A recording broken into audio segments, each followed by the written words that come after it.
Alright,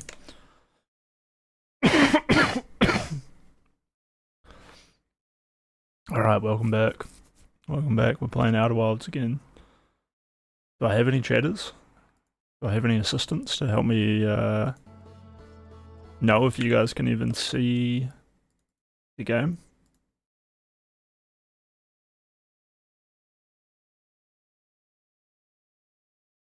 I mean, it should show up here. If I just pop it open like that and then go back and look here. I mean, it should show up here. If I just pop. Alright.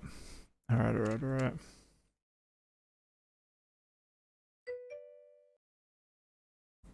Oh, nobody. Hello. Someone to talk to. No, I haven't finished yet.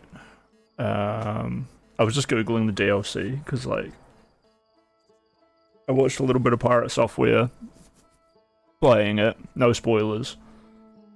It was super funny, the part that he couldn't figure out. Actually, I really want to go back and watch me figure out the thing that he couldn't figure out now that I know what it was. It's so easy, dude. This game isn't hard. It's unironically not hard. It's just like long.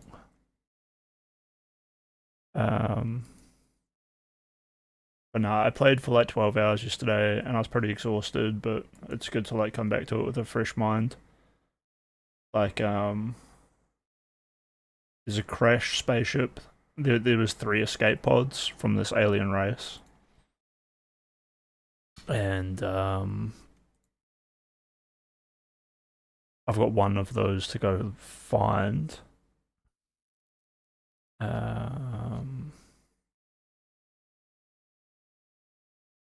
And stream go down.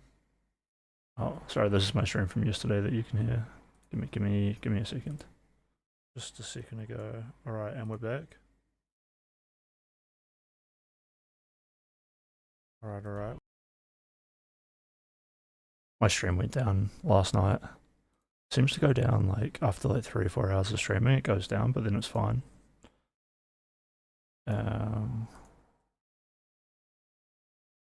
But yeah, before we crack into it, let's have a quick look and see if we can figure out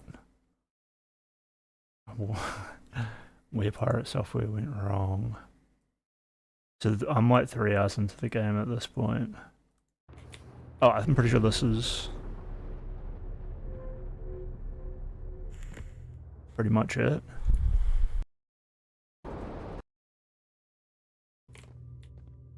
Yeah, so there's this room here, right? And this gate that I'm about to walk into is a quantum object. So when you look away from the gate, it'll move to a new location. You'll probably see me struggling to get it. But see, just there, the gate wasn't there, then it was there, right? So there's the gate, and it's teleporting around. So I'm sort of like throwing my eyes around, this is me like realizing, I'm like, oh. So I like start throwing my eyes around, looking at it, looking away, looking at it, looking away. And then it's gone, so then I like keep wiggling until it goes back where I want it.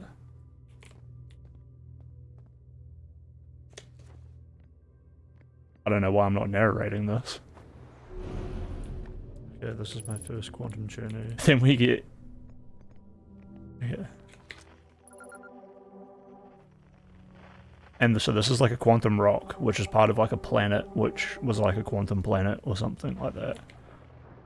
And then so this room gets real fucky. So the stairs are quantum. The hint. Observing a quantum object, observing an image of a quantum object. These are the same. Okay. So the gate is quantum, the stairs are quantum. There's a tree, which they are what they appear to be. Even the thing that's giving you the hint is like quantum. And so the Pirate Software thing, he sits on this for like 20 minutes and can't figure it out. Because you got to go around these corners, right?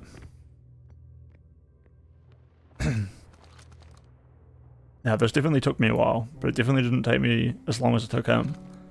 And then the damning evidence is him like looking at his phone, and the world blows up every 22 minutes, yeah, right? try viewing it from a different spot. So he So there's a tree that's real.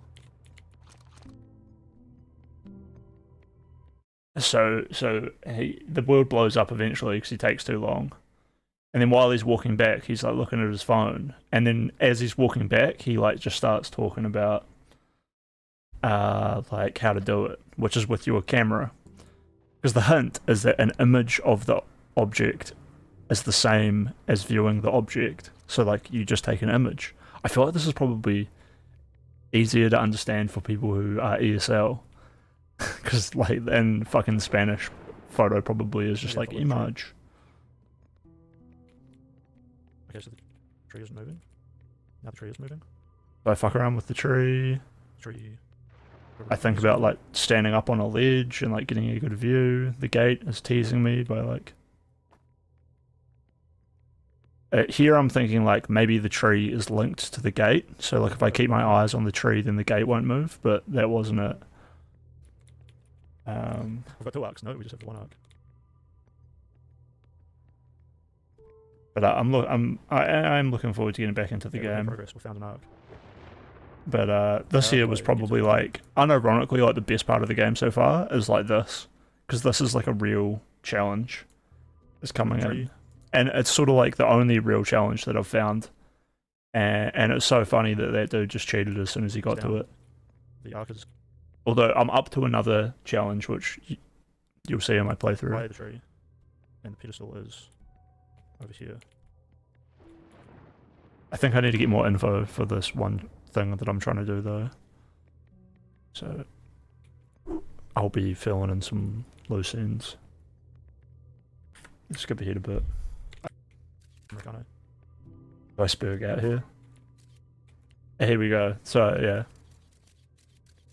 Here I am taking the photos. You can see my little dude running past.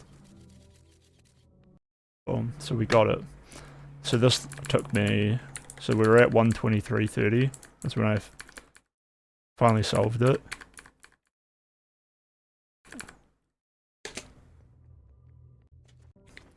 Yeah, so this is like 6 minutes.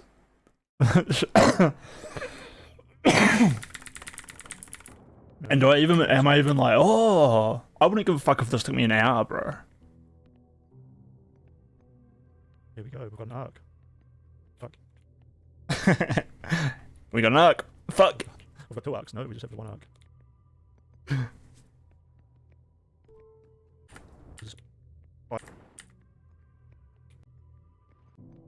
I can use my camera, can't I? There we go. That's just me figuring it out right there. I was like, oh, my camera. I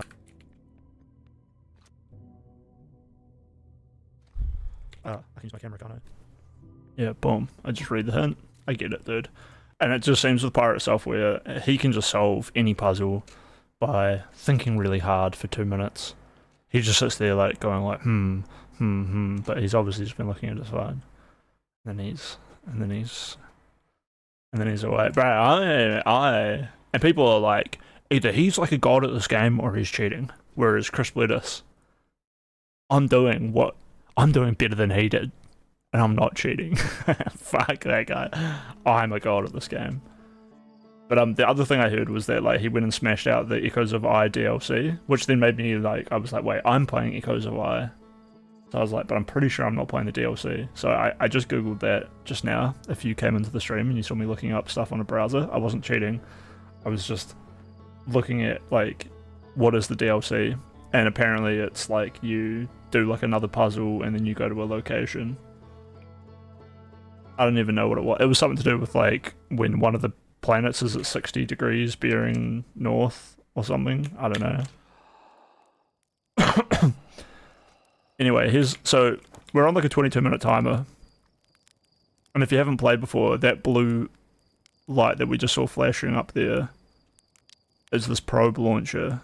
And that's the deep water planet. And so it's orbiting the deep water planet is this probe launcher. And it's just fired off. And it wasn't supposed to fire off. I'm not sure why. It was created like before my species even evolved, with the intention of launching a probe towards a thing, towards like a mystery signal called the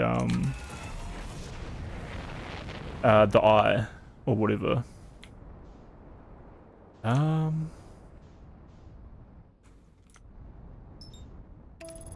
It's probably still something I have to do here. I haven't really planned out my plan of attack yet, so we'll get the ship on autopilot. Oh wait, fuck, don't go on autopilot, just make sure I don't hit the sun. Okay, now we're good, we're good.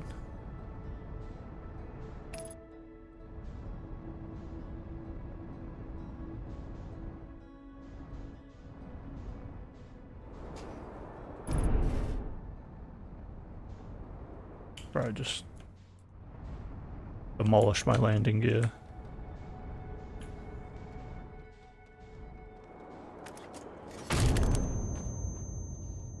Whoa, it's the first time I've actually killed myself landing.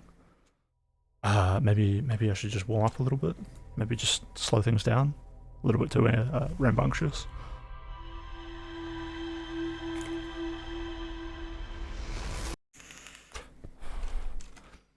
I kind of want to go back to the Bramble, because that's where I stopped playing last night, and after having like a nap I was like, oh, it opened my mind, the things that I can do there. Wow. I mean, I just remembered what I had to do there, basically. But so this is everything I did last night. You can see it's quite a lot, but you know, I guess most people don't play a video game for like 12 hours.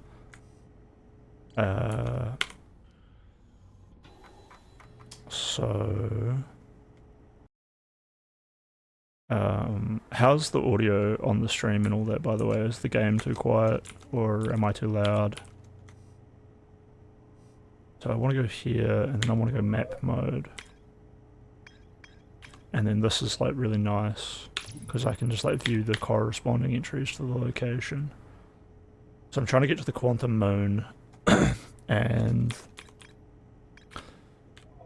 there's a puzzle on the brittle planet which I need to figure out, which is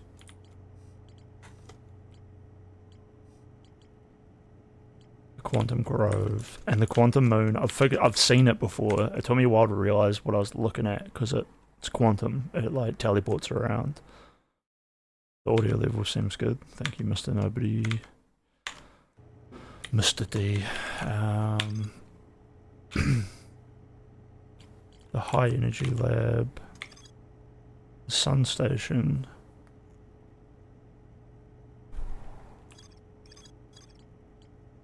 the ash. Yeah, so this here will definitely be something I'll be probably checking out pretty much immediately.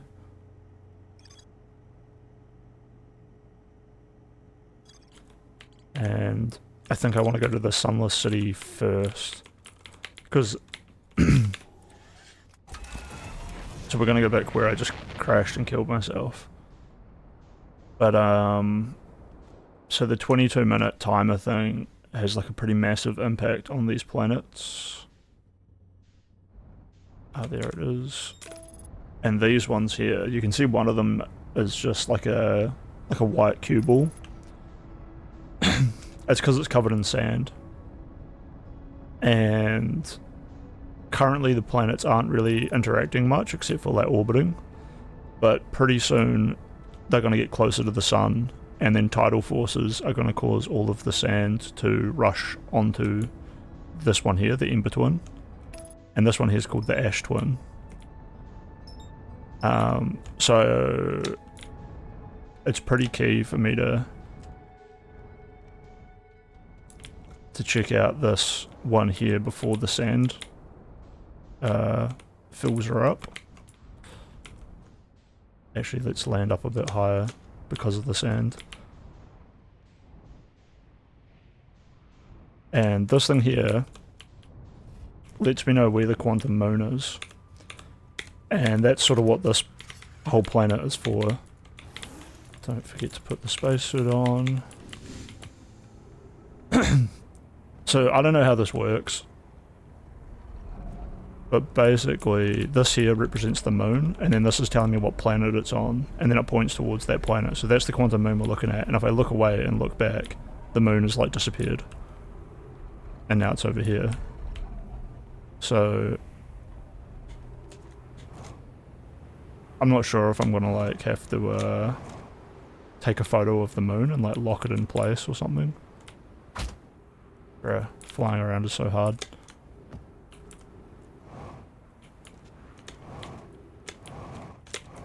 Wait, what? My ship is...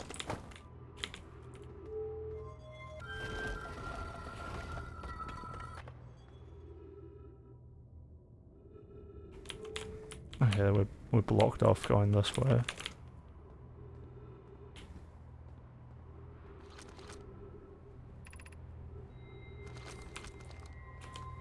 And this here is like a launcher that can take me to the quantum moon, but I need it to be like locked in position, I guess. And there's also like another thing that I want to do, which is like meant to teach me how to operate. Okay, so there goes the sand.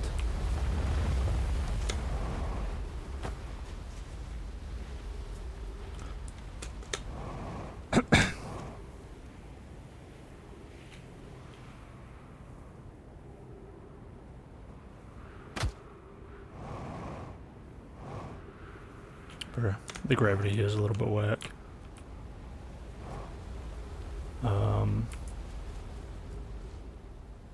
Oh, there we go.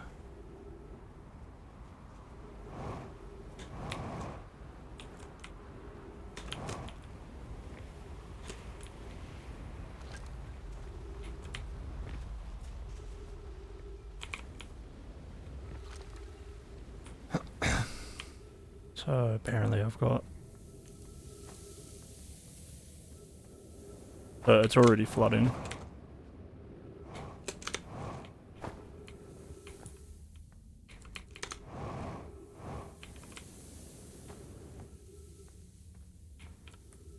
And I've memorized the way to get there, luckily. Bro, I'm glad I've got a smart single player game to play, because after playing Lockdown Protocol, I feel retarded. Just can't switch my brain on for it. Oh, I'm retarded. I am retarded. This has never happened before.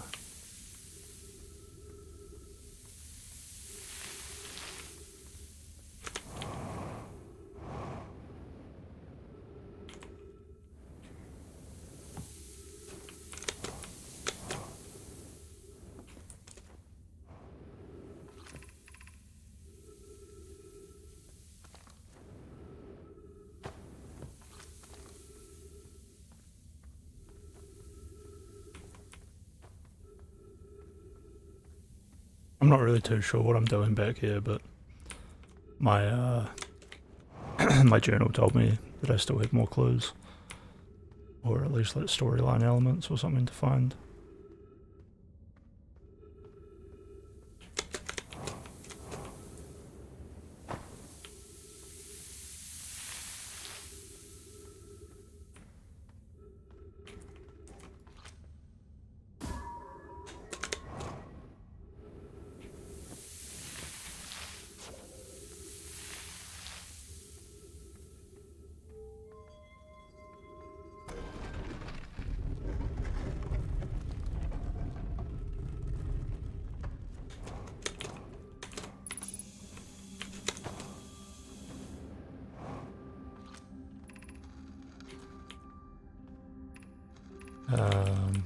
This is just them arguing about building a thing called the Sun Station.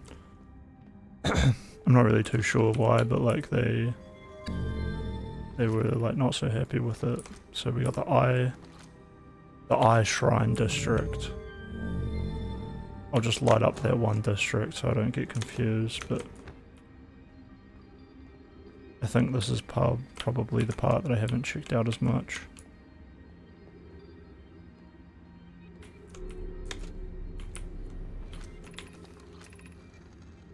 I don't know why everyone is saying the Eye Shrine is important.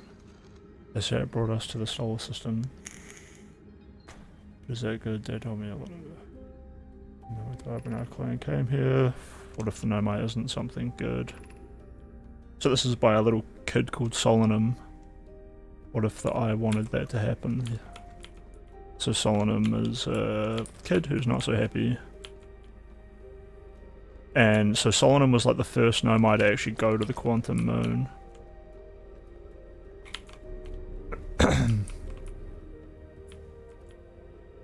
Which I learnt of on another planet, and then it encouraged me to come here. You can go to whatever planet you want, whenever you want, right? So, that's cool.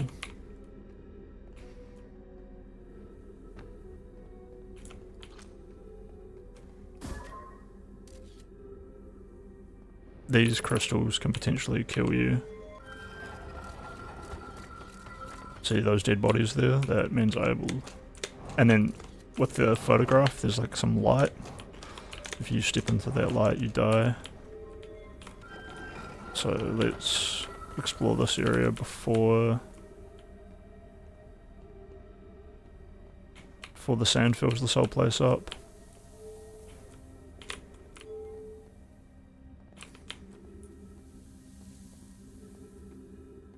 I got Uno reverse side.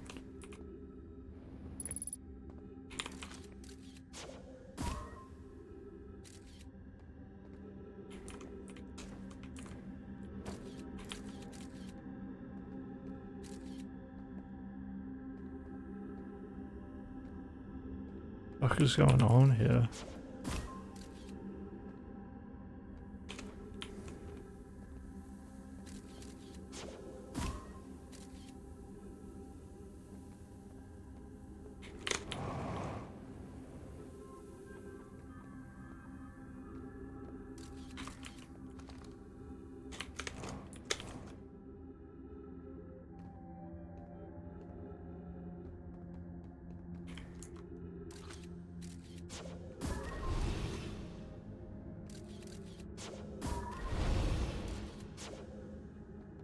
I don't see anything with value.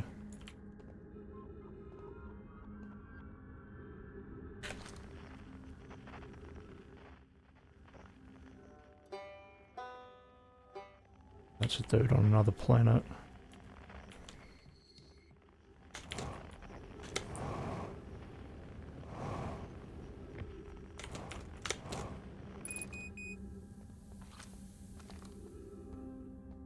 Bruh.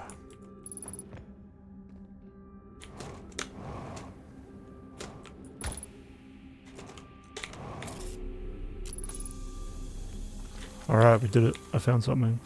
Be welcome to this place. This shrine is a space to reflect upon what brought us to the star system, the signal from the Eye. We observed the Eye's signal in our travels and followed it here to find its source. What we know is this: the source of the signal, which we have chosen to call the Eye of the Universe, is older than the universe itself. The rest we have yet to learn. Enter and open your mind to its possibilities.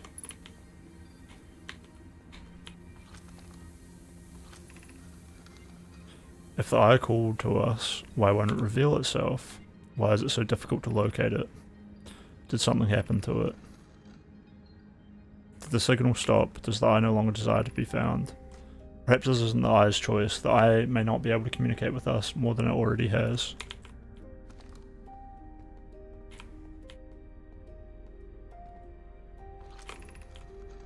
Is the Eye natural or artificial? Maybe someone built it. The Eye is older than the universe itself. How could something exist before its creator? It could be naturally occurring, though this doesn't answer how the Eye could be as old as it is. Did the Eye deliberately call out to us by sending the signal, or did we hear the signal by coincidence? We could be seeing meaning where there is none. Suppose the signal was produced incidentally. Does that mean the Eye is any less important though? Perhaps the Eye wanted to be found. Could it be sentient? Maybe it chose us. Does the Eye desire something from us? Could it need us in some way? Maybe it doesn't have to be us.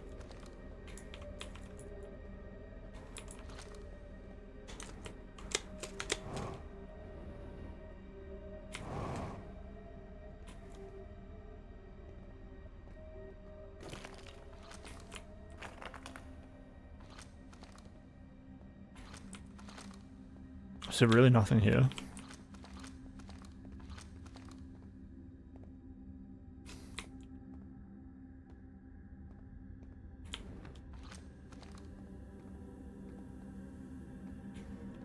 There has to be something here. How do I leave? So I can't go back down.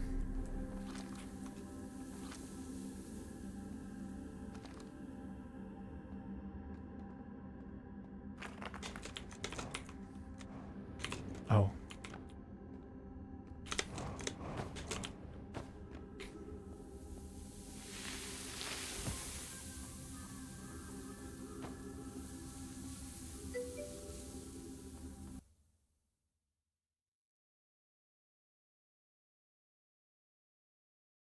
Huh? Oh, it's all good. It's totally fine, Mr. Swirgo. Welcome back again. I've done heaps of good stuff. Gravity cannon. I'm pretty sure this is just what it is. This place is... I've been here before, so I'm pretty sure if I go over that way I die, but if I go this way I'm fine.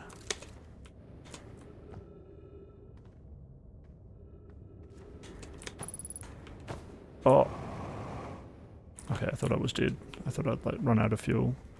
I mean, I have run out of fuel, but I can use my oxygen.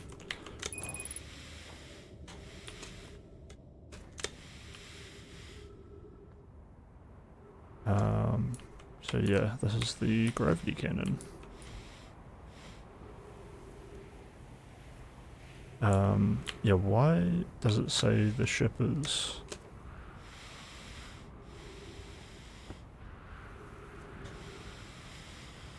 Man, the oxygen...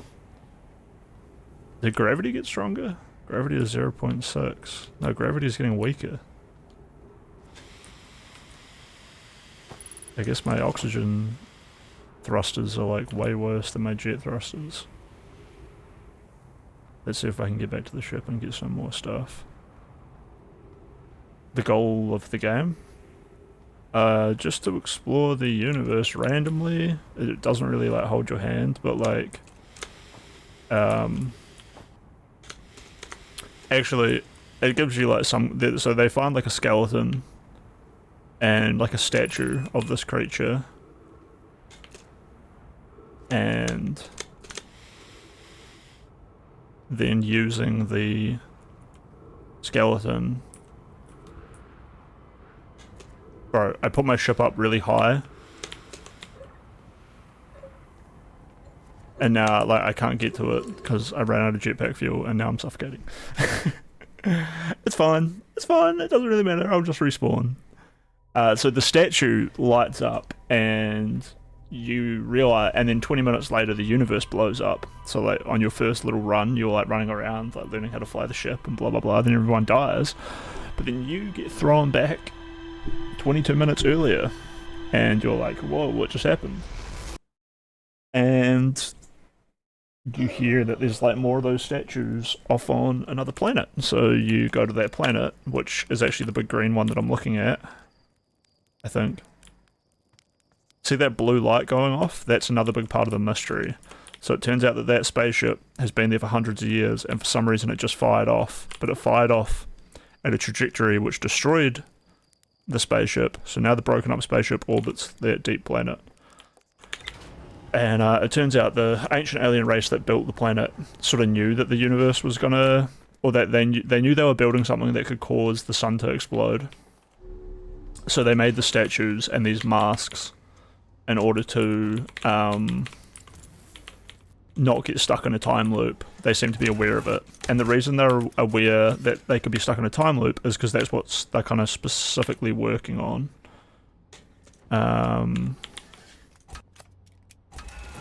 And...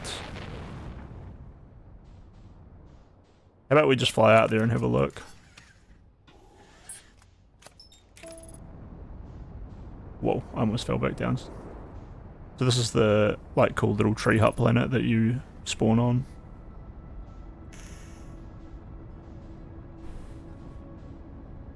And... yeah, so there's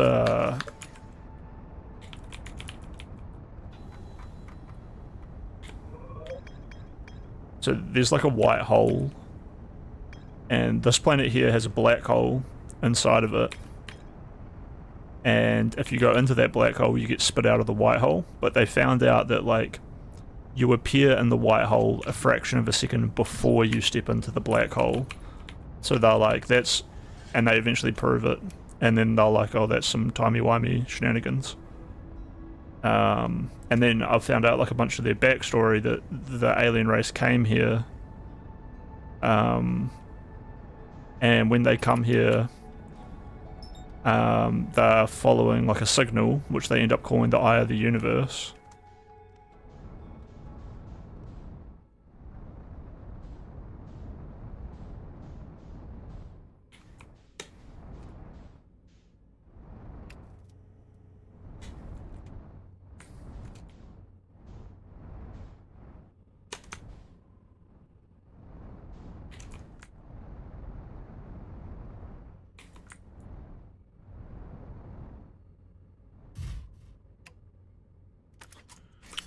And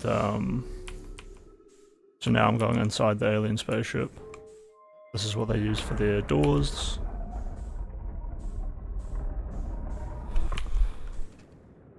And this is what they use for language, is like these swirls. And the interesting part about the swirls is that it's not always like the same person who writes the swirl.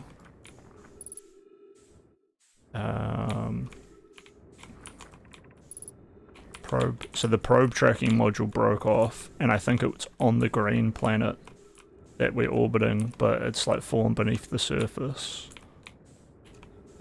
This is not the right way, so it must be this way.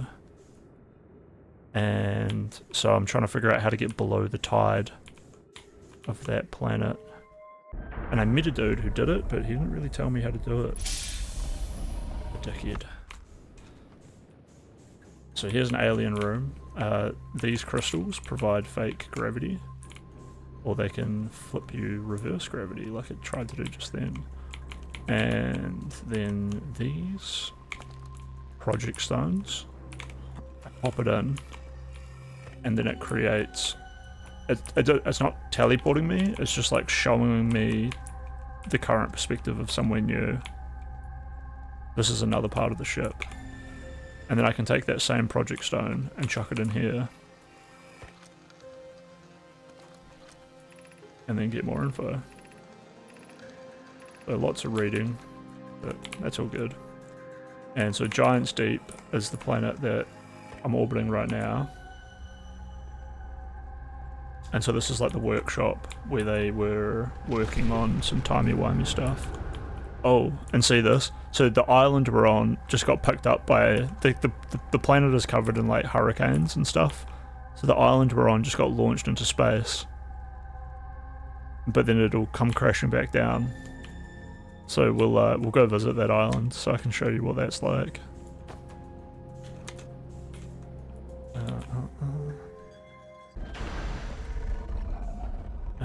It's an okay game, like...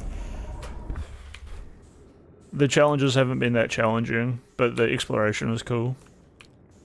I don't know if it's like the most amazing game I've ever played. Like, a lot of people were like, my favorite game of all time. And it's like, have you read a book? Because this game is just like world building. Like, there's some game elements to it, but like, it is what it is. Alright, so we break through the atmosphere, and then boom. And we can go under the ocean. But then this current picks us up. So all I've really learned about this... So, also, yeah, like I said, the probe module from that ship is probably down here somewhere. So I think the equator of this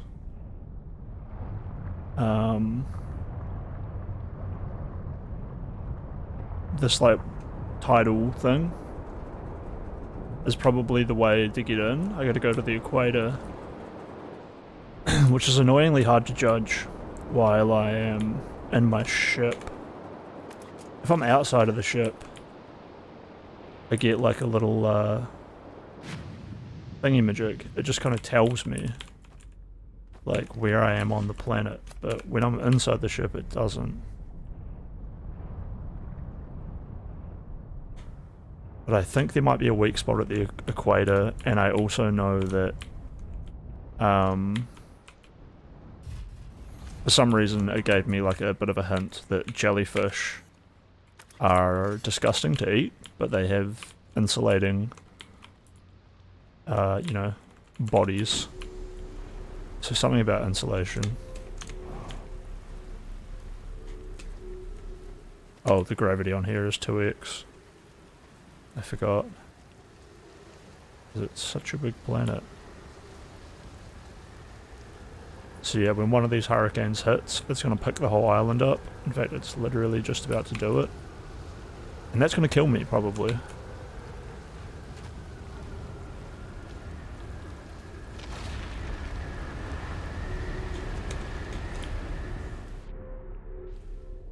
Oof.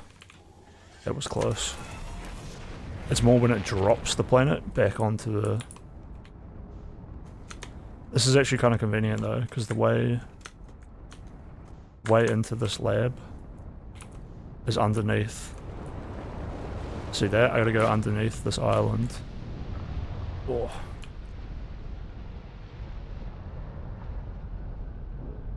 And this is where the statues are made.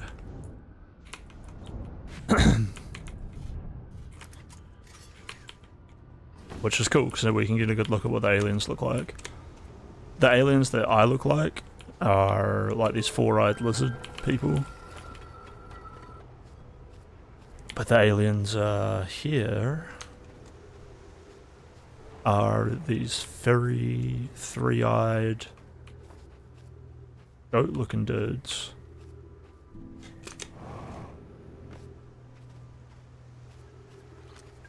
And they all seem to have boyfriends and girlfriends, and here you can see like they take the consciousness or the memories and they send it to a mask or to a statue. The mask gets the memories from the Nomai, which is the alien, and then they send it to a mask, and then the mask sends it back to the Nomai whenever the Nomai dies.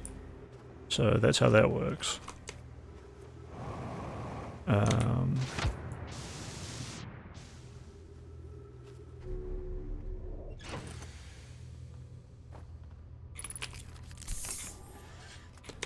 And yeah, I think I've probably already explained to you like that everything's on a timer as well.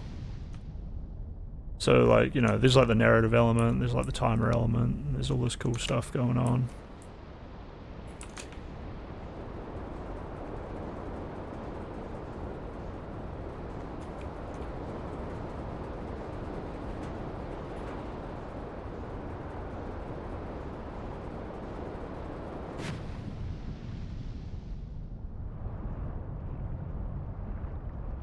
So there's one of those insulating jellyfish.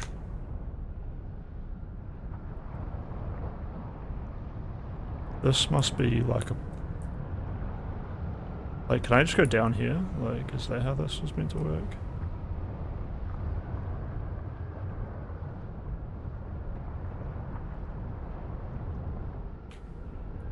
Like, why is there a current stopping me here? Come on, man. I'm pretty sure I'm at a pole right now.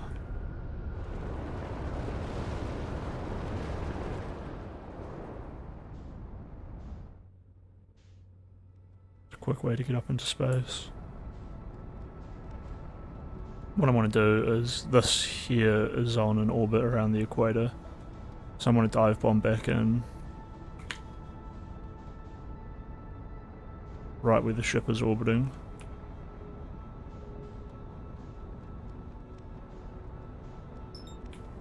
Alright, I'm getting launched away so fast because of that,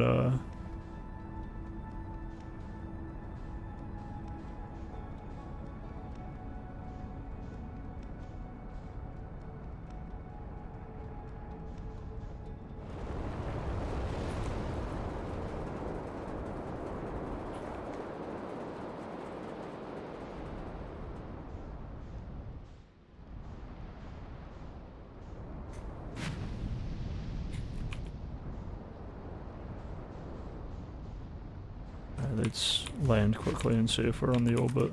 I don't really have like a good game plan. I don't think I'm quite prepared to like figure this one out yet. In fact, what is even on this island? I think this might be... yeah, there's a dude here just chilling out. So this dude, because he's on this island, obviously, he's also like pair bonded with a statue. So he's like aware that we are in a time loop, but he's just chilling.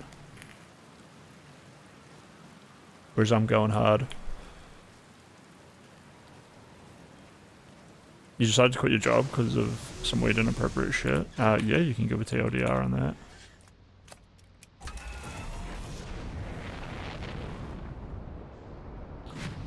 The game tries very hard to go super deep.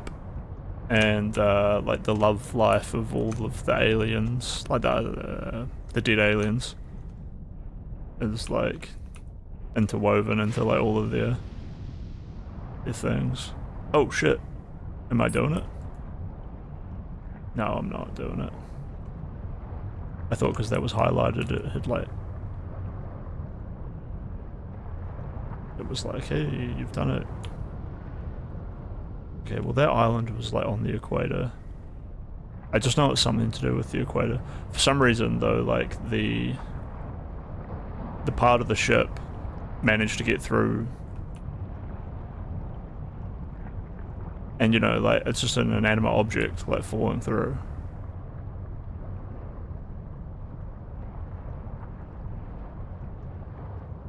Damn it, it's hard to tell, like it looks like I can go through here, but I just can't.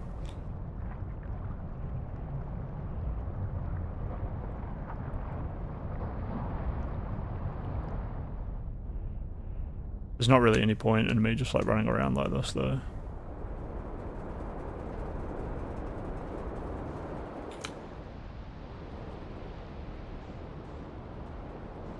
So I might as well go do something on another planet. This giant hurricane is you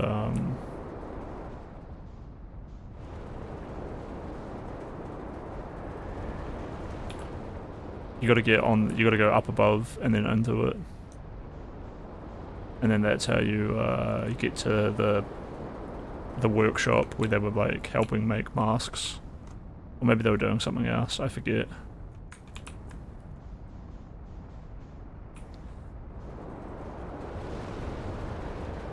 Oh. I don't even need to go there, I don't know why I'm trying.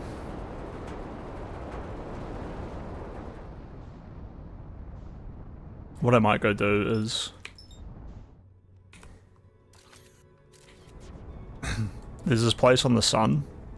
There's like a little thing orbiting the sun, but the gravity well on the sun is obviously large. So, it's hard to land. And there are ways from like the ash planets.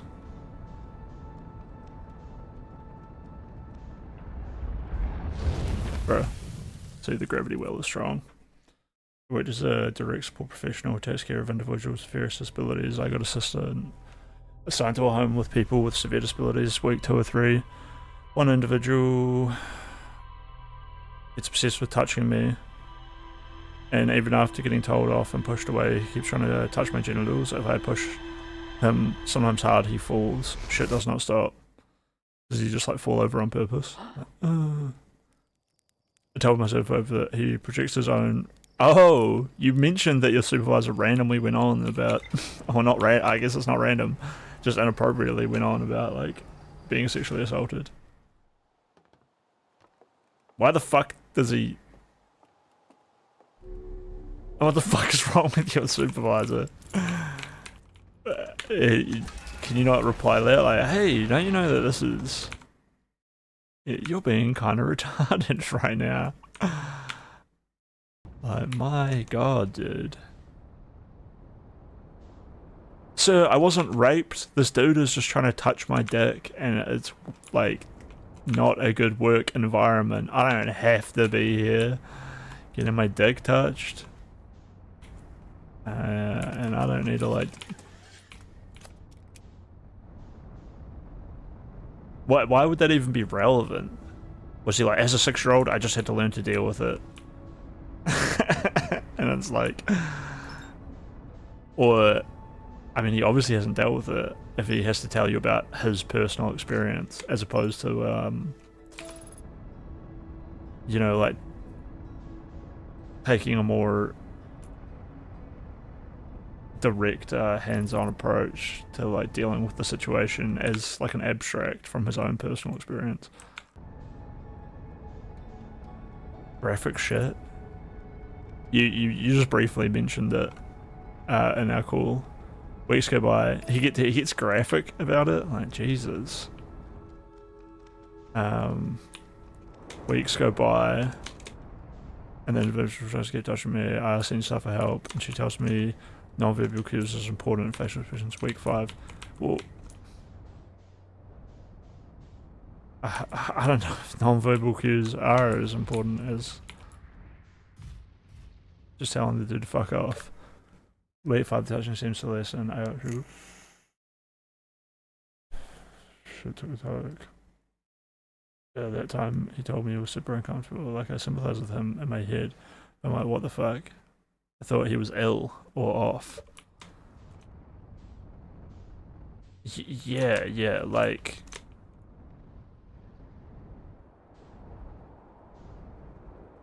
I can't imagine how he would, like, make that into, like, a well-rounded story. Like, obviously 6-year-olds never deserve that shit. Neither do you. But, like, why is he telling you about it? Unless... it's fucked up. Like, I can't even imagine it. I can't even imagine it. What I do imagine is just him being like, hey, like, you know, I dealt with it when I was younger, and it's like, yeah, but you shouldn't have had to, dude.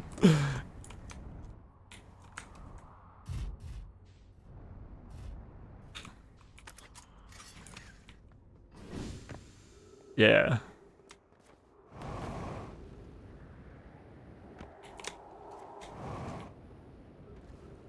That was what the individual was doing anyway, so yeah, non-verbal cues are important. Anyway, week 6, I tell everyone this ain't funny. We can't lock off when the individual begins any kind of touching because it's reinforcement. Yeah, true. So they're like heavily disabled. So much weirder. Because it's so weird, dude.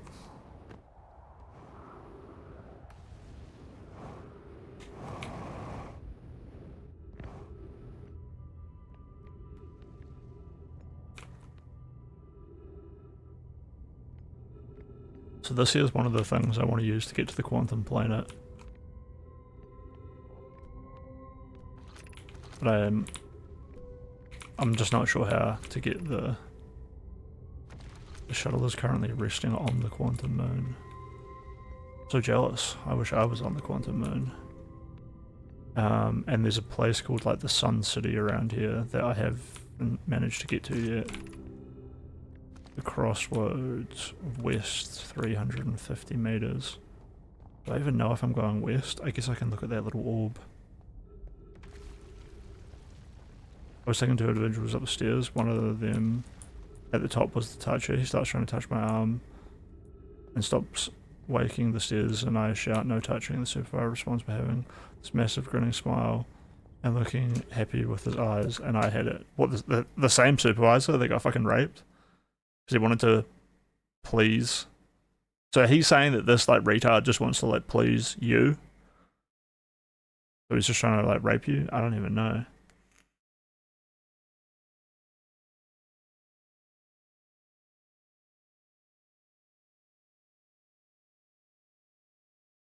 Yeah, fuck him, dude. 6 weeks of this bullshit? Fuck him. What the fuck are you doing, you retard? Call you like, you think he's the retard? You're the retard, dude. You're just as retarded as he is. Get full construction worker on him.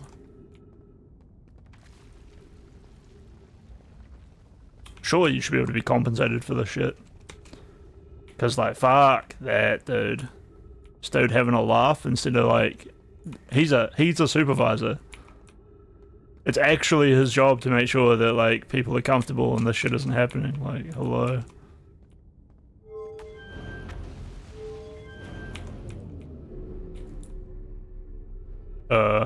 Okay, I thought that was about to shoot me right down into the thing. Unidentified signal.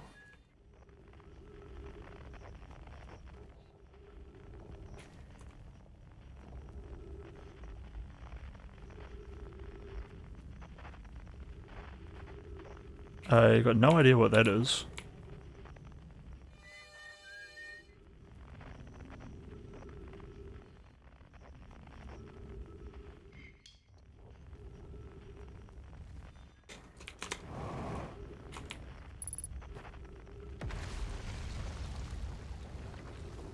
Well, that was deeply unpleasant. I made it this far though.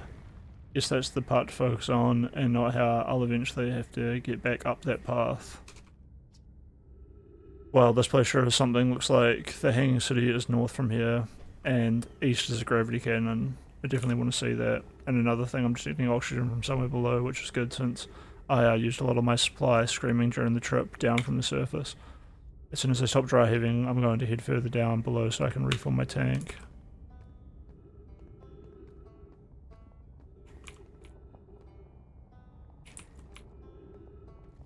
Bruh.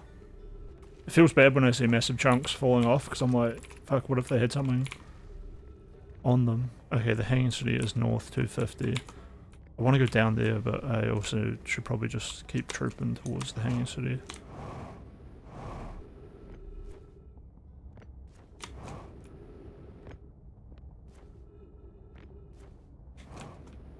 I try to somewhat heat.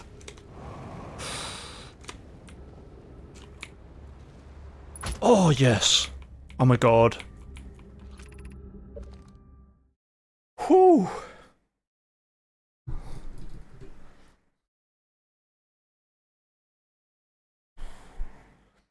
I try to somewhat. He tells me that the individuals are disabled, no shit. But I told him that's not relevant. You can't reinforce his behavior. He leaves to go cool down, says we'll talk. We don't talk. Later on, he's talking to someone else. Talk to coworkers about leaving to do work from home job. I want to quit. But we'll talk to HR before resigning on Tuesday. Low-key, I was kind of invoking him afterwards to fight again. But I did feel bad for being that guy that is unstable at work. After reflecting, I have zero regrets about what I did. Yeah, best. Yeah, like I said, there have been like certain co-workers and people in general, like in the Discord, where like I go unhinged on them.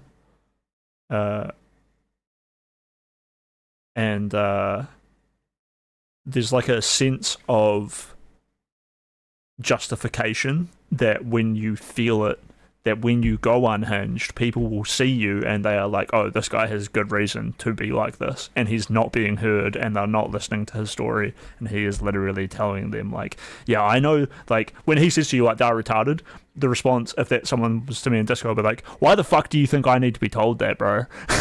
Are you kidding me?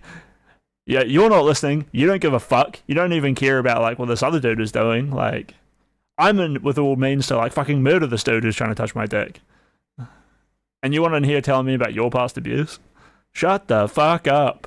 Just shut the fuck up and do your job. You know? What are you doing?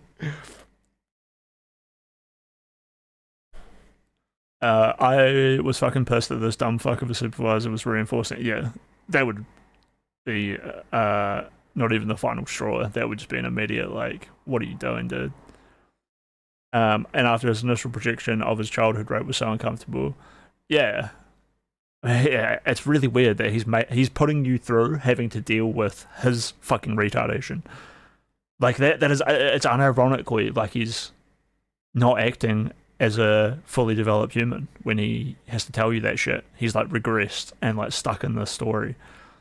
Probably won't get him fired, but I don't care. Fuck that job. Yeah, true. True. What made you want to work in like special needs people? School District, Eye Shrine District, Black Hole Forge District. The Black Hole Forge is kind of where I need to go. Okay, so these are cool. I can like walk up and down these. These are like gravity defying.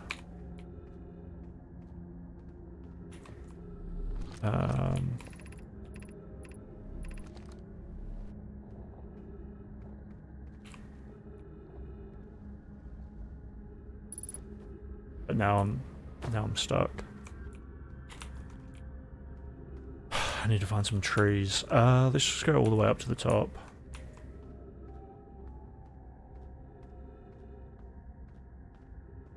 Oh, nice. Good resume material for nursing. True.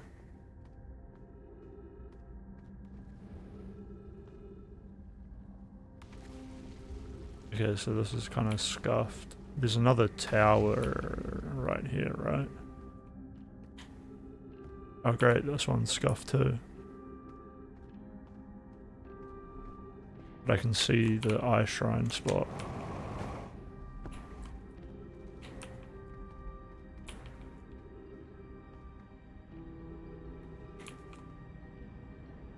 Can I get over there, or do I have to get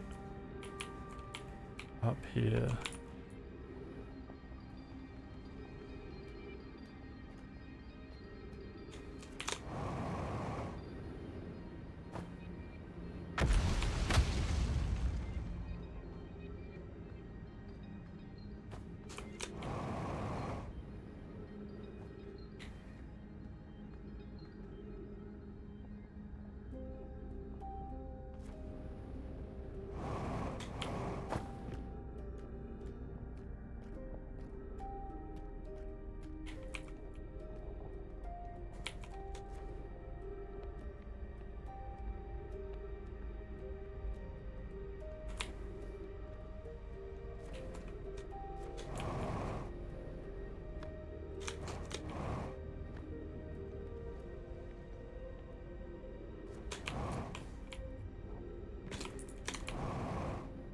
Yikes. Dude, I actually gulped so hard there.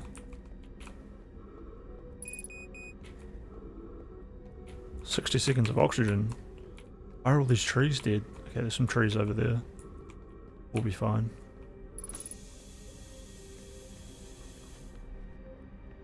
And what is the Eye of the Universe? The Eye is older than this universe, so imagine how much it could teach us. I suppose the Eye is more of an advanced... I mean, the Eye is just a signal. They're so obsessed with it. The Eye is the source of the signal that brought us here. Okay.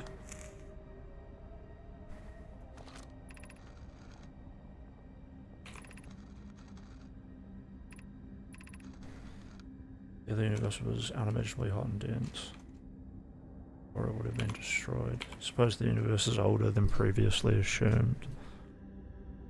Yeah, probably talk to your union. That's a really good position to be in.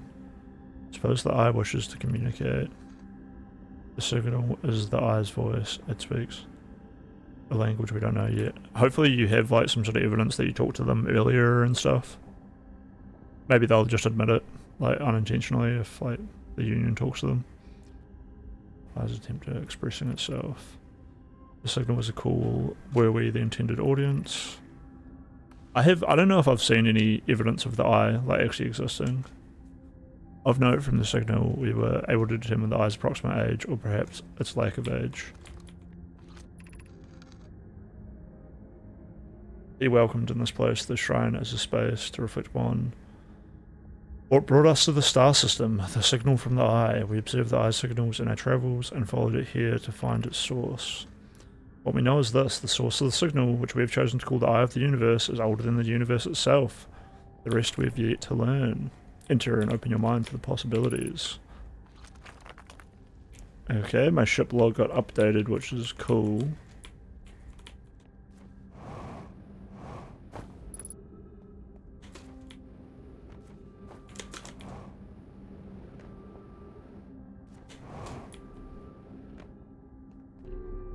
Hopefully this way I can get up to the gravity. Ooh, Solanum was here. I no longer believe, as I did as a child, on the Ember As I did as a child on Ember Twin, the eye of the universe, the source of the signal, wishes to harm us. But it may not want to be found either. This is based that I found this right after reading that other one from Solomon, where he was like talking about like, hey, a lot of my people died trying to find the eye. Maybe it's actually trying to kill us. The terrible circumstances of our arrival here were almost certainly exactly that, circumstance. I suspect imagining we are special to the eye in some way is wishful thinking. The eye might have called out to any sentient species. Or it might not have been calling out at all, and that my ancestors heard the eye signal holds no great deep meaning. This wouldn't be so bad, I think. And here he also reflects, I no longer believe that it's out to hurt us as I did as when I was a child. In fact, the eye may not have wishes at all. We have no evidence supporting this. That's what I'm thinking. I don't know why they... Well, I do know. The eye is like a god to them. It brought them to the universe, and then they're like getting all fluffy about it. But needlessly so. Sometimes these have things in them that I can input into these little devices to read them.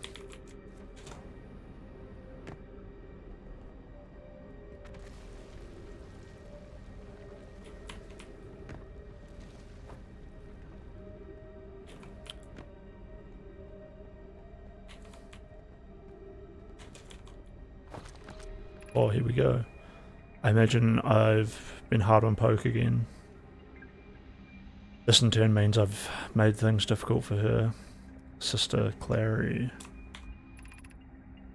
If Poke and I are oil and water, Clary is our emulsifier. She certainly makes us a better team than would mixing through shaking, although sometimes I would like to shake Poke. Jokes aside, suppose my own fear of never finding the eye prompted my argument with Poke. That would be immature of me. I should apologize, at least to Clary, who could then tell Poke.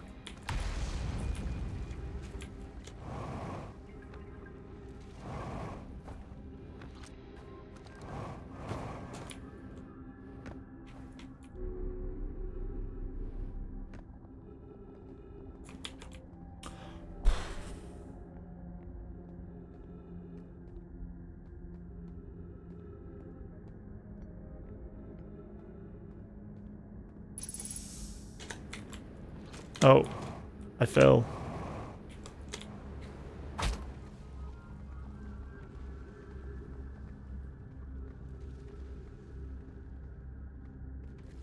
Let's go check out this district.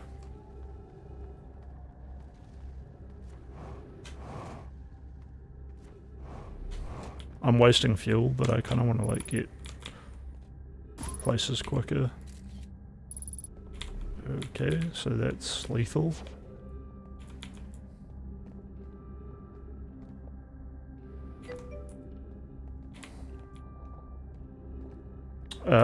Yeah, I played a little bit of Elden Ring.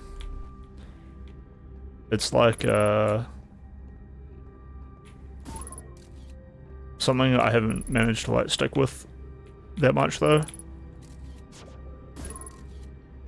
People like love it, yeah, right? And it's like such like a massive game that like people like thrash out like multiple times and do builds, and they played all the different Dark Souls and stuff. I just never managed to like stick with one to anywhere near that level. But I think if I get like a couch with a controller and like a nice TV and all that, I'd be in a comfy gaming setup. It'd be really cool, and I'd probably play a lot of it. Oh shit, I can't go in there.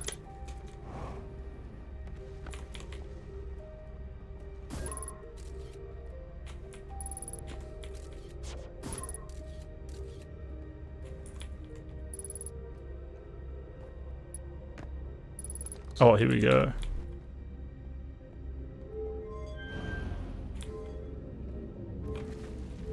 I haven't seen anywhere to put this yet though.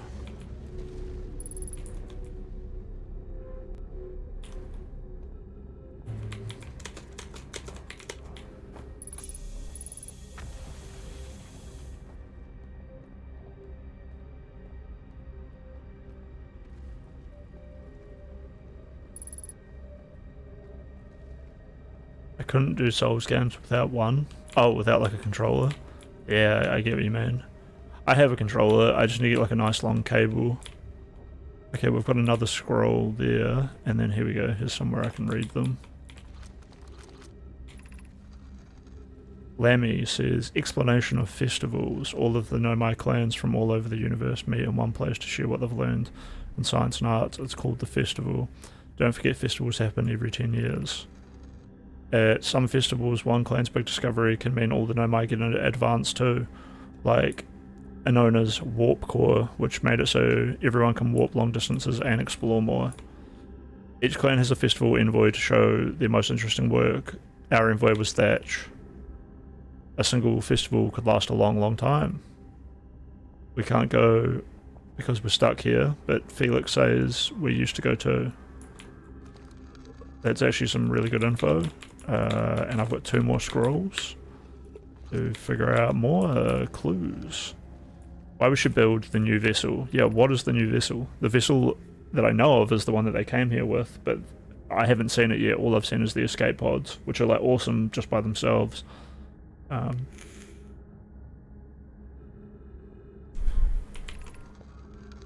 vessel is the heart of every clan. It's unusual for Nomad to remain in one place for so long, Nomad wanderers, and have no permanent home.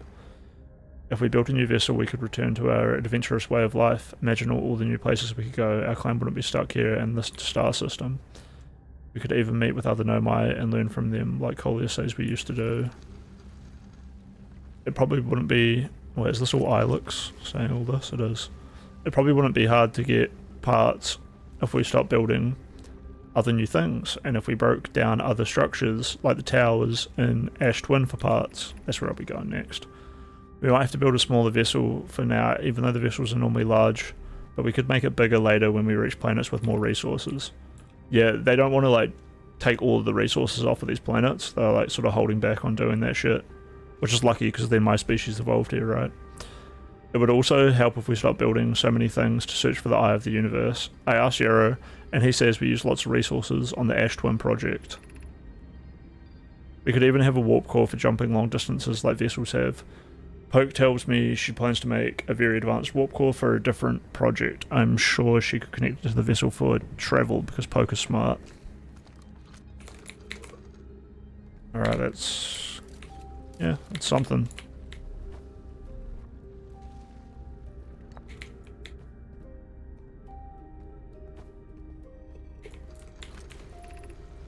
Formation of this universe. No one knows how this universe was made, but one thing we do know is everything used to be very hot and very dense, tightly packed together. As this earlier universe expanded, it also cooled down. Once it has cooled down enough, particles were able to group together to form things like galaxies, stars, and planets. Since then, space has continued to expand at a faster and faster rate, which is hard to think about for too long without your brain hurting. This universe will keep getting colder and larger until one day the stars and the life they support will all die.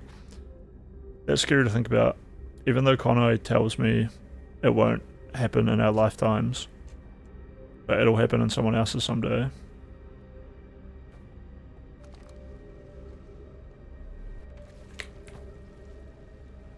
Bit of a waffle, but you know, they do that.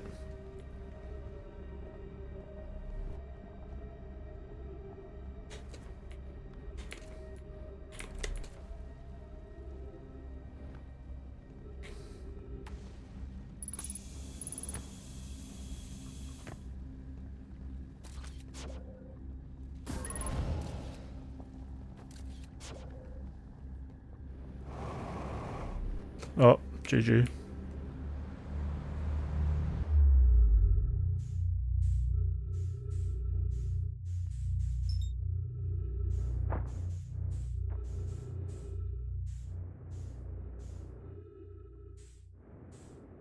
Yeah, so this is all the parts of the planet that have fallen in.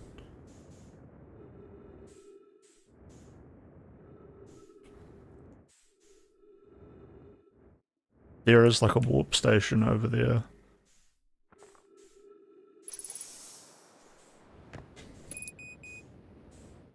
Fuel level critical.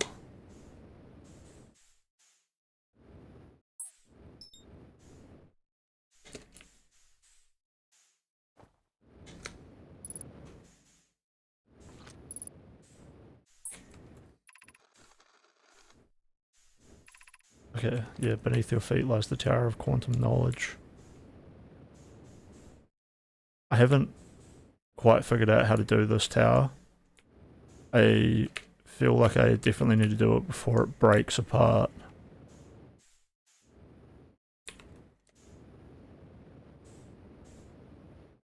And this thing...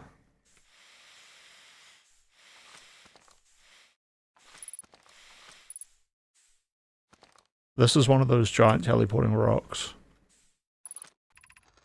I feel like there's probably something I can do with it.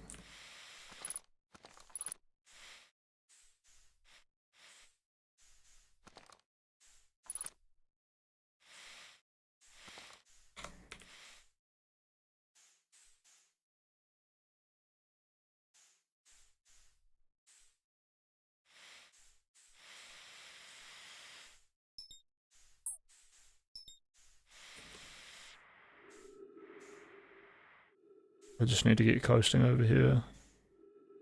The end of the universe must be soon though.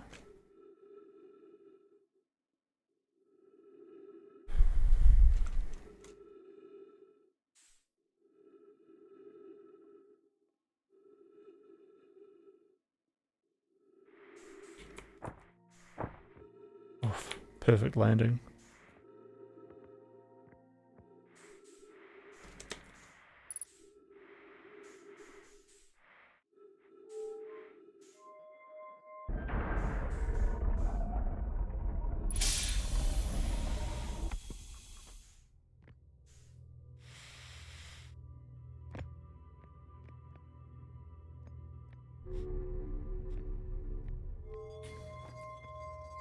And that gets the probe spinning. And then when the probe lines up with the planet, which we'll see up here, it'll shoot me to the planet.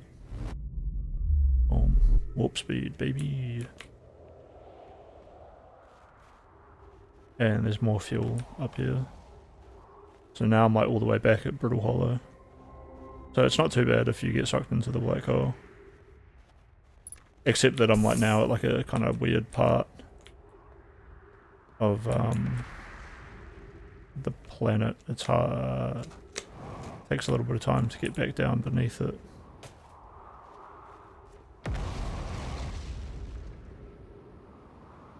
Sort of just want to go back to the equator. Oh, I just died. Top kick.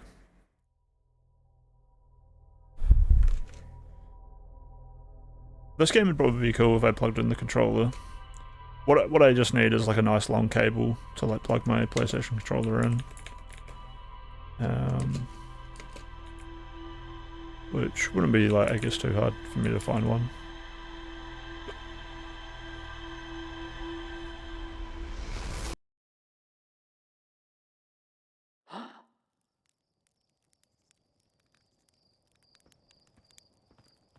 Oh, let's go have a quick look at the alien species that I'm one of.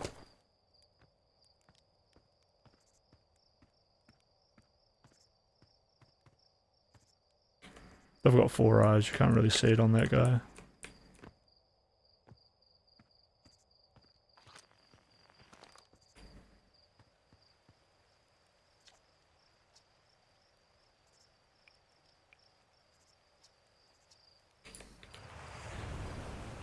Yeah, that's pretty much it.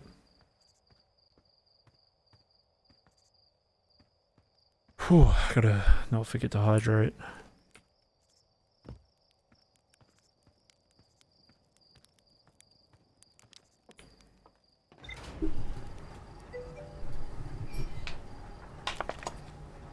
I love wine, dude.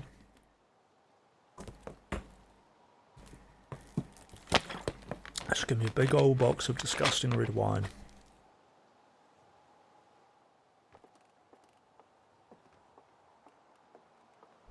I understand winos. Actually, before we launch, let's look at everything we discovered just now. The Hanging City. I don't know why it's like grayed out.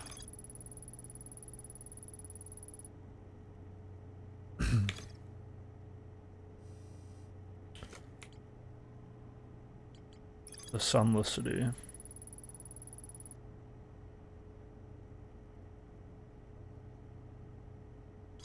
So I went to both of these. The Sunless City was the one on the sand planet, and the Hanging City is the one on the brittle planet. The highest district. Yeah, but I can't quite get up to that highest district, which is where I need to go. The mines are... Actually, are there's mines all over the place. But I think this mine is on Hearth, which is my home planet that I'm on right now. Let's just go back to the brittle planet.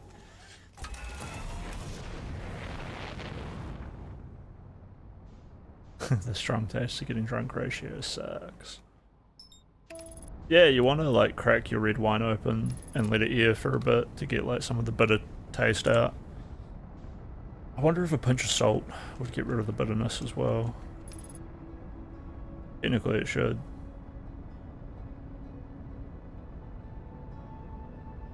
Oh, I went to the wrong planet. That's okay, that's okay. I've definitely got some more exploring to do here.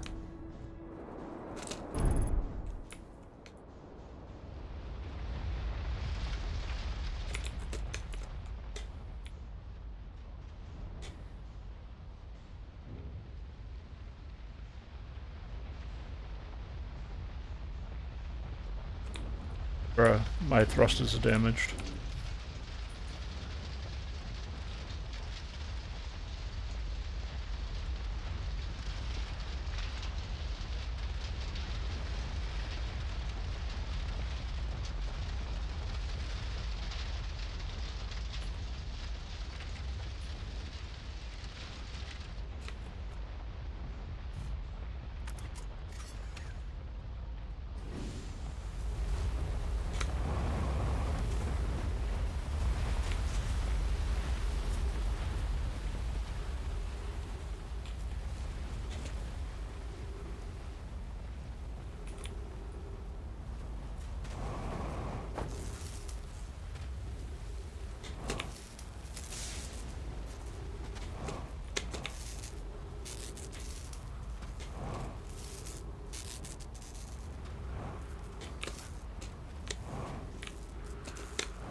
Oh shit.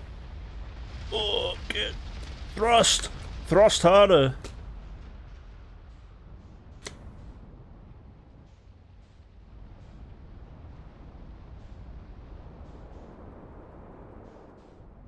Well look, this is the interloper, which is kind of cool. It loops right around the sun, which usually sends me flying off of it. But last time I visited it, I forgot to scan it for a signal. Looks like I'm not getting any signal from it right now.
Oh, it's all slippery.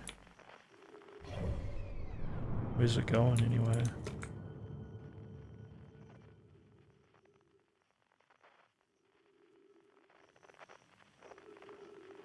It's looping out to the white hole.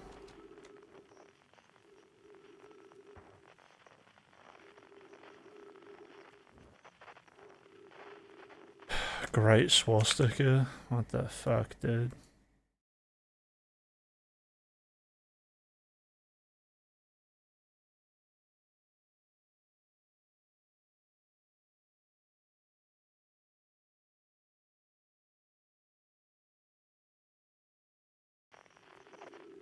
I just don't think I have the taste buds for it. I despise beets.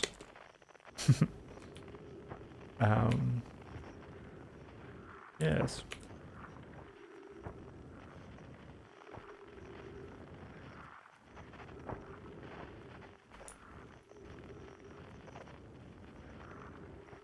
There was DG made up at a bar in New York a day or two ago. Oh, cool.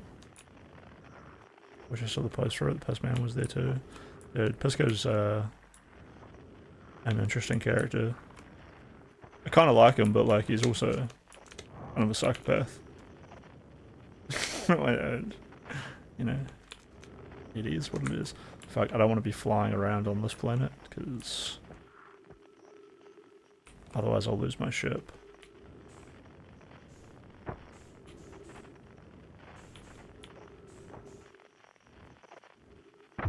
What's this? This is troublesome. It seems the comet wishes to submerge our shuttle in ice. If we stay on the surface too long, the shuttle may freeze entirely. Even if it did, couldn't someone call it back home with the gravity cannon on in between? Yes, but the exploration of the comet would be more difficult if we were without the shuttle until someone recalled it. Perhaps we shouldn't have landed on the dark side of the comet. Suppose one of us remained in the shuttle to keep it warm and continued monitoring the surface. This would be wise. I think, Clary, if you don't mind waiting here, with that poke and I can continue the investigation of the surface. Oh, this is a shuttle.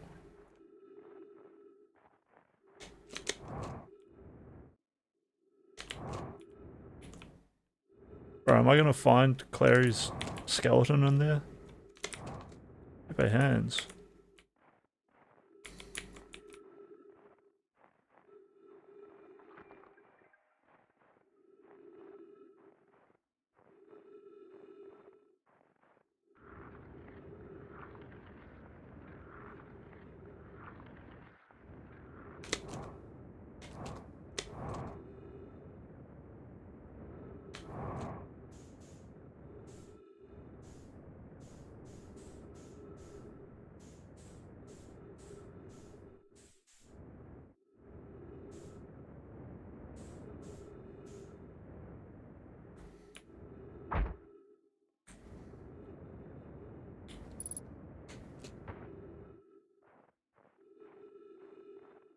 Why is he a psycho? It's just the way Pisco debates with people, where he just calls them a total retard and then yells at them and shit. People complain about it a lot when they have to debate him. Yeah, he goes hard on Twitter as well. Like, it's a pretty solid theory that Destiny's entire like liberal arc and political outlook has just been slowly been molded by Pisco. So like Pisco's the mastermind behind it all, dude. Entirely possible.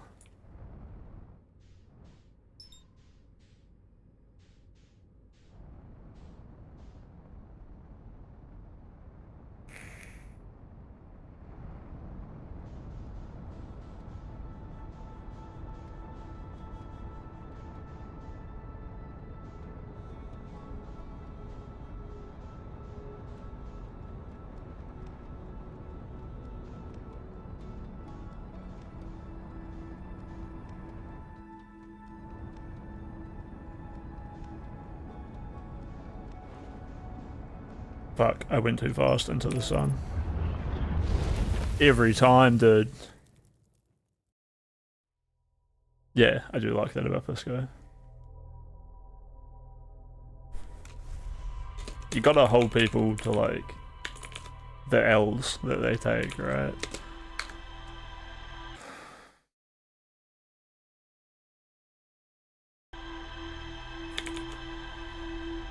Dude, I need some breakthroughs in this game. But it's fine. I know that where the two major cities are, one on the Brittle Planet, one on the Ember Planet. I know that there's some towers on the Ash Twin, which is the twin to the Ember Twin. And I also know, I think I know, where the final crash shuttle was. This is what I realized when I woke up this morning, was that there's this one planet. There it is. Dark Bramble. Which I went and visited yesterday at the end of my run. And Dark Bramble has giant anglerfish on it. It's kind of the scary part of the game. Bro, the fucking autopilot. Oh.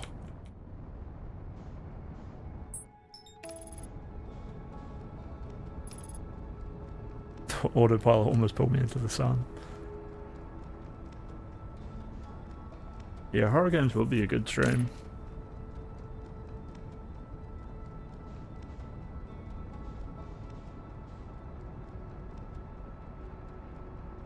So I went into this planet yesterday and I found a dude called Feldspar who lives in here.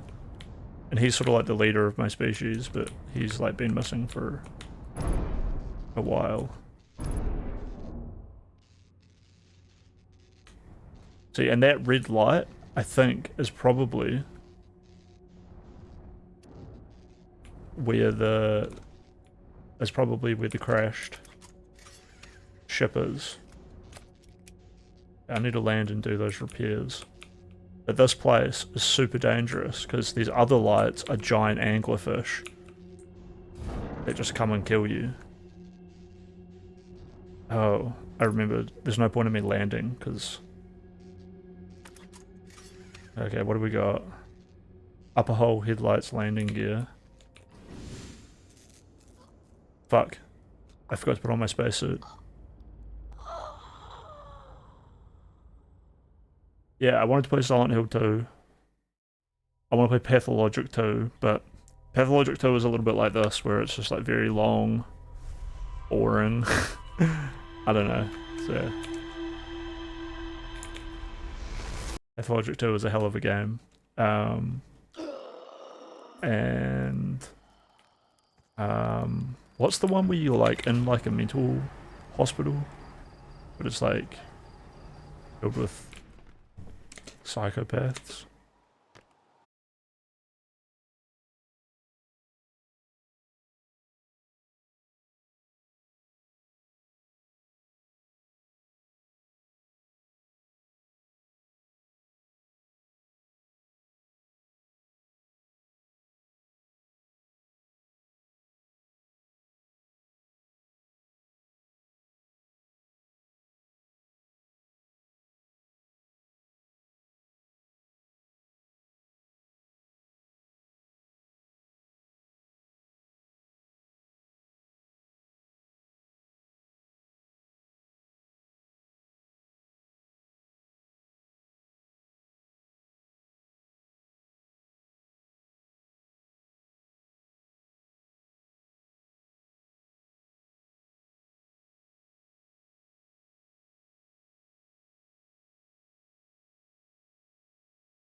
He said that they could like call the ship back with the beam cannon on, was it Ember or Ash? It must be on Ash, because I'm pretty sure I've called the ship back with the one on Ember.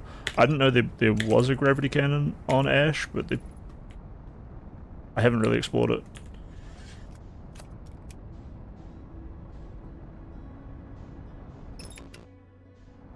I'm pretty sure that's the quantum moon. Oof. I probably shouldn't have turned off the autopilot. Whatever. Starboard thruster bank, starboard hull.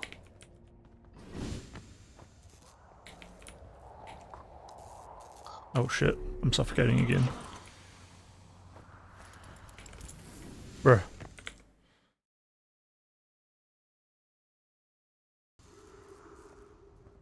Yeah, I'm pretty sure I got this from Fit Girl.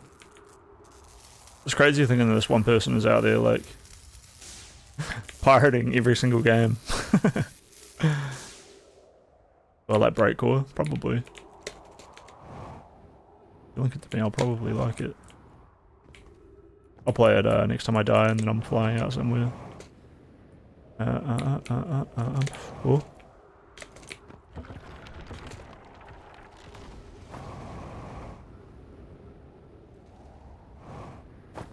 God damn it. Whatever, no biggie. I think that's the hanging city right there.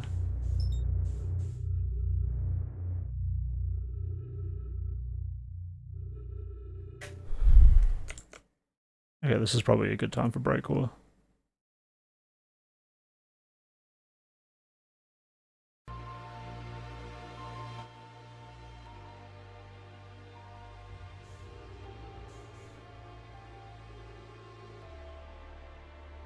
Easy clap.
And boom.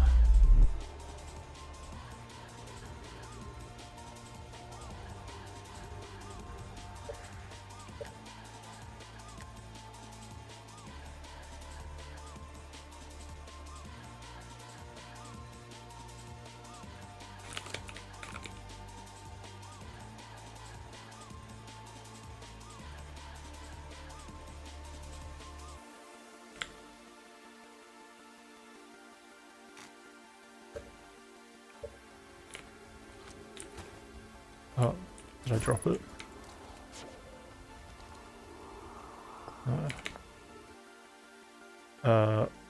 What was I just doing?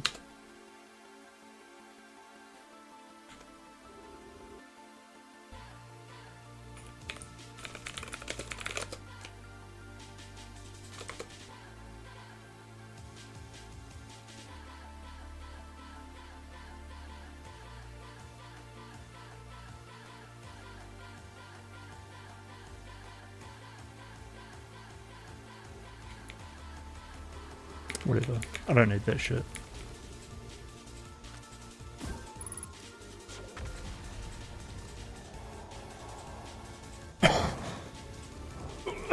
Actually, maybe I do need it. Hold on. I know that I've already read this, but like, I was trying to remember where there was a spot to plug it in.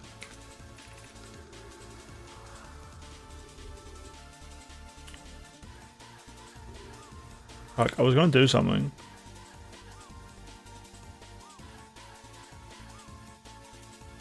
Yeah, Funny Quinn's big live stream fail post about Pyrox software cheating on this yesterday. That's why I'm playing it. Well, at the start of my stream, I like went back and watched. Okay, this is about the time travel thing that I was talking about earlier. And then they go to the high energy lab. I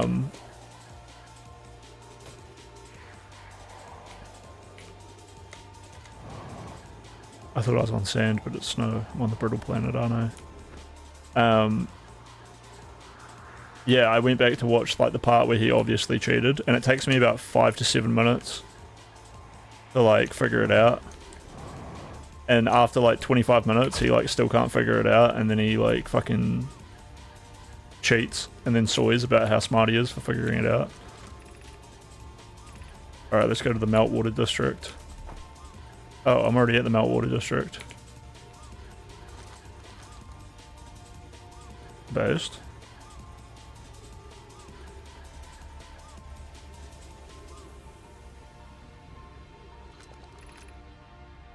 Black Hole Forge controls.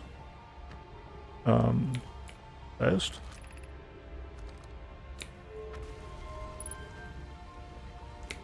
Ship log updated.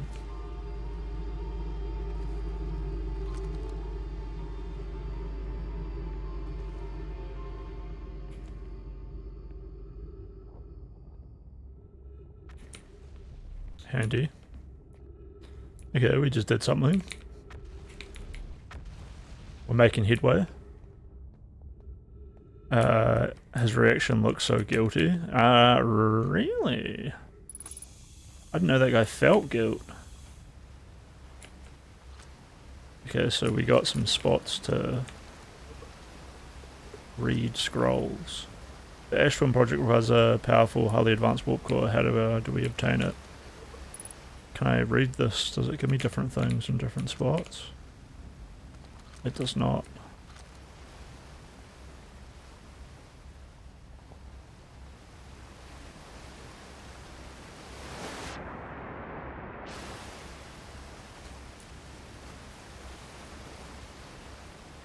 Yeah, he's just so ridiculous about it all, that pirate software did.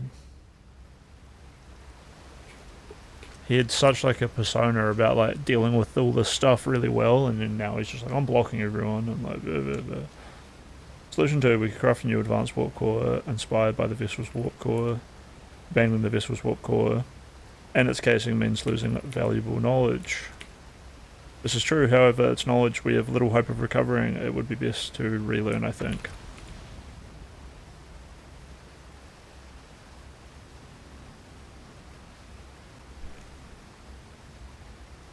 Recreate this. It's the safest path for our clan. This is the safest path to Death 1. Our goal worth the risk. Our goal is worth the risk. Okay, because they want to like do a more risky play, but to make like a more powerful ship. Is it though? We've tried for so long to find something that I and others now believe might be impossible to find. If the search for the eye is a futile one, we should choose the option with the least potential harm.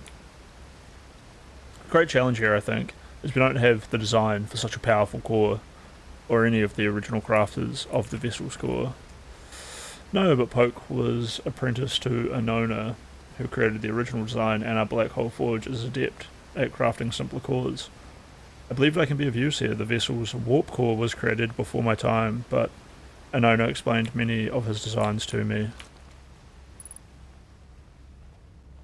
Ship log updated. I love getting updates.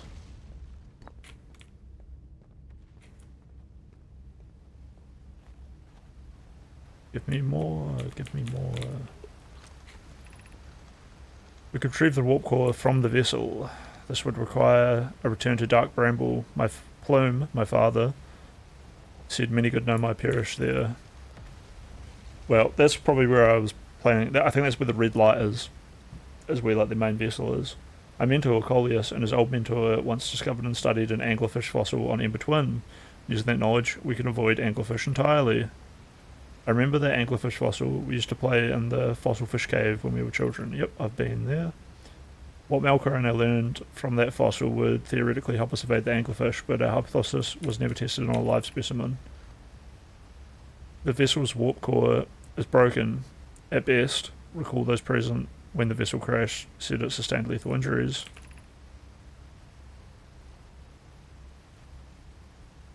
There is no guaranteed reward for the risk. Perhaps you could still repair it. My grandmother told me there was little time to assess the nature or extent of the damage. Even if it no longer functions, the old core could be a valuable blueprint provided we are able to transport it back here. I wonder if they managed to get it. I doubt it though. Dude, why are they just like dead lying everywhere? Like they just died like doing random shit. Oak, I feel strange trying to recreate an owner's warp core without him. At times, it still feels strange to no longer be his very young apprentice, and for the Black Hole Forge to be in my care and not his. Hypothesis, we will always feel strange. Even though my time with him was short, I miss my old mentor deeply. If the chance to try is thrilling, but I don't want to disappoint everyone. I think I can do this probably. But what if excitement has clouded my assessment of my own abilities? Was I wrong in volunteering to build it? I was born in the star system and never saw a owner's warp core with my own 3 eyes. I only know what he taught me. What if I've bitten off a larger portion than I could consume? Still, all I can give is my best, and as Nona would say, should my best prove insufficient, then we will find another way to achieve what is needed. I have Clarion Root in the Forge, and I have my clan. I am not alone.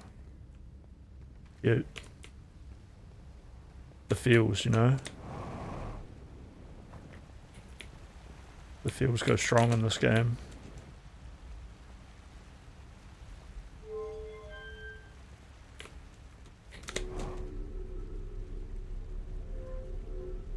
Oh, maybe this will take me all the way up.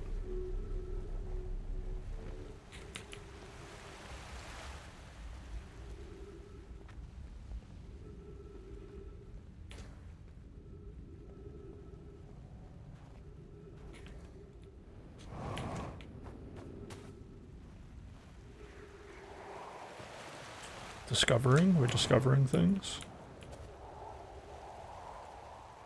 This is bullshit.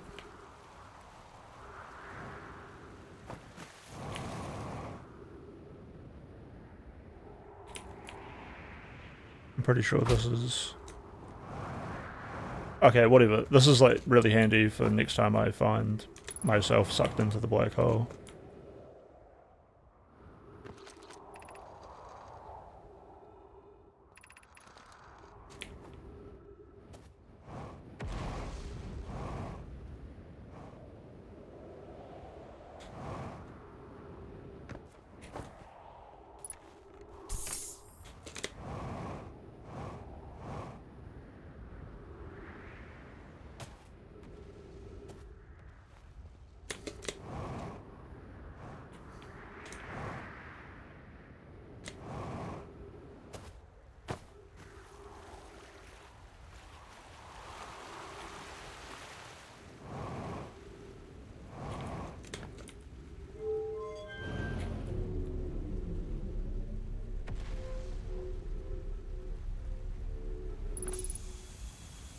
Then I can just white hole, black hole, come down here, run through here, pull the lever. I'm just memorizing this for later.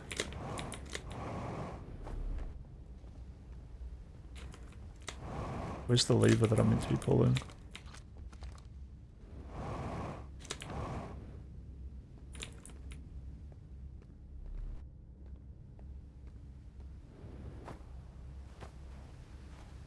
Was it back a little bit?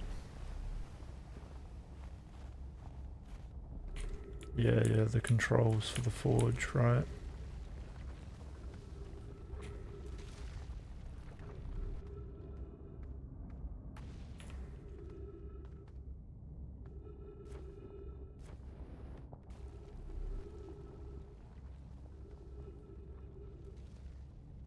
Wasn't there a thing up here?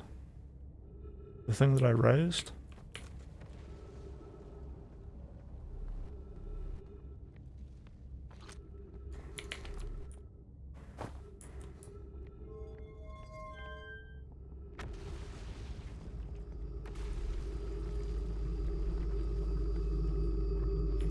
Oh.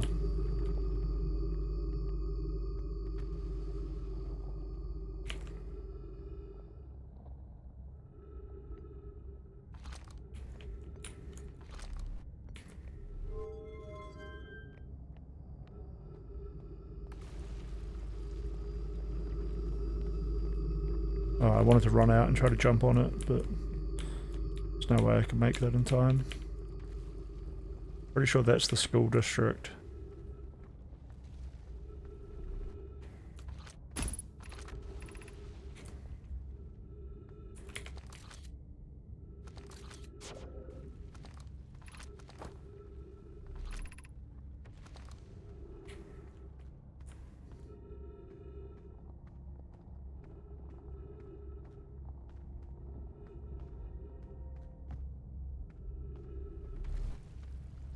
Yeah, that is the school district. Let's go to the Ice Shrine district and see if it's different now that I've raised the forge.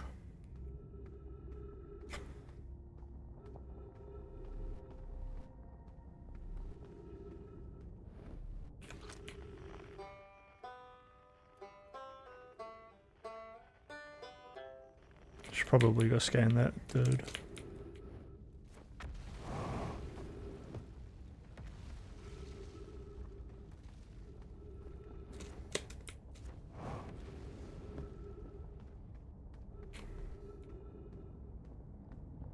Whatever, where are we? We're at the third part.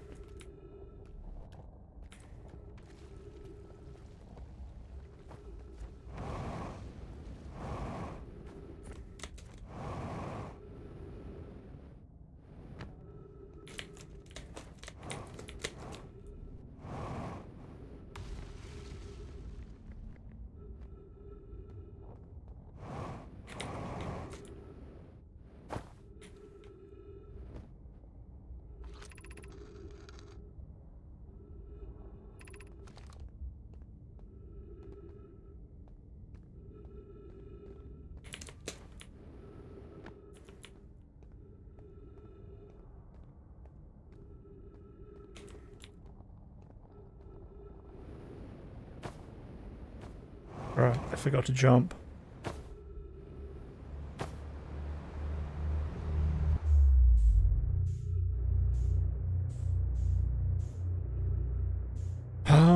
I wonder...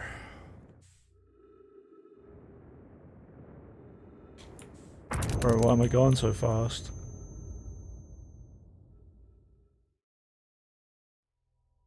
I wonder if I raise the forge, maybe it'll affect something. Fuck, I don't know, I don't know.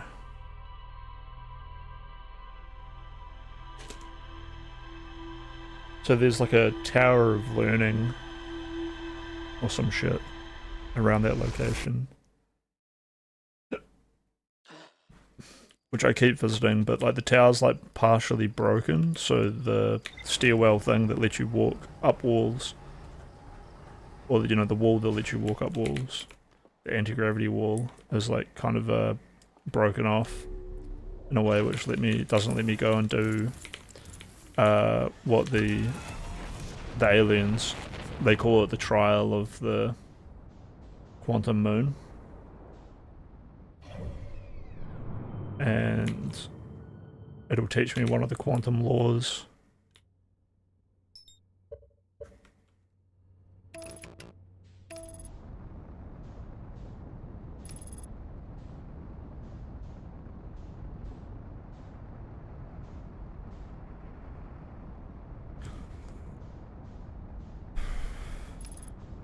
Maybe I'll like I'll go raise the forge and then I'll go there. Or maybe I'll raise the forge and go look around or something.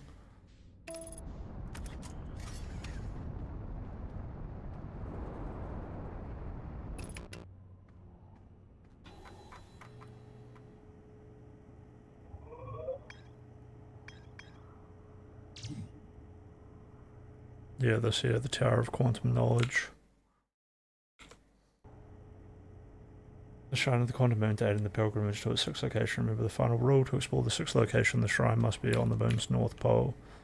Pilgrimage to the quantum moon was a significant journey for those of the Nomai after the two Nomai stranded in the in-betweens of the Brittle Hollow were reunited. It became the united goal to find and visit the quantum moon.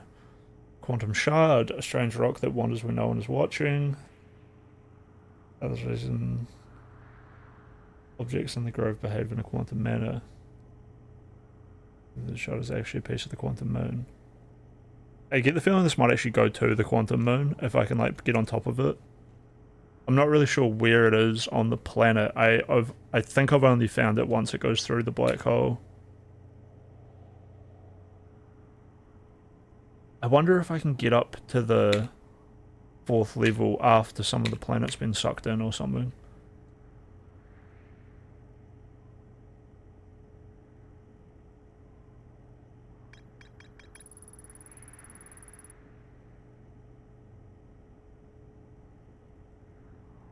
I found a switch in the meltwater districts that raises and lowers the black hole forge. Then I debated how to obtain the powerful, highly advanced warp core required for the Ash Twin.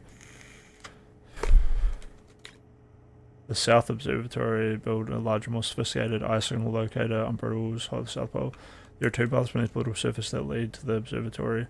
So okay, so I haven't been here. One starts at the gravity cannon and the other starts at the Tower of Quantum Knowledge.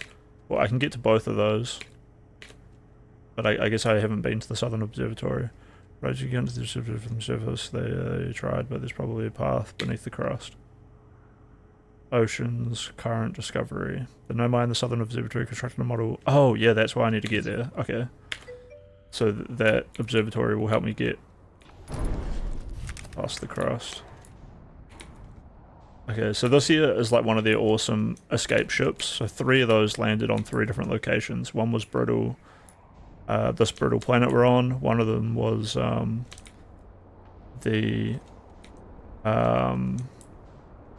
deep water planet. Or was it the deep water planet? Okay, oh wait, actually, okay, so here's that shard. I have found the shard before. This is the shard that I wasn't sure if I'd visited. Except when it was at the, through the white hole. But no, here it is right here. And it'll disappear if I look away.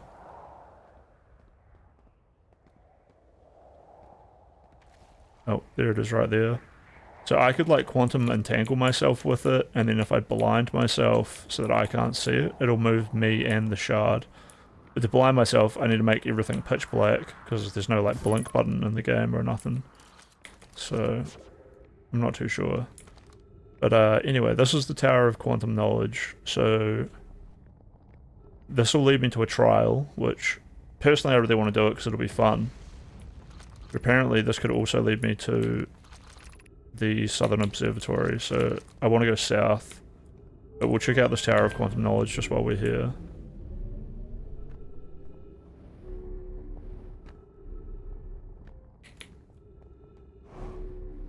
Oh. We go down into the Quantum Knowledge?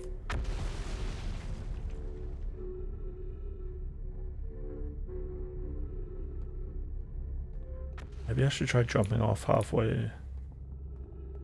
Because I need to get up there. Jesus Christ. Yeah, see, this shit is broken. And, okay, so this crossroads. And, like, I don't know if this is, like, meant to be part of the quantum trick. The place above you sounds the Tower of Quantum Knowledge. Making your first pilgrimage to the quantum moon, ascend these stairs and obtain the last of the knowledge.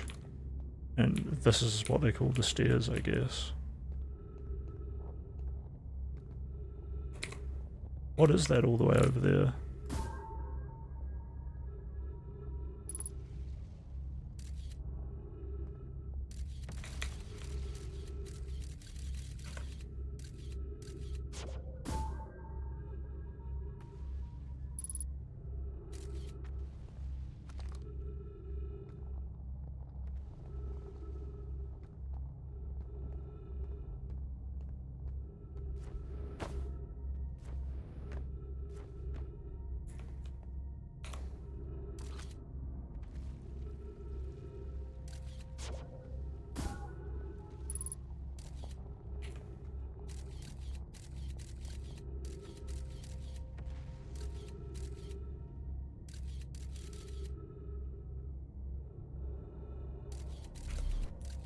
So yeah, there's some like symbols at the very top.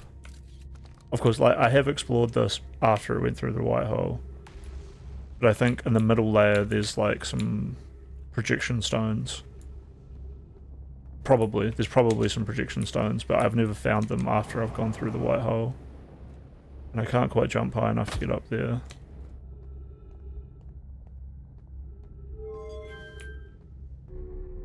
Let's pay close attention. Because like, yeah, I can do this.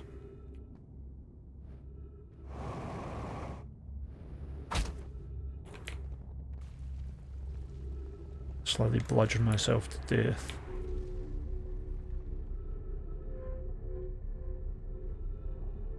I think that's the second layer right there.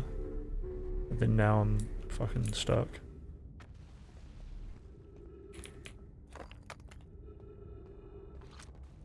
Oh, yeah, there's my scout.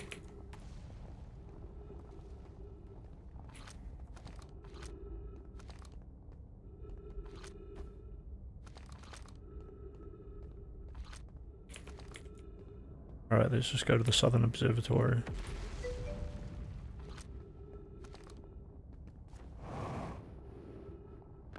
Or maybe I don't go to the Southern Observatory. Maybe I sneak around like this.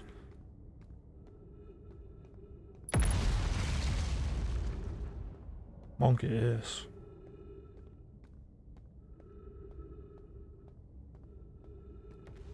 Yeah, this is true.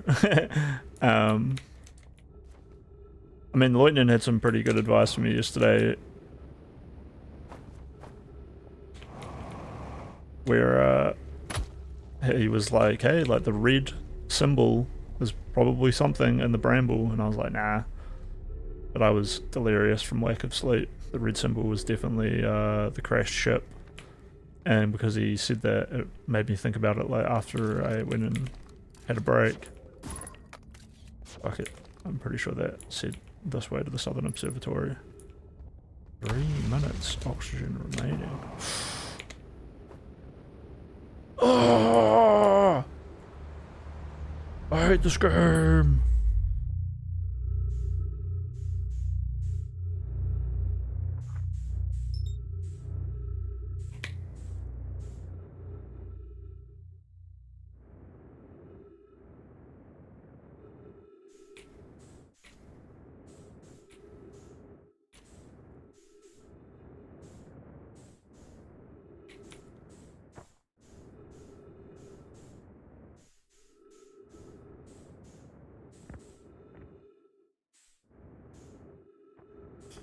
I'm just kidding.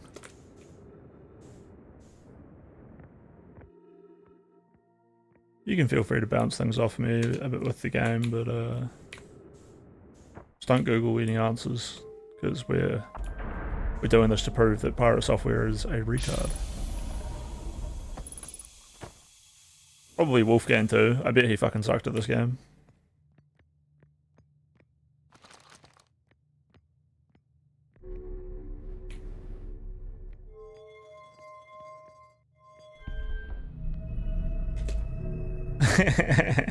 Yeah, Wolfgang was probably real shit. He was probably like, oh, look at it. I got a good Wolfgang meme that Dung Devil made. Let me bust it out.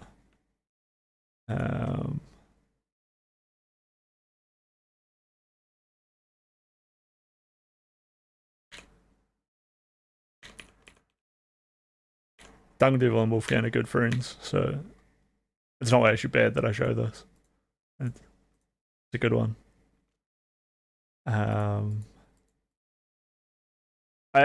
like sometimes I really enjoy like Wolfgang and the things he says. And I'm like, oh, he's just like me in that way. But then he just fucking hates me. He just fucking hates me. It's bullshit.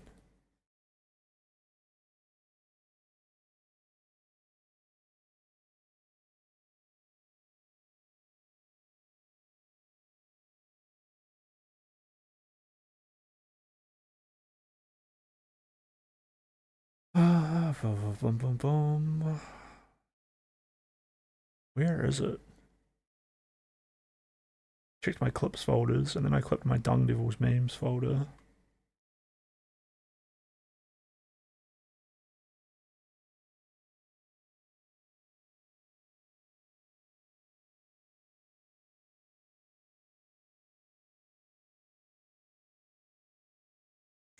Here it is.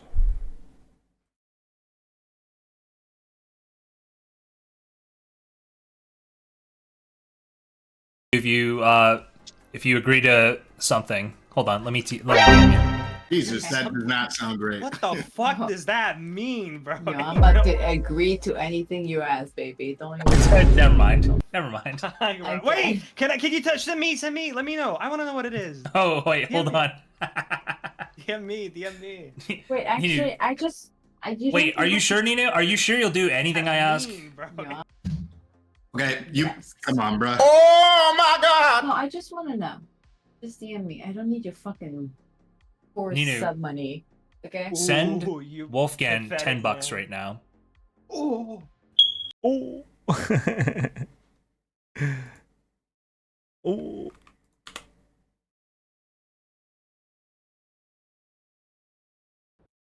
That's how I imagine Wolfgang playing this game the whole time.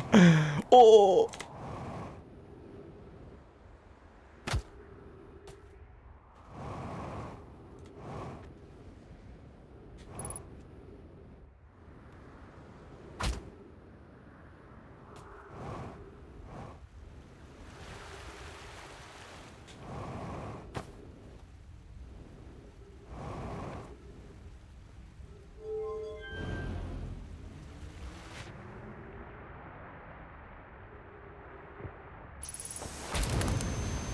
Oh.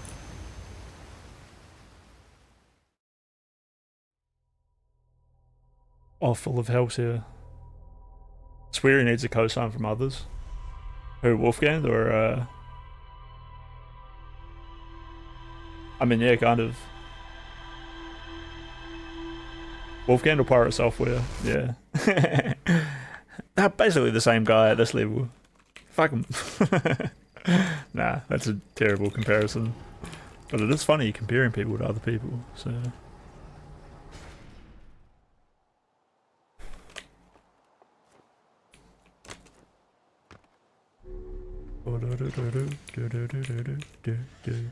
Alright, what do we do? Well, we go to the Southern Observatory. We got a goal, we stick with it.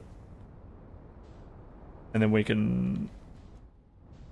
The Ash Twins over there, I need to explore the city a little bit more, I think.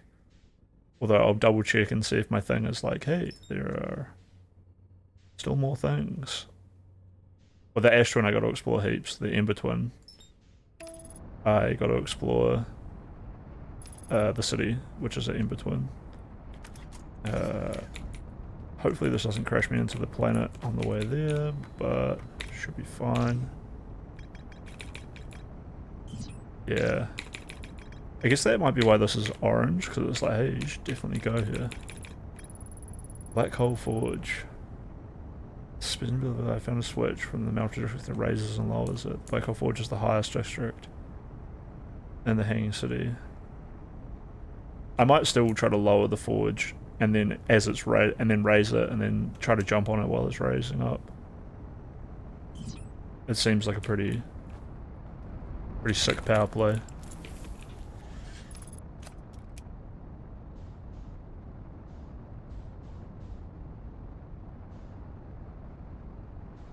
But I'll do that after I go to the southern district, which I think... Wait, what the fuck is this?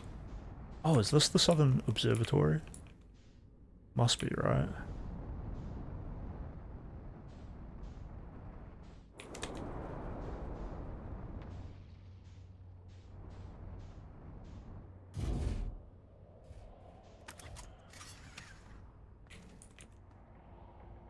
Probably a good place to put our ship down next to the other dude's ship.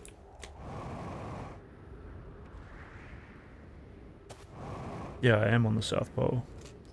You never know what pole of the planet you're landing on until you get out of your ship. I want to like get a mod or something to like fix that. But allegedly there's no way in from here.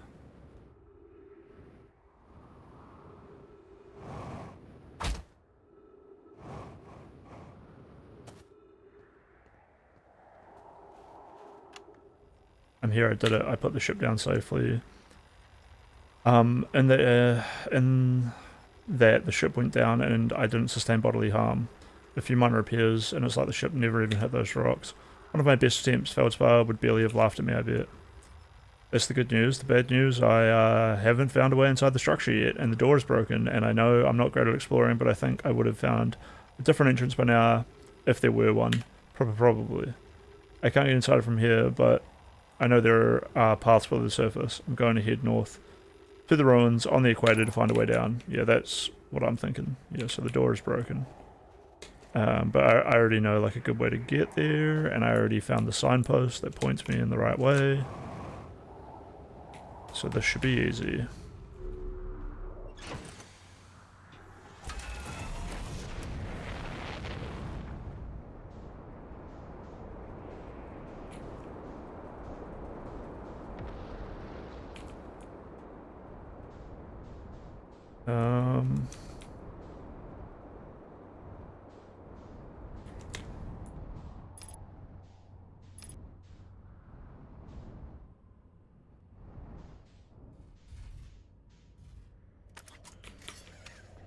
I'm not too familiar with going down this way, but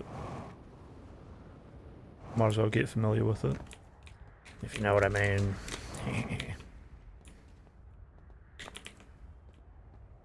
Brittle hollow projection stone. What is this? What is this? Oh, it's the top of the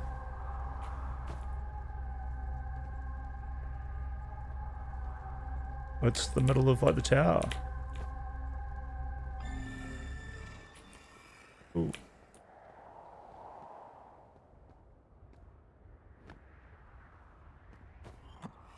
And we can get some words off of it. Solanum. Solanum was here as well. I'm at the shuttle. I'm ready to make my first pilgrimage to the quantum moon. That's exciting. You're almost ready, but there's still one more rule you need to learn. Come see me at the Tower of Quantum Knowledge. Tower is the opposite of brittle hollows. Yep, I know where the tower is. But yeah. Lessons.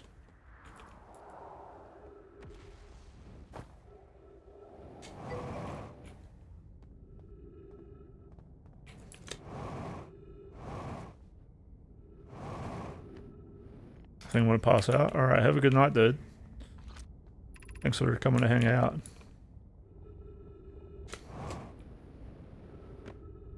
I'll let you know how the game goes, lol. Better than pirate software. Don't forget to like, subscribe, donate, enjoy the content. And I'll buy a PlayStation controller. Or I'll buy a connector cable.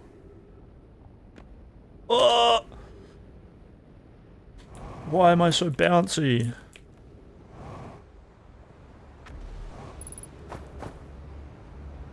Let me in!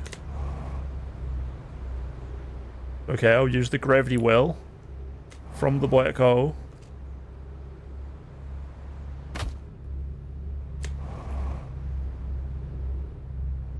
This is a fun part of this planet. You can get some good momentum up. Really cheese the shit out of it.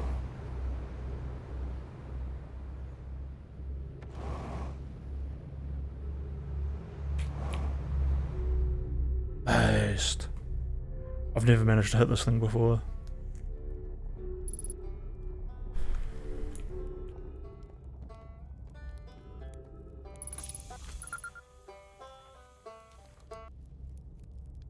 Oh, you launched that, that's great. Yeah, I wonder if I have any new stuff to tell this guy.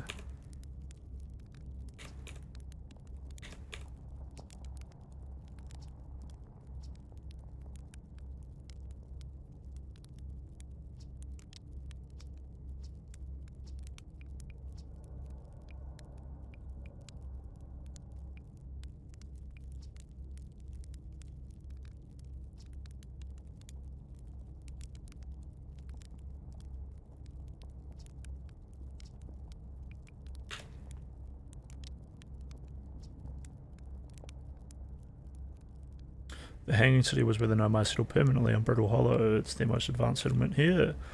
Why they choose to build their most advanced settlement so close to a you-know-what is beyond me. Maybe that kind of thing makes sense to a Nomai, though. Maybe they needed the black hole for something. Yes, they had a forge. I saw the Sunless City on Ember Twin. I mean, there's another Nomai city inside of Ember Twin. That's incredible. A whole city I had no idea it exists. This is great. How did they keep the sand out of it? If it were me, I'd be nervous about getting buried in the caves.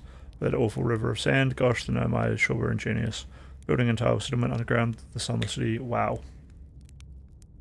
That means there were two groups of Nomai. One lived on Ember Twin, one lived here on Brittle Hollow, but they must have travelled around the system since the Nomai writing can be found on other planets too.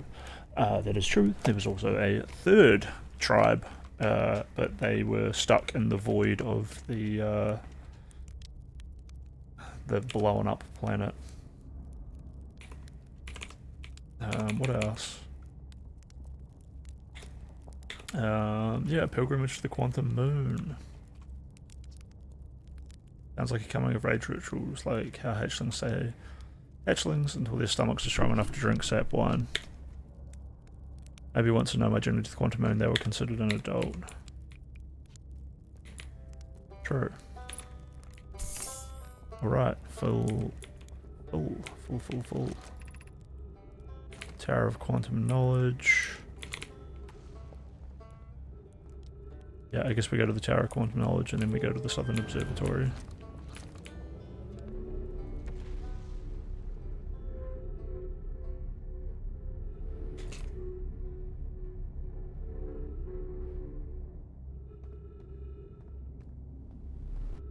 Ah, bum bum bum bum bum bum bum bum bum.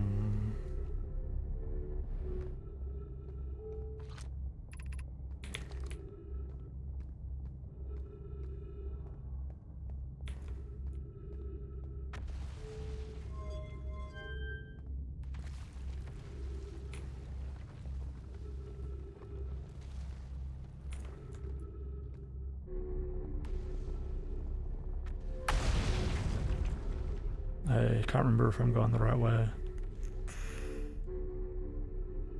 Was this the right way? Was this the right way, chat? Yeah, the Southern Observatory, 550 meters. Alright, let's just be careful not to like bounce off.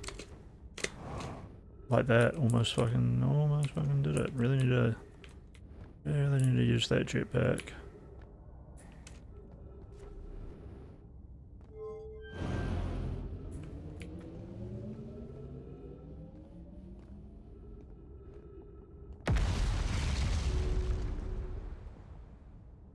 Bro, what the fuck?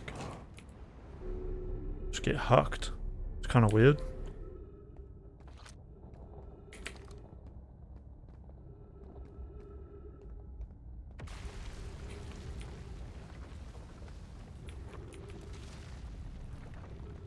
Oh, here we go.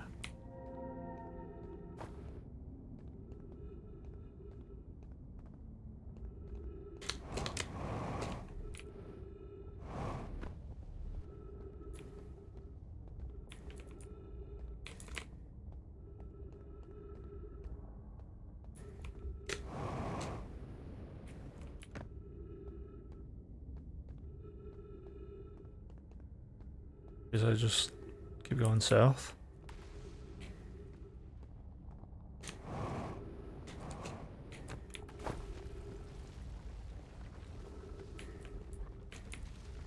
Can I go up? Can I go down?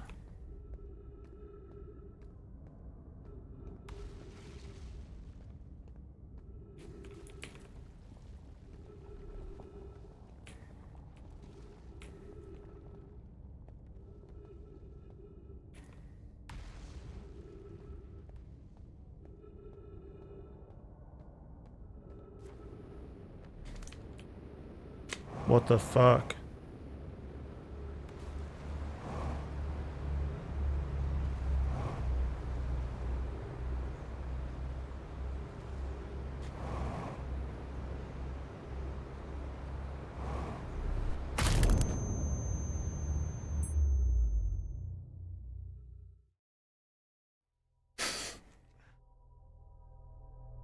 We tried. I'll go there quicker. There might be parts of the planet that haven't been sucked off. That black hole is really just sucking everyone off.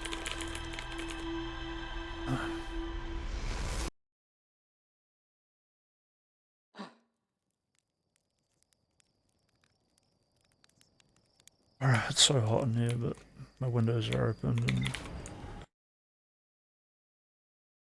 everything is the way it should be.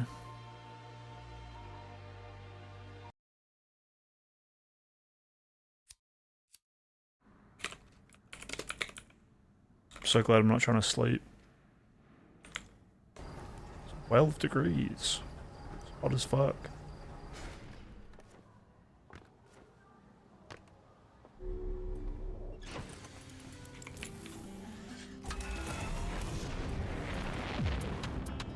I found the street of the house in which she stayed. And my diary's full of your name on every page. Cause I read somewhere you thought enough of me. I'll try again, one day you'll see. Your hair's under my pillow so I sleep. And I'm dreaming of you leaving roses on my feet. I'm obsessed with you in a way I can't believe. When you wipe your tears, do you wipe them just for me? Do you wipe them just for me? I'm pleading on my knees. It's your touch that I need.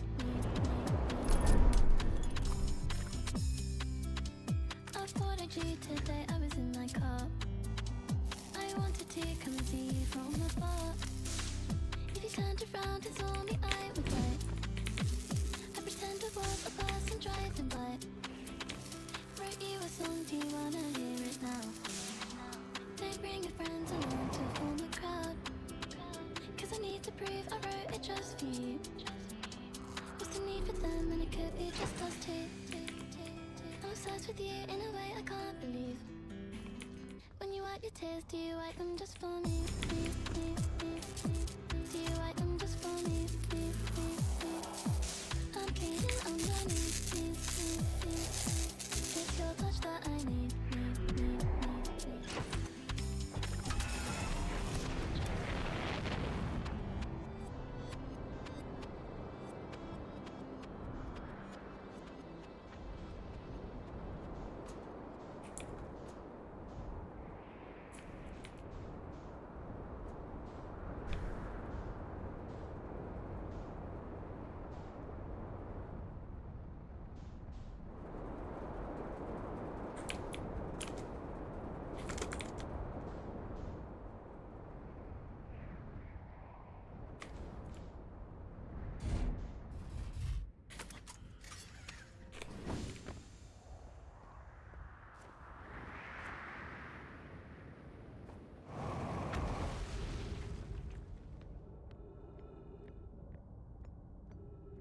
Alright. Perfect.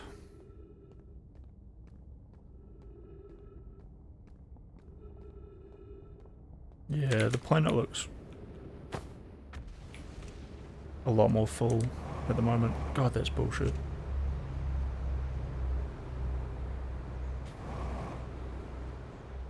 It's the forge. Is this the observatory? No, that's the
Oh, here we go.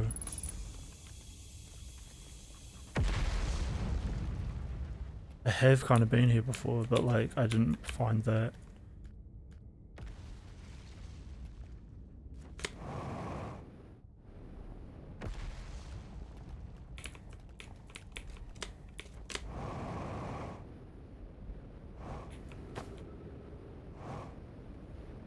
You can't. You can't. Fuck you, game.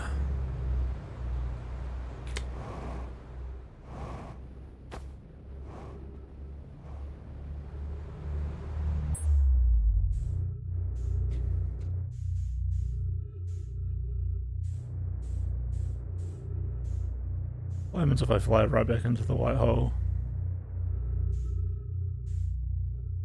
Pushes me out.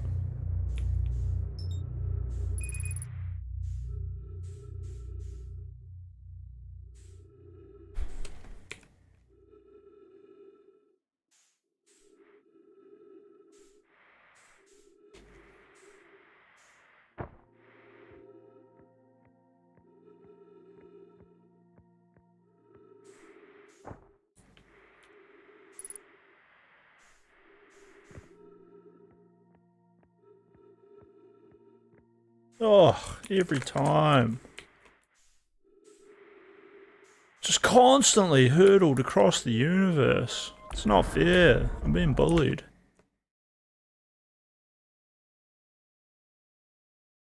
Pink Pantheress made 3.2 million from a bedroom. $3,246,672 from recording songs in her bedroom. So how? Well, she figured out a hack in the TikTok algorithm, which caused her songs to get billions of views on the app. This is what she did with her song Pain, which has 400 million streams on Spotify. Today, we're gonna cover exactly how she did this. This is the Pink Panther story. Pink Panthers was born in 2001 in Bath, Somerset in England, but she moved to Kent when she was 5. She grew up around music because her older brother is an audio engineer. Her father is a statistics professor, which kind of plants the seed for later down the line because she was interested in statistics, and all that is kind of important if you're doing TikTok. And it's a tough subject too. I almost failed it at uni. So I'm assuming she's pretty smart if it's in the family. She would get into music as early as she could, learning piano at age 7. Then 5 years later, she discovered her passion for singing, performing the song Stand By Me at a school talent show. Over the next few years, her passion for music would grow and grow. She was heavily influenced by Tyler the Creator, thanks to her older brother playing Wolf on vinyl. But she also listened to all the 2000s rock bands, and that including Paramore, My Chemical Romance, Linkin Park, Blink-182, you get the point. They actually inspired her so much that she would join a rock band when she was 14, where they'd cover all those types of artists. But she couldn't spend all her time making music, so she started working when she was 13, which is pretty fucking early and might be illegal. She worked at Mark Spencer's, Claire's, and Co-op. The only place I've ever heard of is Co-op, which is like a supermarket type thing if you're not from England. Pink Panthers didn't like working. She wanted more than these supermarket jobs. So when she turned 16, her older brother inspired her to start writing and producing her own music. She also kind of was doing this at the time. She was helping her friend write music, so she had an idea of how to write her own songs, but she wanted to completely make music for herself. But there was an issue. She had no idea how to produce music. But as we mentioned, her brother was heavily into it, being an audio engineer, so thankfully, he agreed to show her how to make music. He'd show her from her bedroom this app on your laptop called GarageBand. If you don't know GarageBand, it's a retardedly simple way to record music. I've used it like once, but it's easier than like the FL Studio types, but harder than a BandLab. Plus, like we said, she's had experience playing the piano, which makes it a lot easier to pick up things like GarageBand because you use keyboards on it, and obviously she has experience with it. Pink Pantheress would begin recording on the app, and she would fall in love with it. Slowly over time, she became more and more confident. So finally, she was putting her own songs on SoundCloud, but nothing would hit. I looked up, I couldn't find any of her old music. I believe her label may have forced her to delete everything. As we know, she pretty much only uses samples in her music, and with copyright, she legally can't have them up and make money at the same time. Eventually, it was time for her to head to university. On the side, she had a passion for video editing and film, all that kind of shit. So she would go on to study film at the University of Arts in London, but she wouldn't give up on her music, spending late nights in a university hall, making more and more music.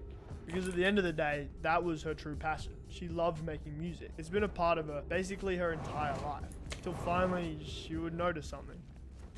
Making music online, she would see the app TikTok rise and how artists were putting up 10 to 30 second snippets on the app. And soon after, people were making videos to these songs and they were getting millions of views, basically blowing up off the snippet. So she wanted in. She just had to find out a way to do it. So she would keep working on making better music at university. Then once she was comfortable in her ability to make music, she would go on to shift her focus. Pink Pantheress became hyper fixated on the TikTok algorithm and how it worked to blow up songs. This is where the whole statistics thing came in. She was uploading 10-second snippets, seeing what would work. Then finally, on Christmas Day in 2020, it would finally work. She posted a snippet of her song Just a Waste. This firstly is a great song. It has an MJ sample of Off the Wall. She would throw this on TikTok and it would begin to gain a ton of traction. The sped up version has millions of plays to it. On YouTube, the unofficial re-upload has 1.5 million views. But unfortunately, she'd have to take the song down because obviously she didn't clear the sample. But Pink Pantheress' name was finally out there and she figured something out. It was now 2021, and Pink Pantheress would use TikTok as a focus group, where she would come up with 10 to 30 second hooks or snippets, and if they would gain traction, she would come out with the full song. The more she did this, the more she began to notice how well sample songs would perform. She would soon get another viral hit with Pain, but this time, the song would be 10 times bigger. The snippet went off on TikTok. It has 60,000 videos being made to it, but there's definitely more, I just can't find them. This has caused the song to reach over 400 million plays on Spotify. All from creating songs in a university hall, Pink Pantheress became globally known. She was running TikTok. Every song she put up on the app would go instantly viral. She wasn't quite as known as a personality yet, but she would get there. She would leverage the success of TikTok to try and release a snippet a day, just working on music as much as she could. This would work out great for her, as she would end up signing with Parlophone Records and Elektra Records in April and May of 2021. This basically gave her the funds and tools to do whatever she wanted in music, and she was very smart about this. She would begin collaborating with artists as much as she could. She would work with the Grammy-winning producer Muramasa on her song Just For Me. Again, went fucking viral on TikTok. This song now has 1.5 million videos made to it, leading to the song reaching 150 million plays. As 2021 would come to an end, she would work with her label to come up with her debut project, To Hell With It, dropping in October 2021. You could tell she knew her audience very well. Blowing up on TikTok, people liked the short, catchy hook, so she would make sure every song was pretty much as short as possible. Every song is like under 2 minutes, just quick and catchy. She also knew how well samples do, so it would be littered with sample songs blending pop, garage, R&B, and jungle. The project would be headlined by the songs that blew up the most on TikTok, being Pain, I Must Apologize, and Break It Off. I mean, I think we've all heard the project, but it's good. It would end up performing amazingly, with it reaching the top 20 on the UK charts and 73 on the Billboard 200. She would use all this momentum from this project to reach the mainstream. In 2022, she was focused on one thing after dropping out of uni: music. She would win BBC Sound of 2022 in January. She would then go on to work with Lil Uzi on the song Baby Cakes. They'd go on to perform pretty well. Then she would release a song, Where Are You, with Willow, which did even better, reaching 30 million streams. Then the song Picture My Mind would hit I just need to another get there 20 million quicker. streams. She was being very smart and using her label to get collaborations with other artists and leveraging their success to boost hers. Till eventually, in November 2022, everything was about to change.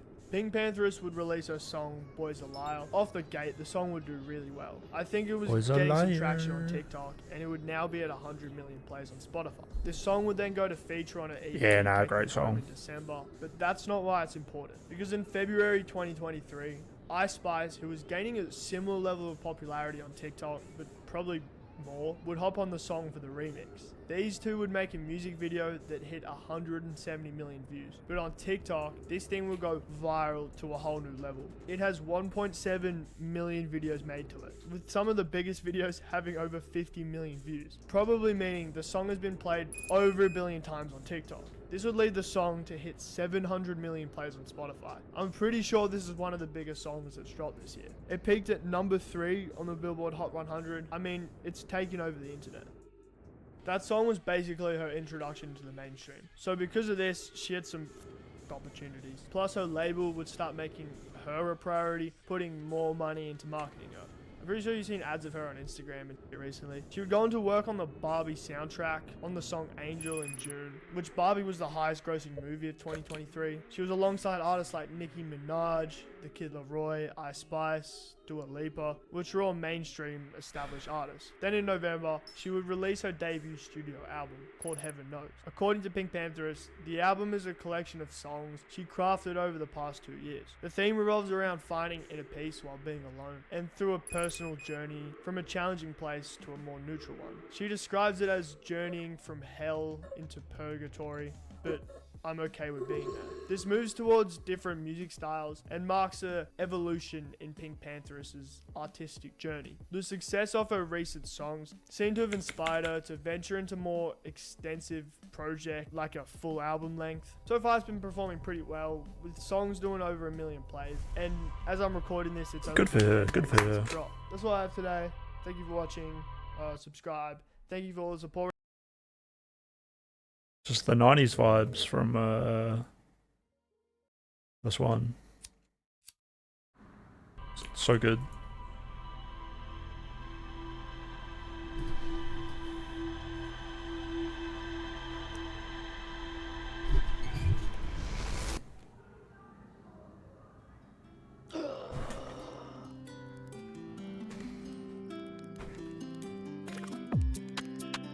I found the street of a house in which she stayed, and my diary's full of your name on every page.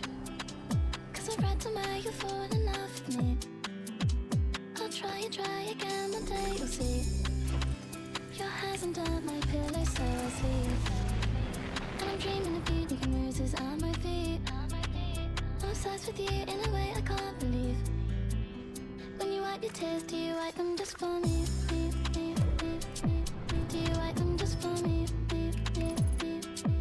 I'm pleading on my knees, knees, knees, knees, knees. It's your touch that I need. I ordered you today, I was in my car. I wanted to come and see you from afar. If you turned around and saw me, I would die. I pretend I was a person driving by.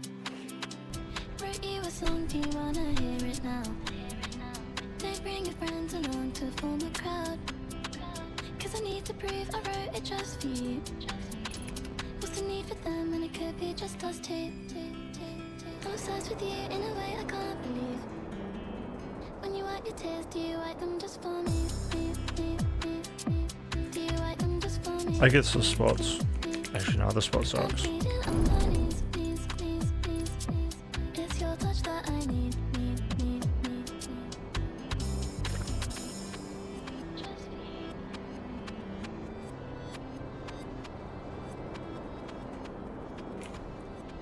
This is the spot.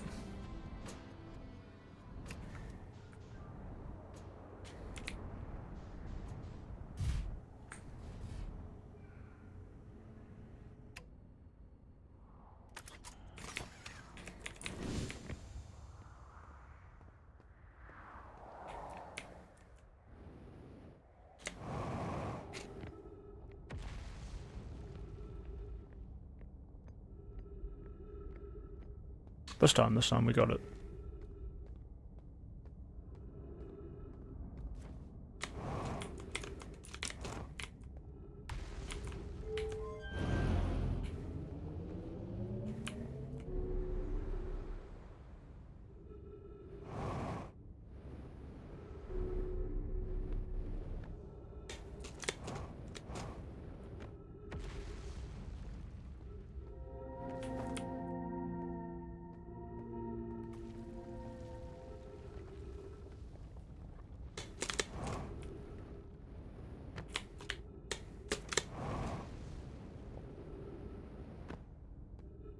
Kind of disconcerting that that massive chunk just broke off.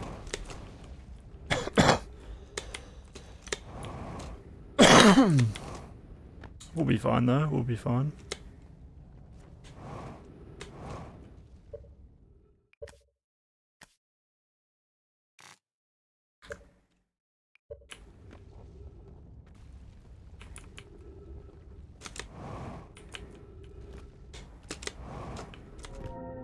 Just gotta keep going south.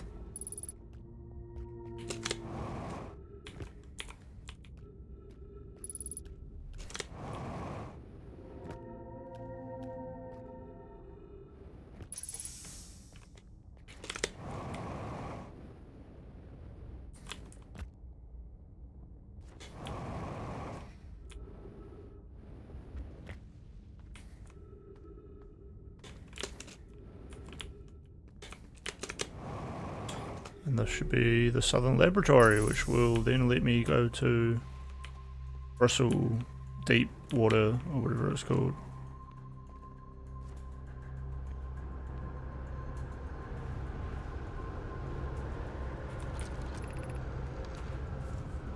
Hanoi. The Vasa's construction yard has been using the cyclones of Giant's Deep to lift orbital probe cannon parts into orbit.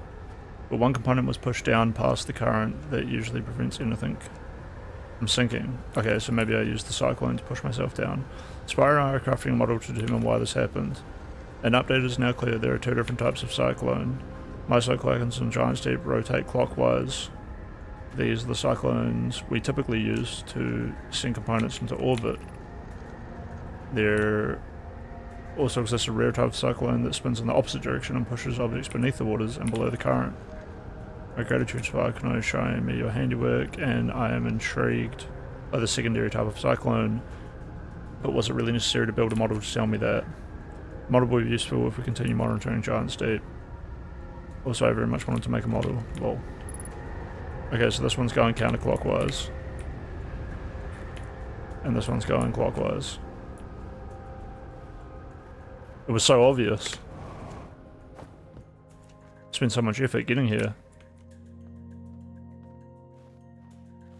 What's all this then?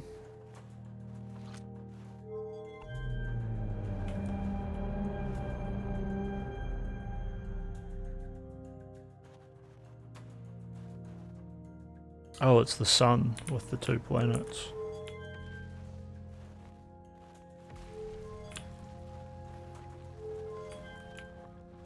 Cool, and I can recreate the whole universe. The brittle moon, the deep planet, dark bramble.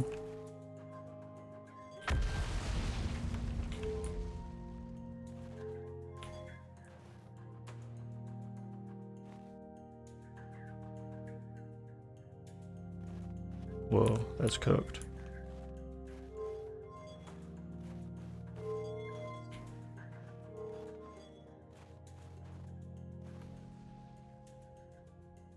So that's the eye.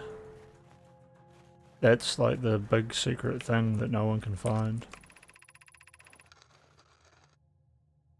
What have we learned this far in searching for the eye of the universe? Based on our knowledge of the quantum moon, we believe the eye is in orbit around the star system's sun. This would mean that the eye is located within a finite, albeit enormous range. Those of us on the vessel originally followed the eye signal to the star system, but we were unable to warp to the eye itself.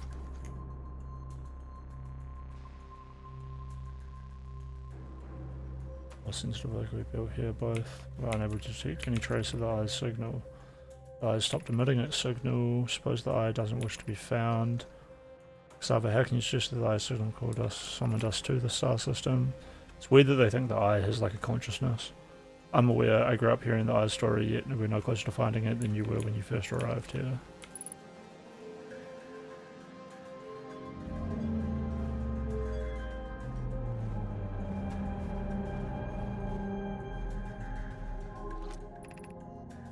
Error, unable to determine orbit, no signal detected, matching any known criteria for the eye of the universe.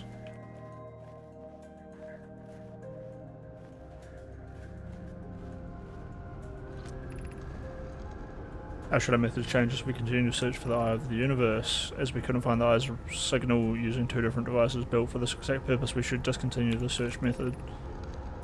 We know what the eye looks like thanks to the quantum moon, but what if we try to find the eye visually instead? Let's send out a probe. We need to build a probe launching mechanism to cover those long distances quickly. A cannon in orbit around a celestial body would circumvent the need to escape gravity's pull. Giant's Deep would be a good choice. It's furthest from the sun, so it would provide the best angles for launch, and it's moonless except when the quantum moon is visiting. Yes, let's build a cannon in orbit around Giant's Deep. Ella's idea is clever, but we have no idea where the eye is in relation to here. The probability of launching a probe in the correct direction would be absurdly small. I believe I have a solution for that problem. Have you spoken to Rami Empire about the technology they're developing? Wait, what was the problem? No idea where the eye is in relation to here. The probability of launching a probe in the correct direction would be absurdly small. Rami Empire.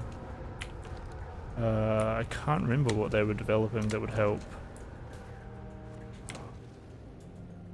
figure out which direction to send a probe.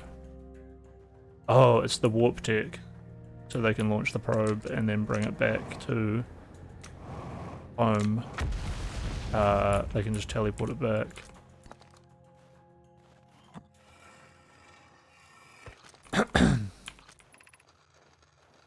Hanoi, Daz and I were lifting the orbital probe cannon components into orbit for assembly, but once somehow sank beneath the current. You should have seen it. We thought it was impossible for any cannon components to sink even partially below the current, but ours sank straight to the core. Sava convinced me to try to recreate the phenomenon myself using other cannon parts, but we're very curious to know what happened. How could something pass through the current? My gratitude for your interesting question. This is exciting. Spire constructed a model of Giant's Deep here at Brittle Hollow Southern Observatory and reveals how the object might sink below the current. I am unable to grasp the answer by looking through the projection pool. If I visit the observatory, would you kindly explain? If you don't mind the trek beneath the surface to the South Pole, I'd be delighted to see you. There are two trailheads, one at Brittle's Hollow Gravity Cannon and the other at the Tower of Knowledge. And this should let me... Yeah. Okay, I've been here before.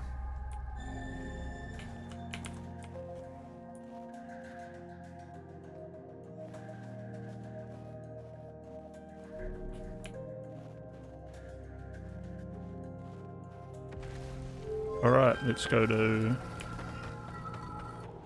the deep and try to get sucked down by a thingamajig.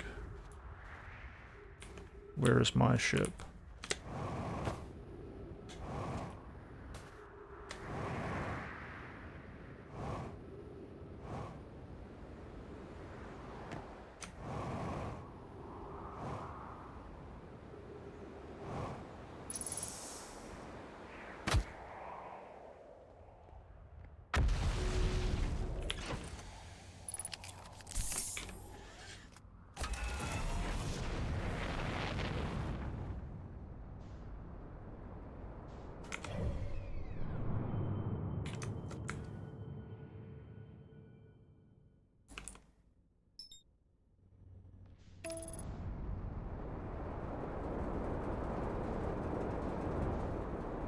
Smooth.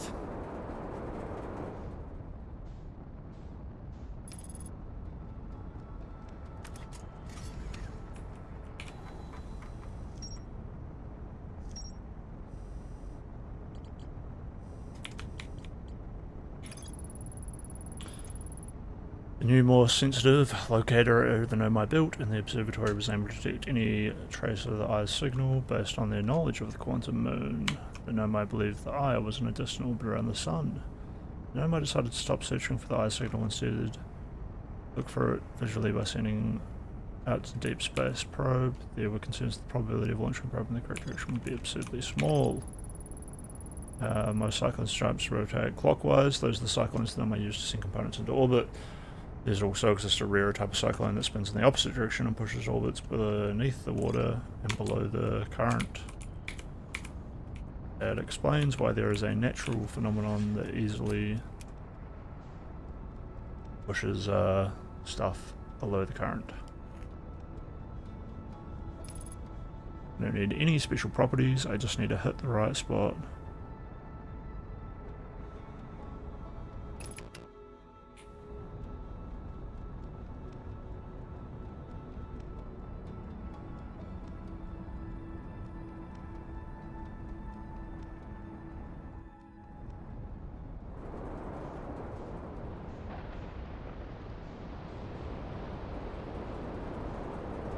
Okay, clockwise, clockwise. Clockwise. That's going clockwise. This is going clockwise. This is this one here.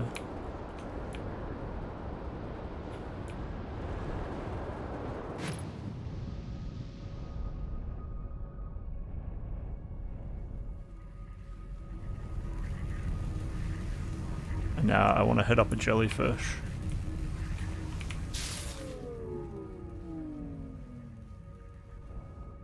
Or not.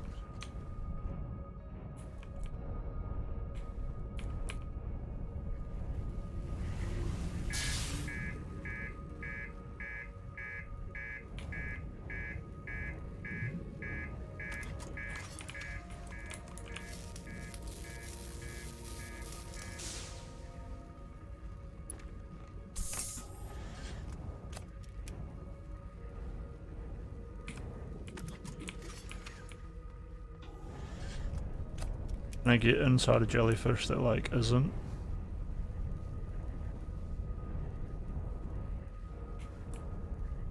I know that the jellyfish are like, I can be insulated.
Can't go in near the jellyfish either.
Come, come. Come, come, come.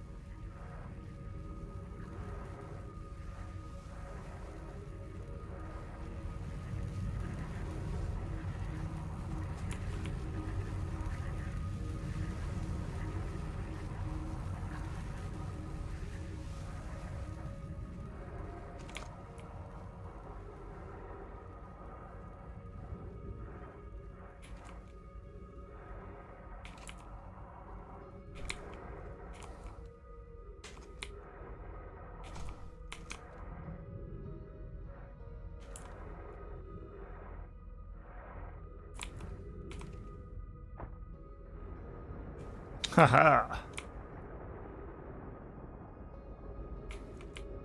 This is gross.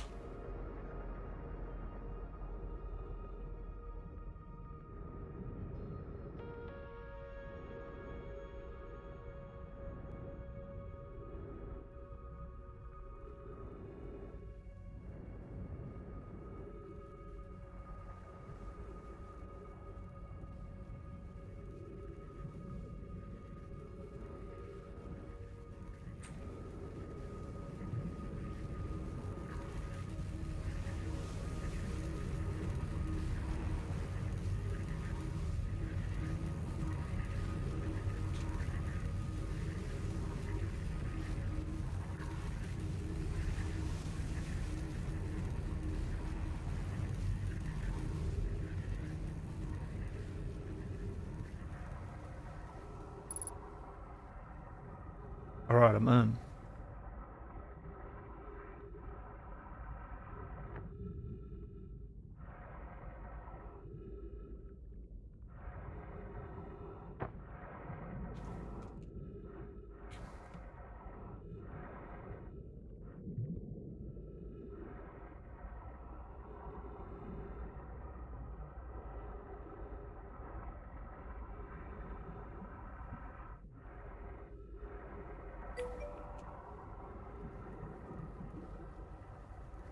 They're trying to... Did Kelly get banned, or...? What do they mean, free Kelly? They're trying to free Kelly! What the fuck?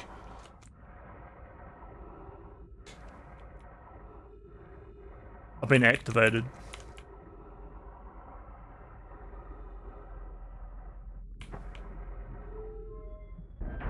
You can come to VC and tell me about it if you want.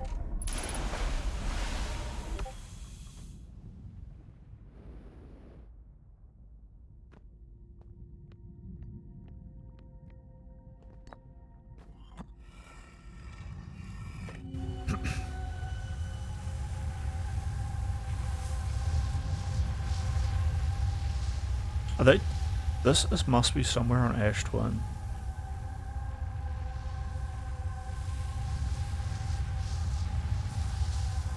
What is this place?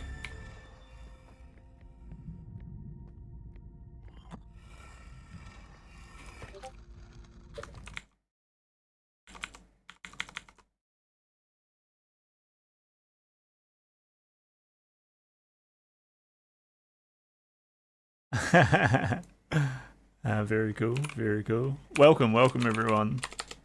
I'm proving that Pirate Software is a retard by smashing this game out. I've done whole bits and no one's been here to watch them. Scripted, well edited, wonderful rants. Ramai is adding some finishing touch here, but she's finished soon. Are you on the orbital probe cannon? Well, yeah, the statue. The statue is statuing, dude.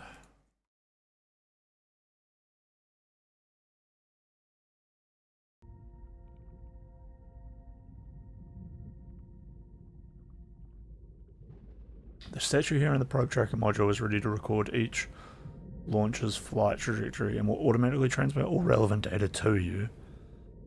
So these statues are meant to be transmitting memories, but I guess they're using it to transmit other things as well. On the other appendage, I'm worried about this cannon's structural integrity and its crew's moral integrity. Once the probe determines the location of the Eye of the Universe, we'll send an alert directly to you and Rami. Beautiful.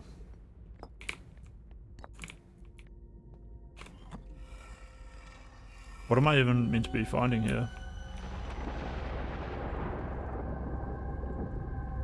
This was the launch chamber. Yeah, the launch module.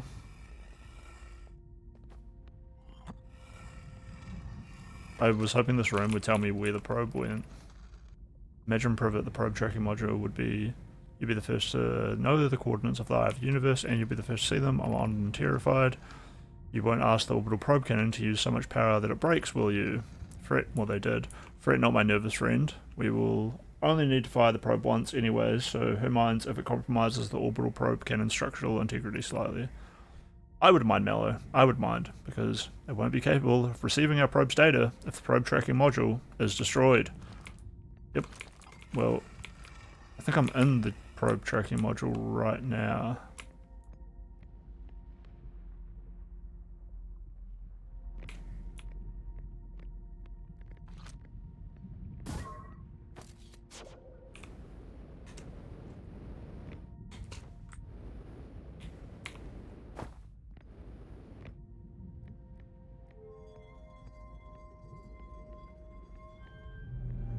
Alright, what are you going to tell us?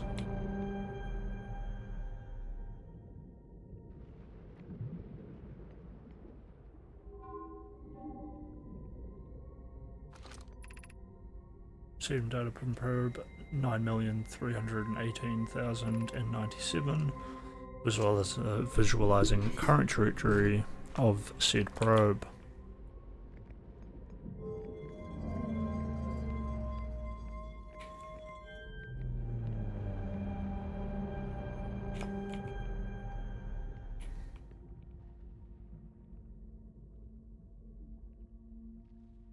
This probe went even further. And then they sent 9 million probes out.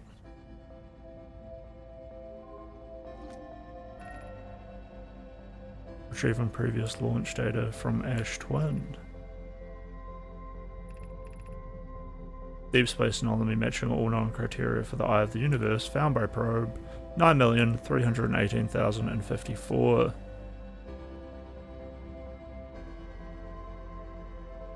And then they launched like 30 more probes after that point. Why?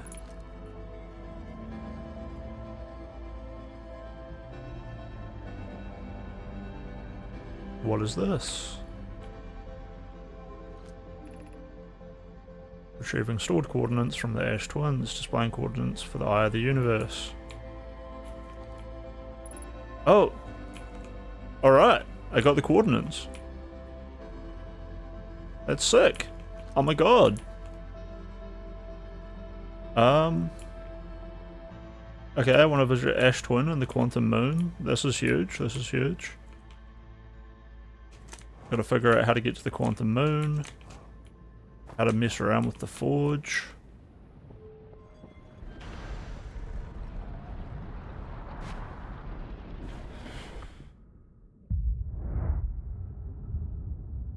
Bro, you really baited me with that. They're trying to free Kelly message. What's going on there?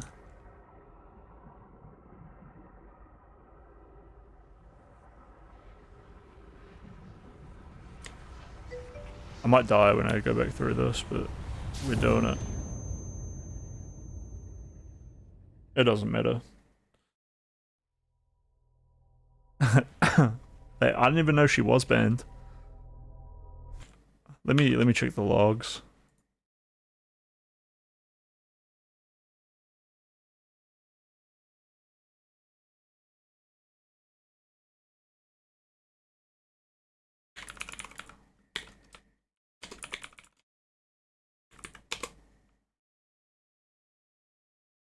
Now you're a perm. Oh, you mean from DGG?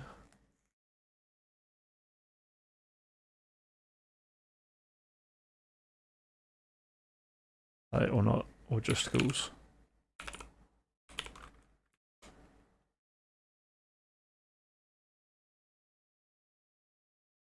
We got a Cuddle Bunny ban, a Cuddle Bunny alt ban.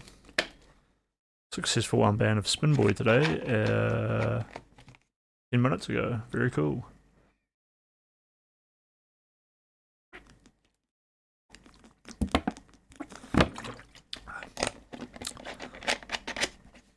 Miss Buddlecunny. Merkazerka got untimed out. That's nice. Love that guy. Right. Solnick unbanned Sick Boy. After giving him 28 days. And then he says, thank Merker for the unban.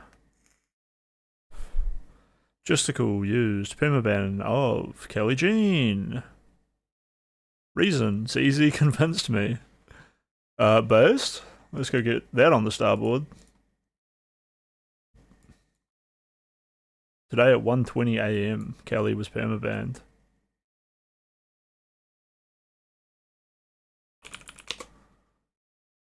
Kelly could go the Kenny route. Disliking Kelly is a green flag and a person. Shell bonuses. I don't think Kelly is awake right now.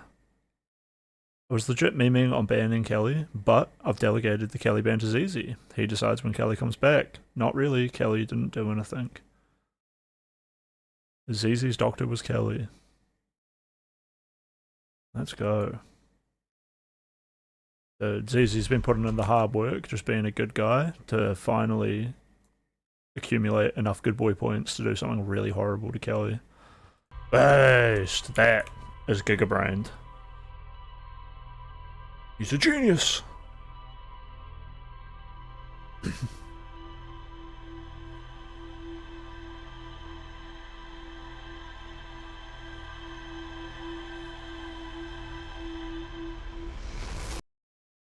Okay, where do I enter these coordinates? I don't even know what that emote is. Crisp Spy? Who made that emote? Wait, I need to load up my Twitch page so I can just even look at it. It just comes through as like a, Oh, maybe I did that one recently. My face win? I don't even know. If you want to use my emotes, bro, at least sub. Jesus.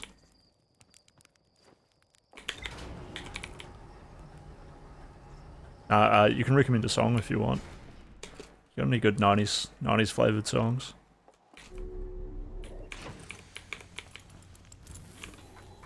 That Pink Panther, or whatever her name is, got me. I don't want to just keep playing that song over and over, but it was good.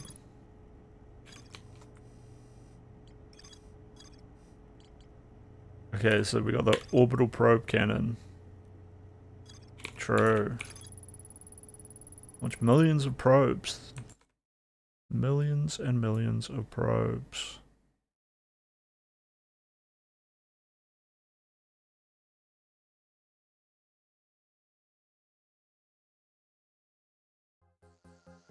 How do I say that? Sonic U? Soniqua? Oh shit, I know this song.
Little hanging city.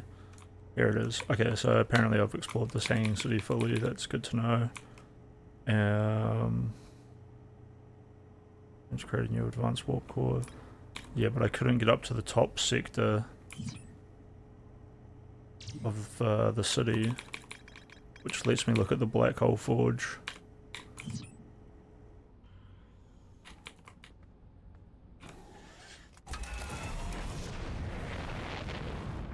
I think I'm going to the jellyfish or the anglerfish.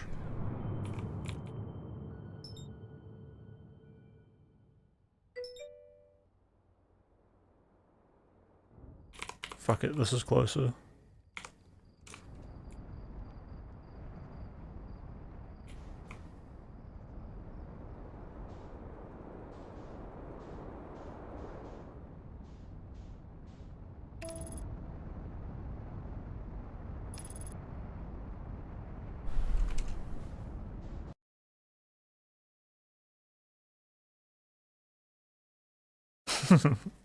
Oh, what is this?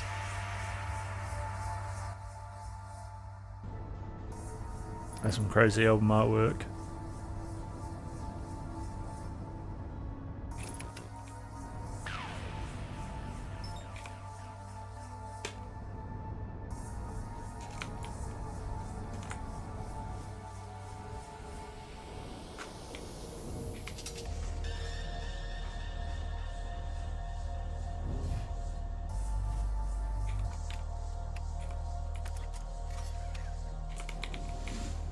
Yeah, we got some exploring to do, but we got to speedrun this one because the planet is filling up with sand. It's like a giant hourglass, but it's a planet. Kind of a cool concept.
I'll be mimming and kick chat. I'll be mimming and kick chat. I'll be mimming and kick chat.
Nice.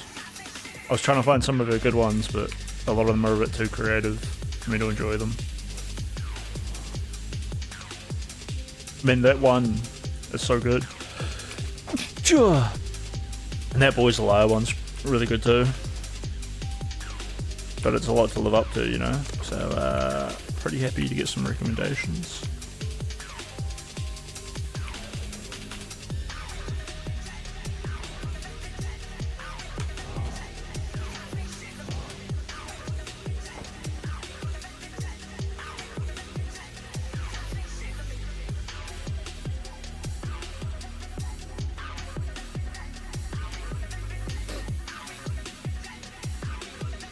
Stepping Stone Cave.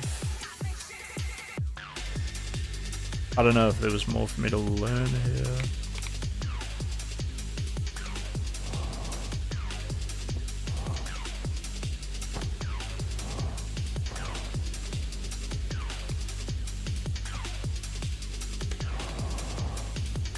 The sand is rising.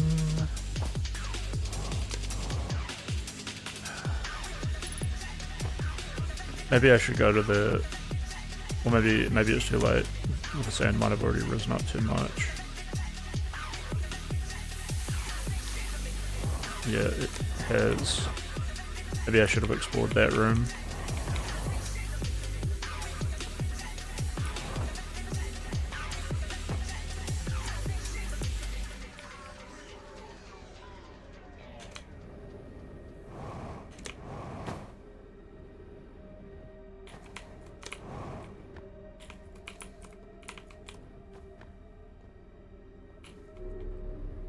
Where's the spot?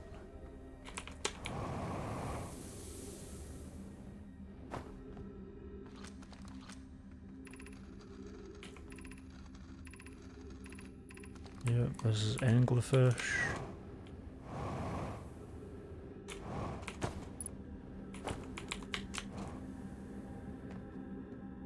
This is this lame place.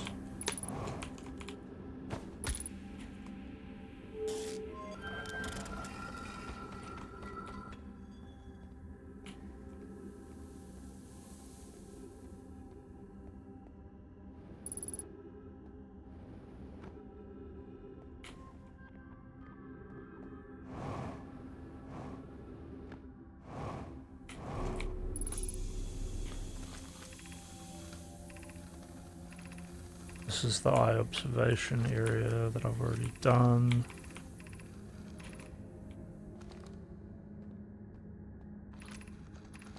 Or this is the shrine. This is like, because they worship the signal like a god. I mean, they're not too crazy about it, they just talk about it like in waffly ways over here.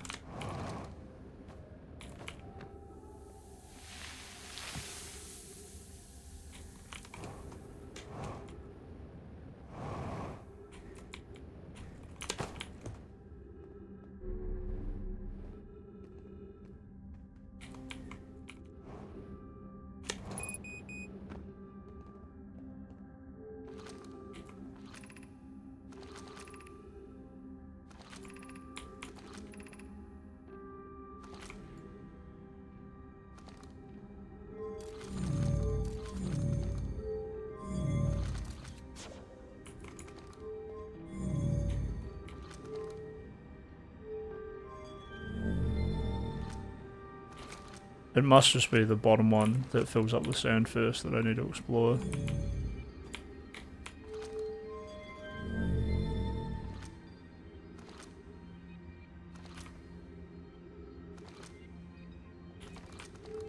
The stepping stone just leads to the anglerfish. The shrine I'm sure I've done, so that just leaves the high energy lab.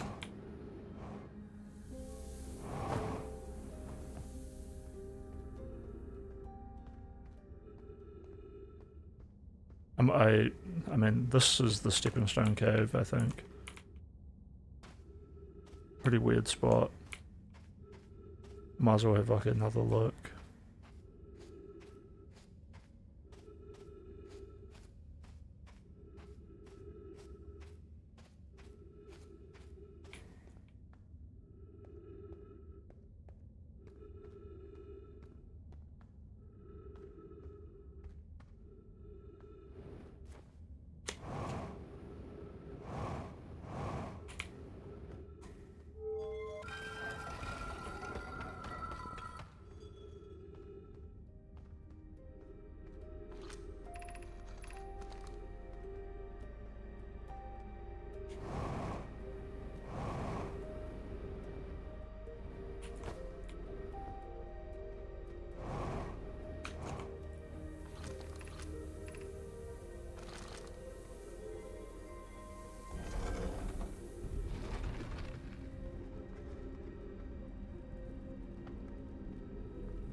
Let's have a look at this other Pink Panther one. Wait, is this Pink Panther?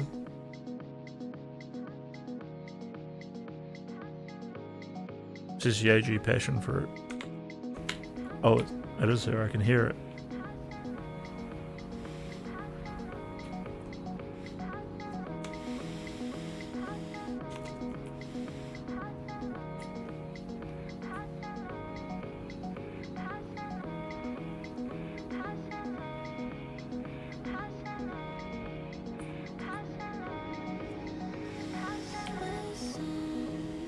Seeing you got ritualistic plans in my soul of addiction for now, 'cause I'm falling apart. Okay.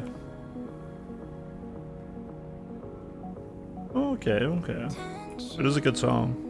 Between us just like It does make me think that Drake is a pedophile, this song, but, you know, you got issues that I won't mention, it doesn't mean it's a bad song. 'cause we're falling apart.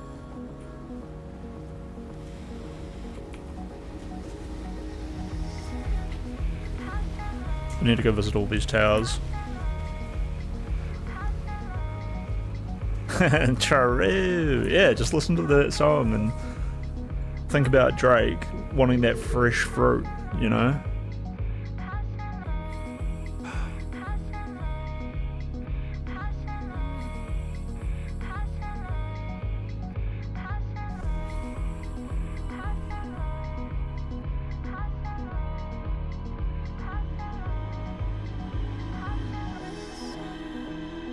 Hard at building trust from a distance.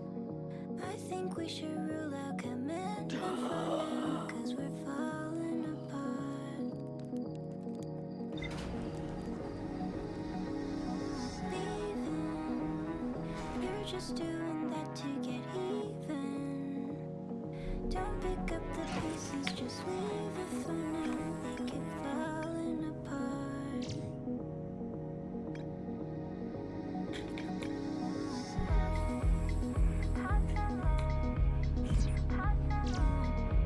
Why is there still more to explore here?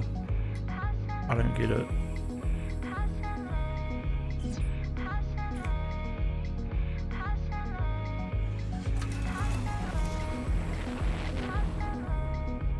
We go again.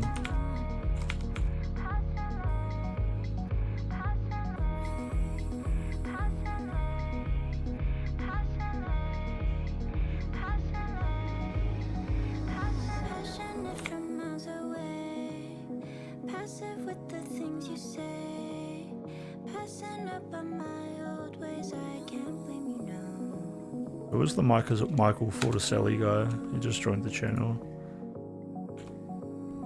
Passionate from miles away, passive with the things you say, passing up on my old ways. I can't blame you, no. Passionate from miles away, passive with the things you say, passing up on my old ways. I can't blame you, no. Really, you're really just heading right into that planet, mate. Fuck. Passionate from miles away, passive with the things you say, passing up on my old ways. I can't blame you, no.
Get in, get back in, get back in. I forgot my spacesuit.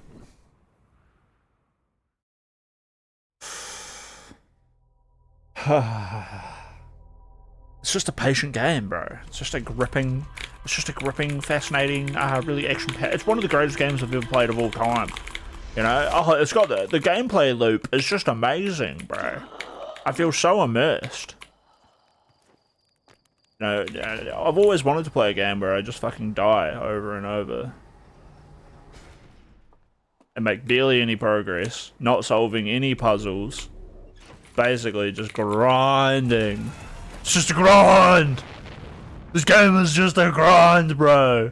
Why do people love it so much? Fucking doe-eyed retards out here. Fuck. Let's go, new song.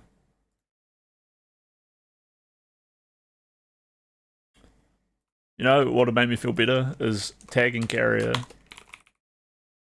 in chat and then deleting it so that he doesn't know who tagged him. That really warms my soul. Might start doing that to Taken as well, because Zizi seems to be doing it to her. Yeah, we got another one. We got another one targeted.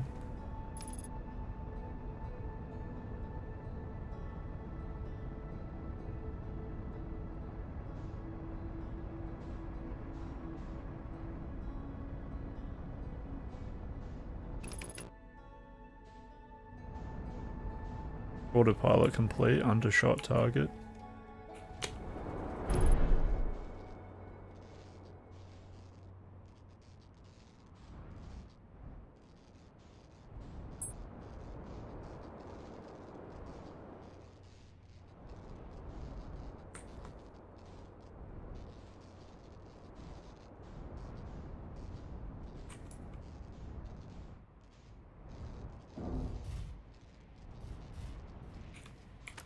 Landing camera and landing gear and spacesuit this time.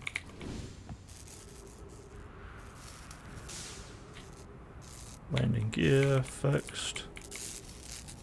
Landing camera fixed.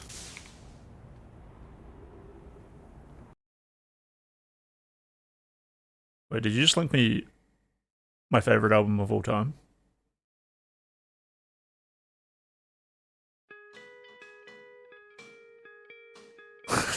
Did you just link me 13th Step?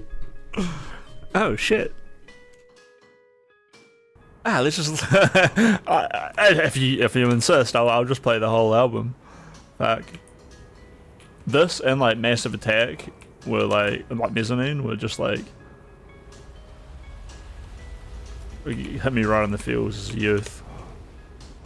Not to pull your halo down around your ears and tug you to the ground.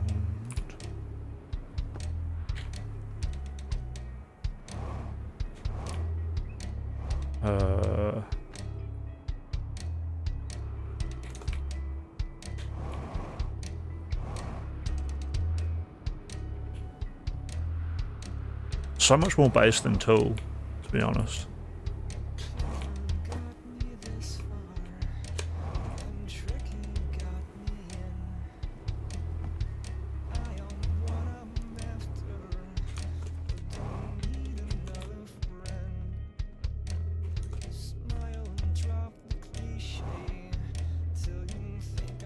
Fuck, I got no idea where I am. Let's just go up.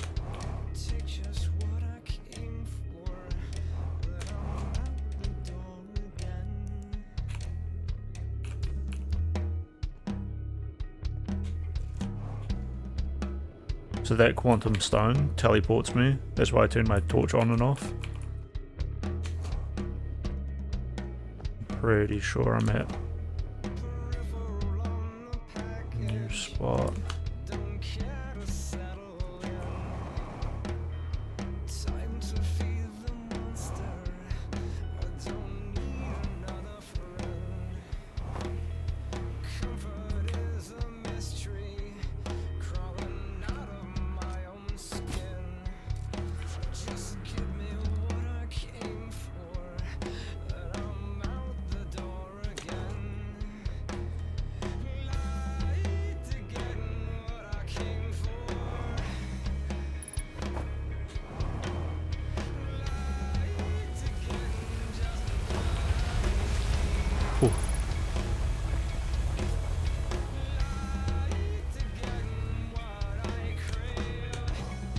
I'm probably too late, to be honest.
That's probably the hint.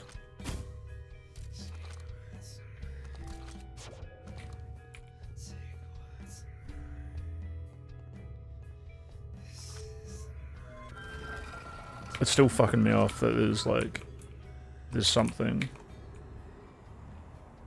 that I don't understand.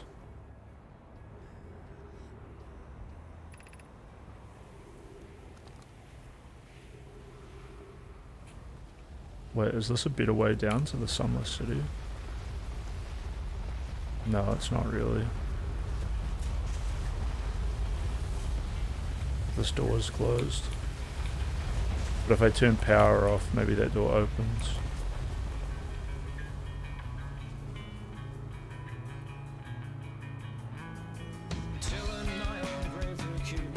At least this door is open, so now I can get back in there without having to dodge all the sand.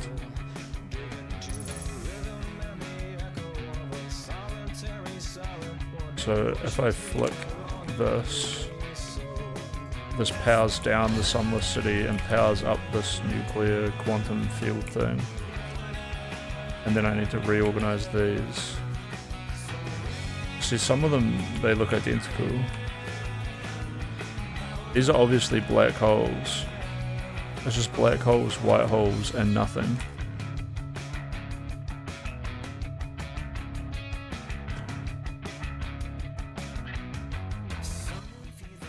Dude, I should be chucking up the video clips for this.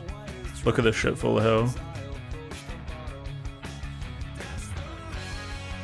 Is that not just psychodynamics? She's in the song, bro!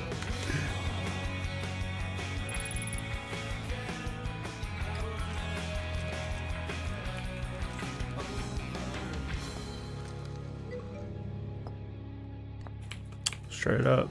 She's just witch coded.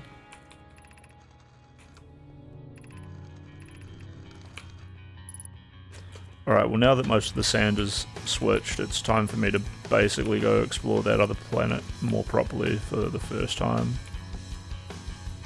As long as I can get back to my ship. Didn't I land it around here somewhere? That would be really convenient.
Okay, I'm gonna go take a piss. I'll be right back. Fuck it. I'm actually gonna pause the song so I can listen to it when I come back. I'll be right back.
Boom, boom. I love progressive metal and stoner rock.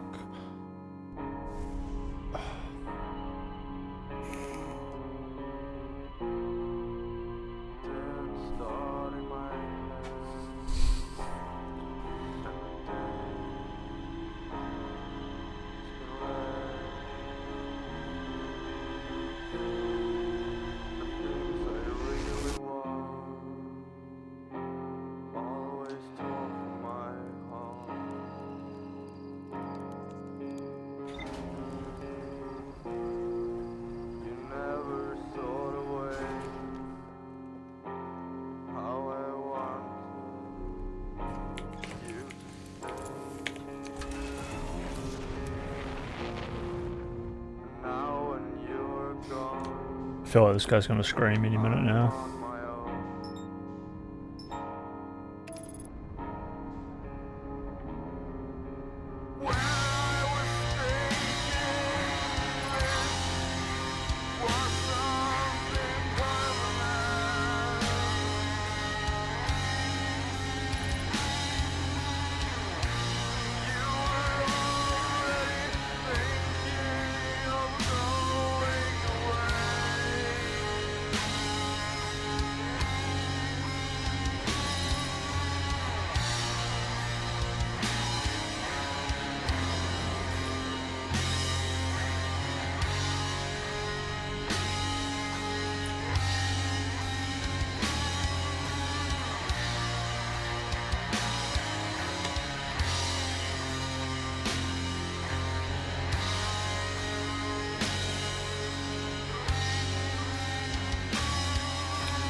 Do you like Porcupine Tree full of hell?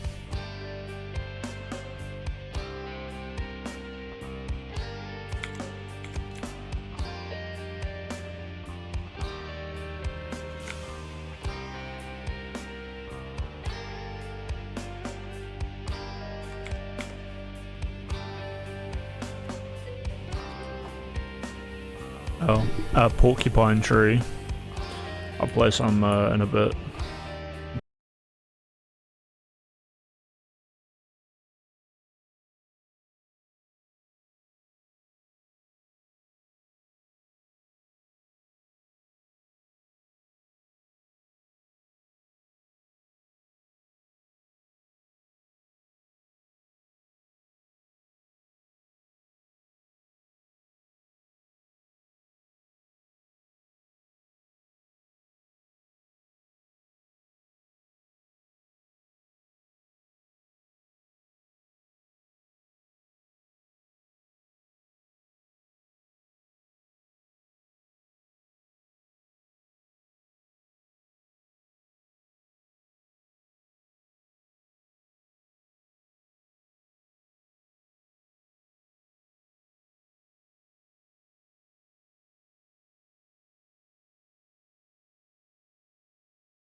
I gotta think real hard. I gotta pull aside pirate software and think real hard about this for 2 minutes. The central chamber inside Ash Twin was physically sealed off by an immensely thick protective shell. I think that's the part that I found where I can slide the slit open. And I plan to construct technology capable of producing a 22-minute negative time interval on Ash Twin. Every memory recorded by a Nomai statue is transmitted to a corresponding storage unit within Ash Twin. Yeah, I haven't been in there, but I've been emulated in there. Several large number towers from a ring around Ash Twin's equator. So those just seem like teleportation towers. Whitehall Station was used as a model for these towers, which were built for the Ash Twin project. I'm gonna go to Dark Bramble and I'm gonna find their third ship and then see if that helps me with the puzzle.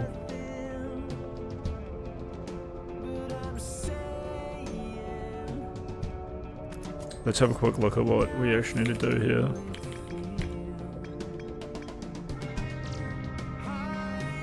So we need to find the vessel and we need to find the escape pod.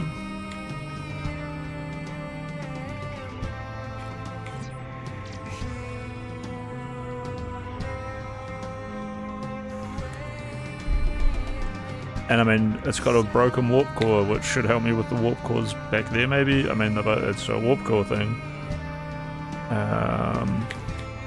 I'm pretty sure the escape pod is the red light, so that's what we're gonna go for.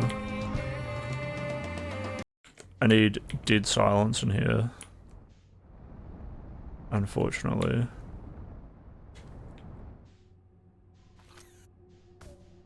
So we're gonna fire off a scout and we're gonna push this.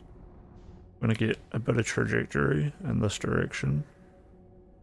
And then I have to hold quiet. Like, I can't use my boost as much because there are massive fucking anglerfish.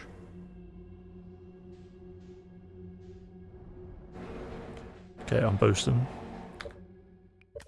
Let's turn the sound up a bit.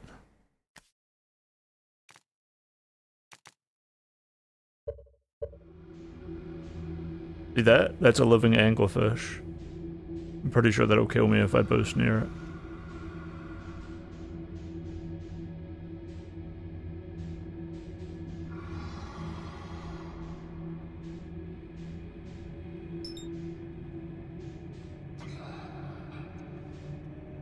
It's all good though, we're in like in a void.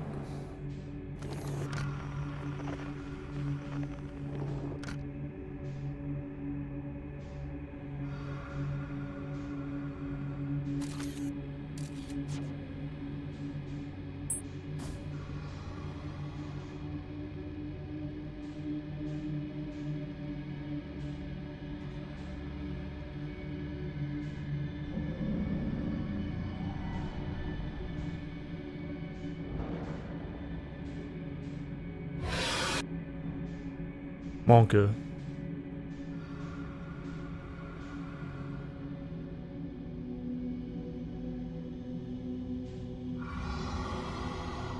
Oh yeah.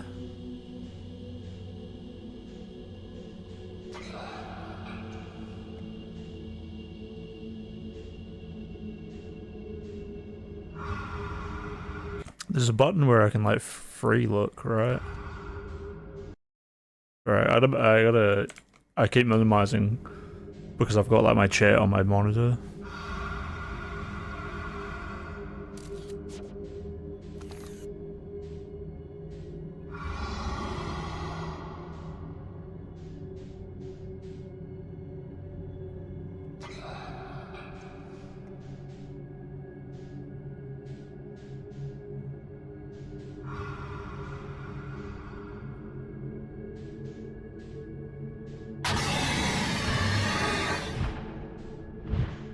Bro, the second I boosted just a little bit, it came for me.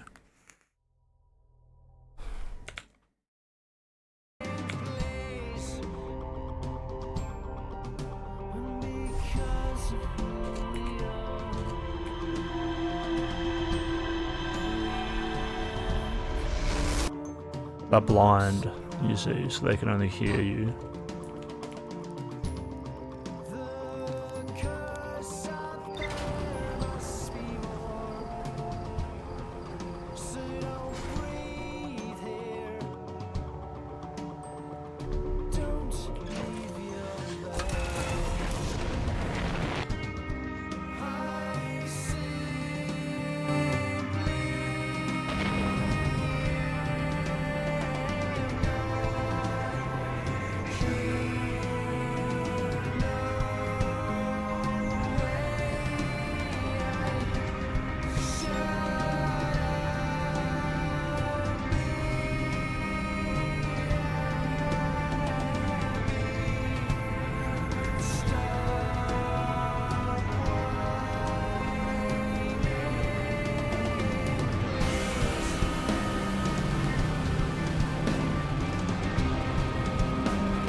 Alright.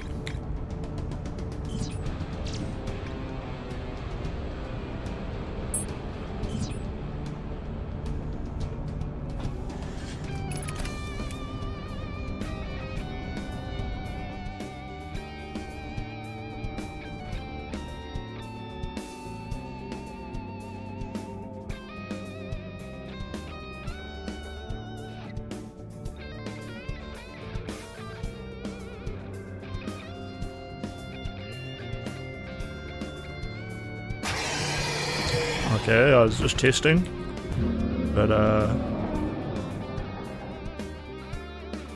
going up or down was apparently not good.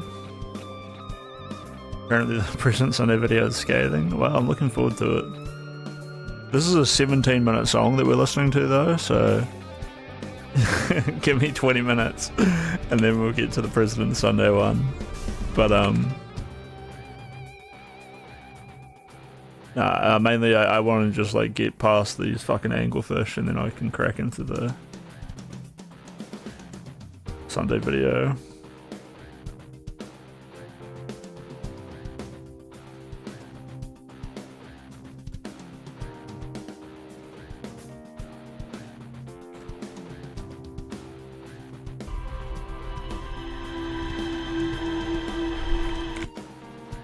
Hold on, there's something I can do with these anglerfish.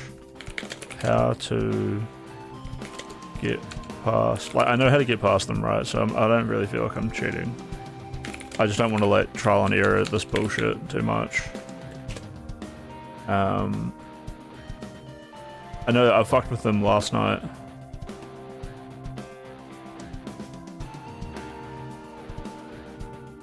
Low thrust maneuvers are safe.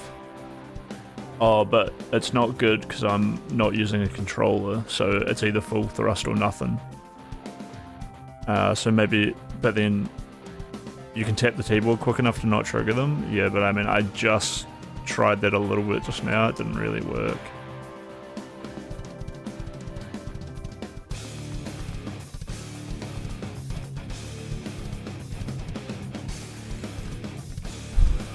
I know what bars they're talking about here. Your suit has more than enough oxygen to get there, just get out of the ship before entering the seed. Yeah, I mean, if I have to, I can just do it outside of my ship as well.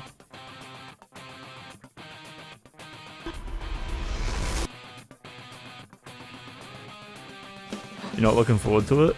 Well, Sunday is like when these leaks first happened, he just totally took like a victory lap, but it was more just like him just like schizo posting like, all of my political takes were right because Destiny's a fucking pervert, you know. So like, this shit is inevitably gonna be like super retarded.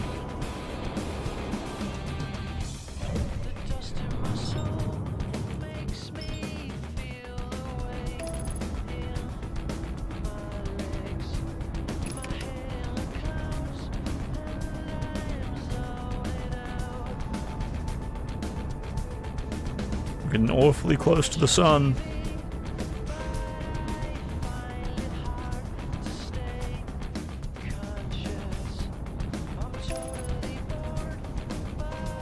Somehow I managed to dodge it and not on the side that I was trying to dodge it on, but that's cool, that's cool.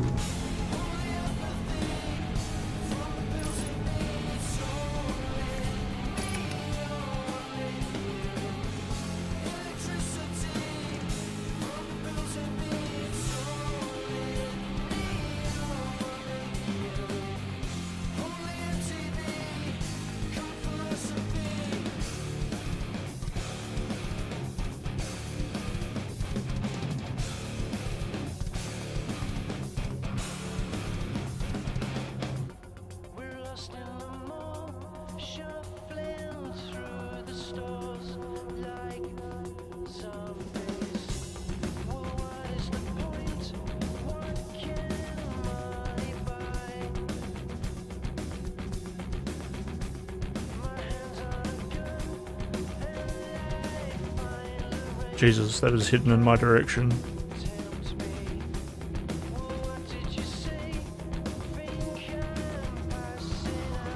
Fuck off.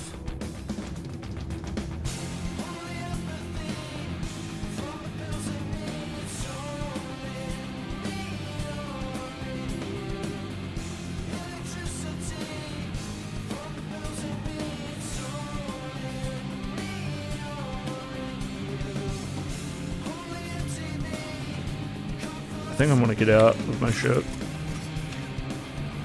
Oh fuck.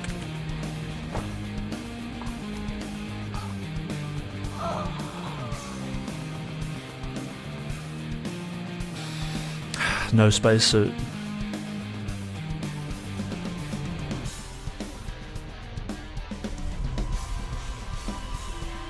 I'm a dumb fuck! I'm a dumb fuck! Ugh! I'm a streamer, bro. I'm a streamer. I'm meant to be retarded. Actual no brain. Big retard. Let it out. Let the pain out. You know. That's what gets the. That's what gets the people hyped. It's provocative.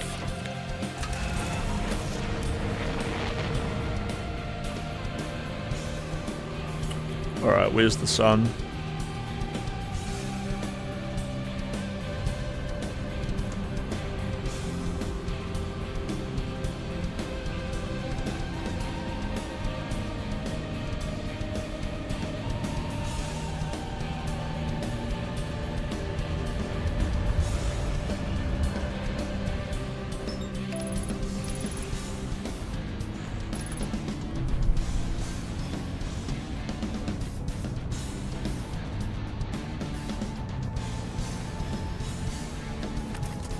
Put our suit on, or I forget.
Firing the scout triggered it.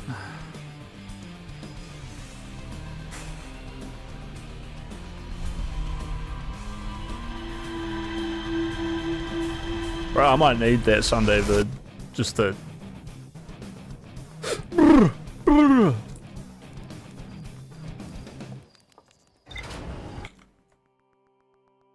Alright, there's still 5 minutes left, but fuck it. In this video, I'm going to tell you a story about a man. It's a story that has been replicated over and over and over in government, in show business, in business boardrooms, restaurant franchises. This time, it's about a man with a small social media empire on YouTube.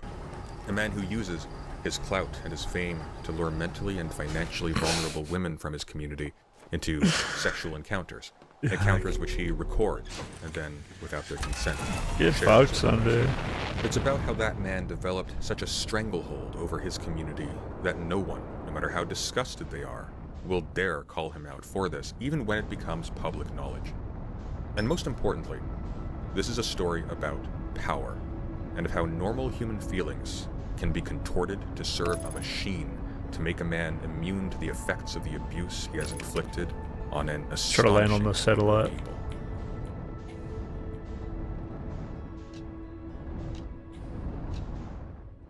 Stephen Bennell II, or as he's known Okay. online, Destiny, is a highly successful political streamer and content creator who has garnered infamy not just for public outbursts and controversial political positions, but also for an impressive number of public threats, sexual scandals, and even outright criminal actions.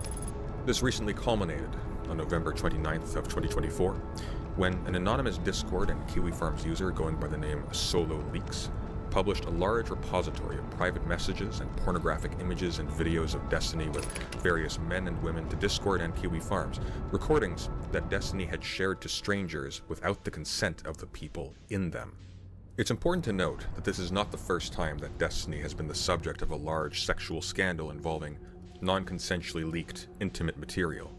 All the way back in 2012, Destiny was caught up in a scandal involving a competitive StarCraft 2 player called Blue T, who had tweeted out a photo of his genitals.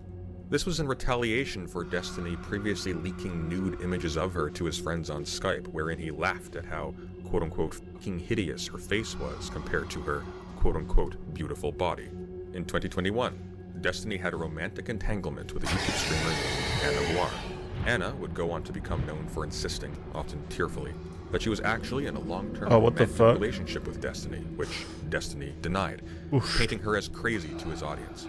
It was later revealed that in fact, while Destiny was insisting to his audience that Anna was insane, he was actually sexting her the entire time, and referring to her with terms such as princess in their conversations. Anna threatened to post these sexually charged texts to prove that she wasn't crazy and that this was all actually taking place.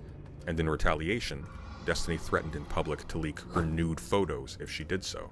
Like if you and I had like sexted or something or traded nudes and you were like, I'm gonna leak your nudes, and I go, fuck you, if you leak my nudes, I'm gonna leak your nudes. Is that like blackmail or is that like abusive? I disagree. So do you think that leaking sexting and leaking nudes is proportional, or do you think it's a proportional response in the way that you're reacting to them? I think it's about proportional. Because you're leaking like sexual material and shit from another person. Yeah, fuck it, I think it's proportional. Destiny has also at least once admitted to accidentally sending homemade videos of him and his wife to people who his wife did not in advance approve of, in accordance with a previous agreement that he wouldn't. Me and Leanne had a conversation about, there were a few girls we talked to, it was like, oh cool, like we should record videos of like us fucking. Fuck. Send it to people. Like, Fuck, it's fuck, fun. fuck, fuck, fuck. I kind of like have like my little archive of like Coomer material that I'll send to people if I want to. There were girls that I talked to past that I'd send stuff of like either me or me and Melina. And Melina talked to me and she was like, hey, if you're gonna send any videos to new girls that we haven't talked about, like let me know that first. Because she wanted to be careful. And so I was like, oh, okay, sure. That's fine. I didn't think DGG about it foot at the time, soldiers. but for the first DGG thing, foot I was soldiers. like, yeah, DGG foot soldiers. check 100% You know what the that's from? That's because Sunday got this off of Kiwi Farms. And the Kiwi Farmers like to insert the DGG foot soldiers meme to brainwash us. They're trying to brainwash us into calling ourselves foot soldiers. Because they're convinced that Destiny's one biggest fear is that people will find out he has a foot fetish. Which, like, this. Other examples of threats and sexual I mean, maybe that does embarrass made by him. Destiny are plentiful, but the general point is this. Destiny has a very bad history when it comes to sharing intimate material of people that he is sexually involved with without their consent. and of using the threat of their release to keep people in line. If this brings a certain Diddy to mind, you are not alone. Like with Diddy, when people speak out about Destiny's misconduct, the responses vary from silence to dismissal to outright threats of exposing their intimate information and media. Unlike with Diddy, these aren't just allegations, we have the receipts. In 2023, Destiny's wife Melina publicly separated from him. In response, Destiny went on stream and indicated multiple times that he was confident that Melina would not leak any unsavory details about the relationship to the public because he too had compromising information on her and logs that would seriously harm Melina's reputation if they were revealed. Whereas, since his reputation around relationships was already so low, he would be effectively immune to the consequences. Why do you think that she isn't going to leak or talk shit? Melina will not leak or talk shit about any of this because she knows that everything about this makes her look like a f***ing satanic demon. She knows that. She's threatened it a million times, like, I'm gonna start leaking everything. Oh, yeah, let's go. Okay, if you really want to, holy f***, because my reputation is already zero in regards to our relationship. Everybody thinks I'm a horrible piece of shit. We want to start leaking shit, we can do it. Fast forward to November 2024. Due to the solo leaks, it has come to light that Destiny has been sharing intimate private messages, nude images, and pornographic videos with a 19-year-old OnlyFans creator called Rose, who he was sexually interested in at the time. Rose leaked these to a Discord and Kiwi Farms user called Solo Leaks, who may for all we know be Rose herself, who then published them to Discord and to Kiwi Farms. These leaks included intimate romantic and sexual DMs between Destiny and Lauren Southern, who Destiny had long denied being romantically involved with while she became increasingly present in his public personal life and on stream, despite being publicly at odds with each other politically on the surface. Destiny even once described her activism as involving... I mean, I doubt it. No one gives a fuck about Sunday, right? These DMs revealed 2,000 views in 1 hour. That in fact, Destiny and Lauren Southern had been mutually declaring their love and admiration Maybe for each the other, like professional expressing intentions to editing separate from the respective partners to marry each other. of this video will like help all of this was get traction. Lauren Southern, is this a message, one of her private messages to Destiny? You're basically asking if you can argue me out of this, and I feel like I'm setting myself up for failure if I say yes. Like, obviously I choose you, I want to be with you. I would have never gone on another date if that's what you wanted. You've been super transparent about not wanting the same thing as I do in life. That's heartbreaking because obviously we have something incredibly special. Dude, their love letters are so fucking dank, but he was literally fucking around with this Rose girl at the same time, right? Is that what Sunday was saying? I wasn't even listening. I really appreciate your honesty though, because I'm not just making decisions for myself, I'm making them for Brock too. That must be your son. I'm like only a few weeks into regular normal people dating, so I don't think I could say my mind is set on anything, but I also don't want you to ever be dishonest about your intentions and limitations with relationships, because you want to keep what we have. I'm not going anywhere. You're always going to be a part of my life, I hope. I just don't really know what things are going to look like going forward while I'm trying my best to be respectful and hold to my values with people I date to try and give healthy relationships the best shot. She is so romantic. I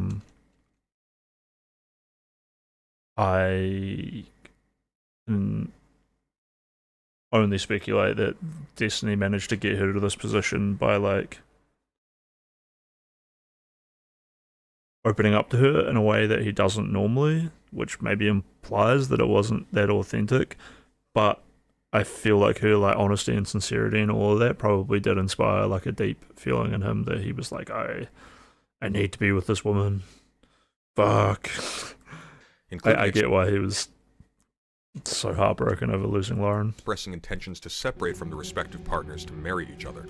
All of this was happening behind the scenes despite Destiny publicly claiming to his audience that he and Lauren were not involved, and while he was publicly accusing his wife Melina of lying and of being controlling privately when she would express displeasure about the relationship and when she requested that Destiny stop associating with Southern. In addition to these leaks, which not only severely compromised Lauren Southern's career and personal life, but also established that Destiny was lying when he accused his wife of being delusional and controlling about the affair, Solo Leaks also published a massive dump of revenge pornography, which featured various sexual encounters with numerous men and women that Destiny had recorded and sent to Rose as part of their flirtations, which incidentally include references to how he recorded other people.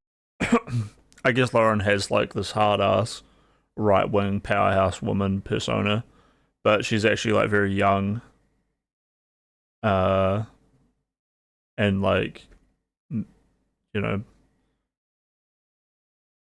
vulnerable, having like gotten a divorce and like probably really looking for those deeper connections. So yeah, it is kind of weird. Definitely made me think about her in a more realistic sense, rather than the overwhelming sense of like, I see Lauren and this is what I see and this is what I think of her. Instead, I was like, well, like, where's she at in life and like what is going on there that made this so blindsiding to me that she's like so sensitive like this.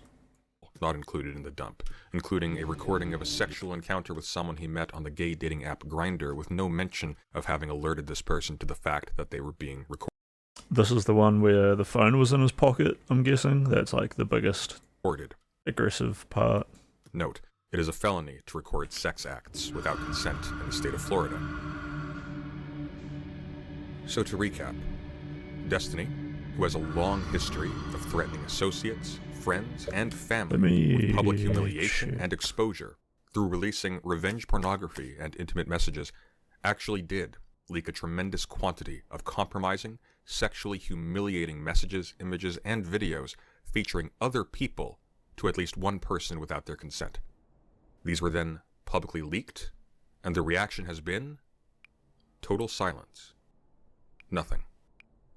Historically, Destiny has always been boldly willing to threaten leaking private intimate material, such as during his separation from his wife, or to expose nude images to retaliate against women he was slandering, like Anna, or even just for the sheer pleasure of it, as in the case of Blue Tea mentioned earlier, where the only purpose was revenge.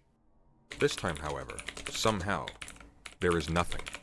Not by Destiny, nor by anybody else. No streams, no video exposés, no tweets by any notable figures denouncing what is an obvious massive breach in ethics and consent. Nothing. Which begs the question, why?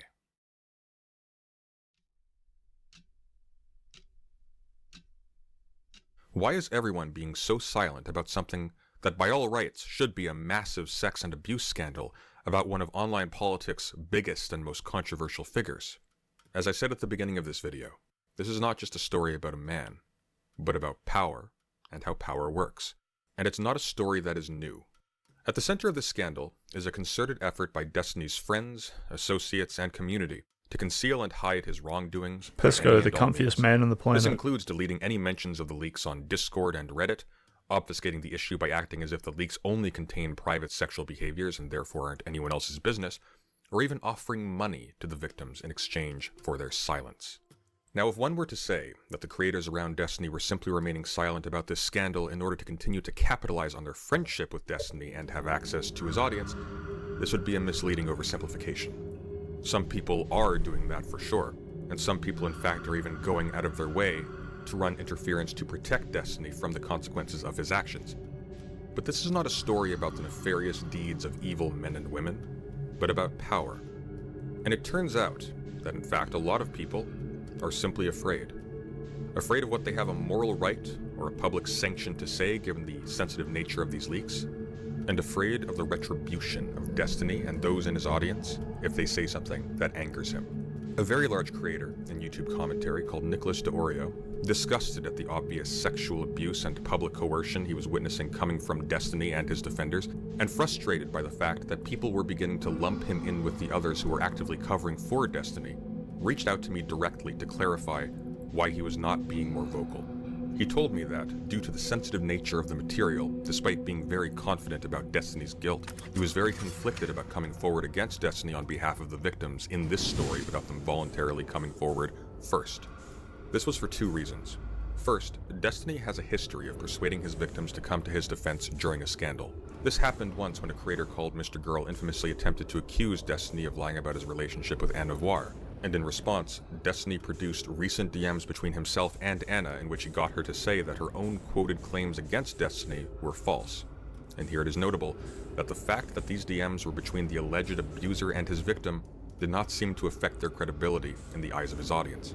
And second, because of Destiny's ability to use his hold over his massive audience to deal serious reputational and financial damage to people who he feels have slighted him. Nicholas refers explicitly here to the reputational damage Destiny inflicted on another commentary YouTuber called ChudLogic when he was approached by Destiny's now ex-wife Melina to give her side of the story about the Lawrence Southern affair. So, I mean, I've privately told everybody I'm completely distancing myself from this guy, waiting for this bomb to go off, but I don't want to be the one to fucking light it. But, I mean, I feel stupid. I sent Destiny, like, a message of support at the beginning of this, Really? like, about his dick getting man. leaked, not about this part of it. Like, oh, it's a shame that your fucking dick got leaked or whatever, which I guess is still valid. I didn't but, realize how bad it was initially. I thought the big thing was the Lawrence Southern leaks. I thought, oh, he's got sex tapes. Okay, surprise, surprise. Well, in the back of my head, I was thinking, why would all these people consent to their fucking nudes being exchanged? Well, the answer Why is they would that wouldn't. even happen? They would absolutely not. They absolutely wouldn't. Yeah. And it's like, and I haven't really been able to talk about this with anybody because I'm at like a fucking, it's a huge risk to even discuss it. Because this guy's got such a chokehold over his community. But I legitimately think if it ever comes up, I absolutely think that's career ending, and I don't think that could be defended. And if it can be defended by his community, it would fucking completely destroy. I mean, yeah, his reputation's in the toilet. It could be lower. Well, it could be. absolutely It's also lower. it's in the toilet with people who care to know. Yeah, no, I think this is a viral, everyone story, video, like community-wide story. If this cover-up ever comes out. What specifically would have to happen to trigger some kind of, determinate position on this in public for you? I mean, I'll be super candid about it. He would need to talk. Yeah. Would she have to talk publicly? Or do you just have to see it? No, I think I've already seen it. I think she needs to talk publicly because if anything, if it comes down to it and Destiny convinces her privately to take that other... Look what happened with ChudLogic and Lawrence Southern. He had Melina coming to him and telling him these things directly. And he was put in a position where he can either eat shit and be hated by that community and lose a huge percentage of his audience to the point where I had to pick up the other half of the slack and like help him out, right, to keep him afloat, or he could just leak those messages and be justified immediately, and it would start like a huge conflict. And I guess he did the right thing by loyalty, but like, you know what I mean? It's like, if you don't have the person, then it's you fighting on behalf of somebody else. And I've seen this go down so many times with content creators where if they don't have the support of the actual victim in the situation, you're fighting a losing battle from day one. So principally your concern is that you're going to take a pretty big financial / audience hit if you were to do I think there's a genuine risk that I'm going to get left out to dry here, because if she doesn't say anything, or even worse, if she comes out and says it's not true, then I'm fucked. A lot of people who would otherwise potentially be ready to support the victims of Destiny's systemic abuse of female and male colleagues are stuck between wanting to call foul on some truly reprehensible behavior and the realization that if they did, there are so many ways to spin them as the villains through Destiny's further manipulation of the victims and of his massive following. Two particularly aggressive defenders of Destiny have been Not So Erudite and Dan Saltman, who are both colleagues and close members of his inner circle. Both have gone out of their way either to dissuade attempts to bring up the issue of Destiny's non-consensual sharing of intimate material of other people publicly, or to directly discourage his victims from speaking out or taking legal action. A major consequence of Destiny's silence and the silence of the people around him on this issue is that all of the negative consequences for these leaks have been borne by the victims, who are still being publicly shamed and harassed as I speak. However, faux concern for their well-being and their wishes to remain as anonymous and private as possible has been used to shut down any discussion where Destiny might be held responsible for endangering them in the first place. The perverse result is that Destiny's crimes against these people are effectively being weaponized as their own defense against others who would call him out for them. For example, when one community member known as Fairy Queen questioned Not So Erudite's continued association with Destiny, given the revelation that he had been sharing porn of people he streams with without their consent, and given Not So Erudite's own avowals of being a mental health expert and a feminist, Not So Erudite claimed that she was in communication with the victims behind the scenes and that they didn't want any additional attention. And so therefore, Not So Erudite was actually doing the moral thing by not holding Destiny accountable for victimizing them in the first place and for personally continuing to profit from the reputation of Destiny by whom she was employed. When pressed on this, Not So Erudite promptly terminated the conversation. But it turns out that Not So Erudite was telling the truth when she said she was communicating on behalf of the victims, because as it turns out, she was from very early on the primary middleman negotiating the price of their silence. Enter Pixie.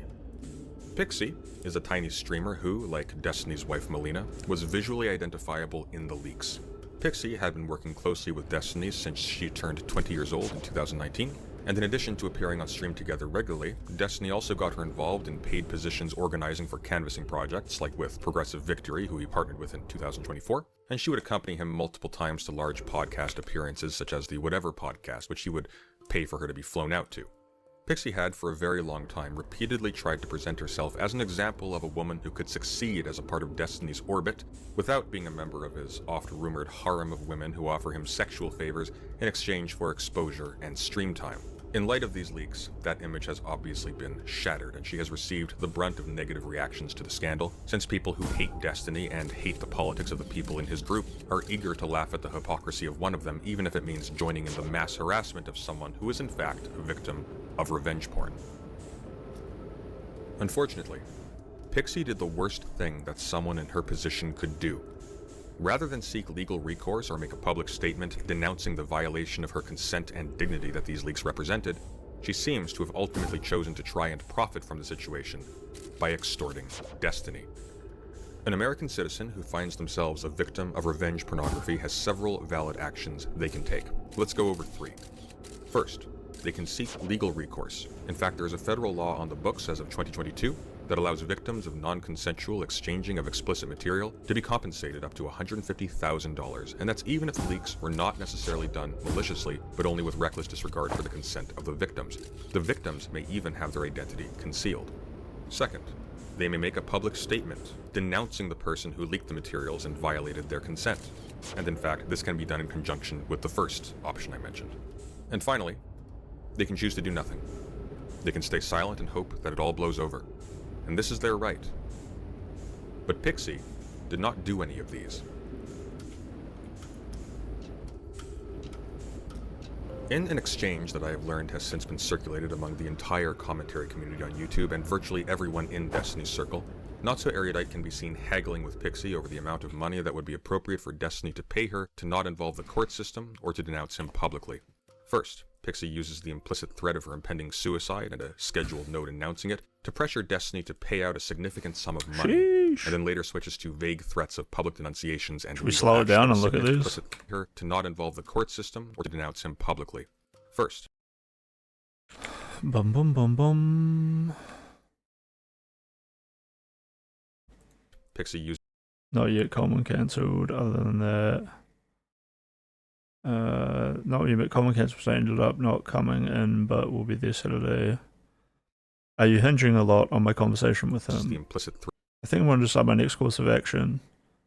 So this is Pixie in the blue.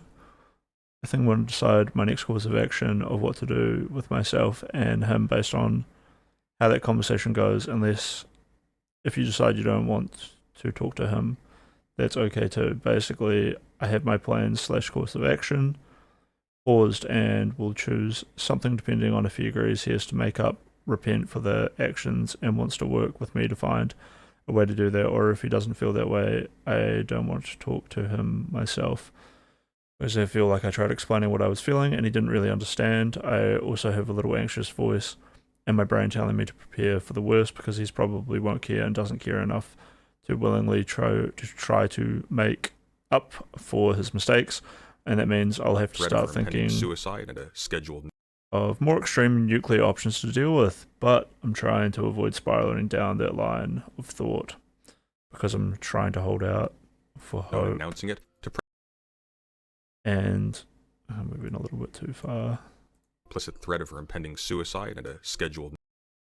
And not to scare you, I'm 100% not going to do anything to myself no matter what he says during the holiday season because I don't want to traumatize my friends during a time that's supposed to be happy. And even if he responds negatively, it doesn't mean I'll auto-kill myself.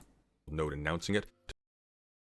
I'm trying to contemplate all different courses of actions, including going public, and then, if I can't take the amount of humiliation, then killing myself versus my plan before of scheduling a note for after I die. What is this?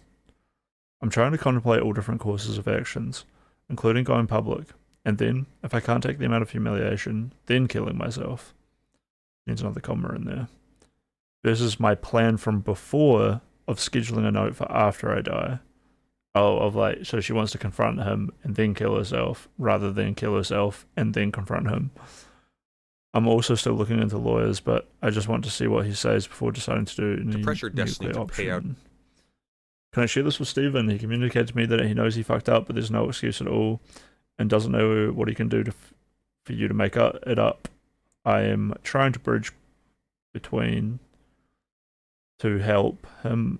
Why the fuck are these women so terrible at speaking English? Trying to bridge between to help him understand what would make you feel that he understood he was wrong and should never do this again. Or better, what can I share with him? Out a significant sum of. You can share this and anything you want with him. I felt like when we talked, you really understood where I was coming from and can fully explain this better than I can. I mean, it's pretty straightforward, right? Money, and then later switch. Got your thanks. I'm not sugarcoating anything about where you're at. I think what we talked about is what you needed help removing the video from online, getting the guy who hacked charged Steven, blah, blah, blah, blah, blah. Just 2 vague threats of public. Where's the thing about the money? Yeah, the only problem is number 3. Because even with removal of the video and getting the guy hacked charged, Steven has to face consequences proportional to his actions. I want this to be the most expensive mistake of his life. I'm essentially asking him to self-punish himself in a way I don't think he will like or agree to without the law involved. I don't have a dollar amount from the top of my head. It just has to be enough that for the rest of his life, if he thinks the word nude, he associates it with the amount of money he lost. Obviously, very Jewish of her, very Jewish. Obviously, I don't want to make him destitute, but, well, shouldn't he be destitute? It should be large enough that haters feel upset about it, and it's not easily recoverable. And legal action. Meanwhile, behind the Yeah, he's going to be upset with $50.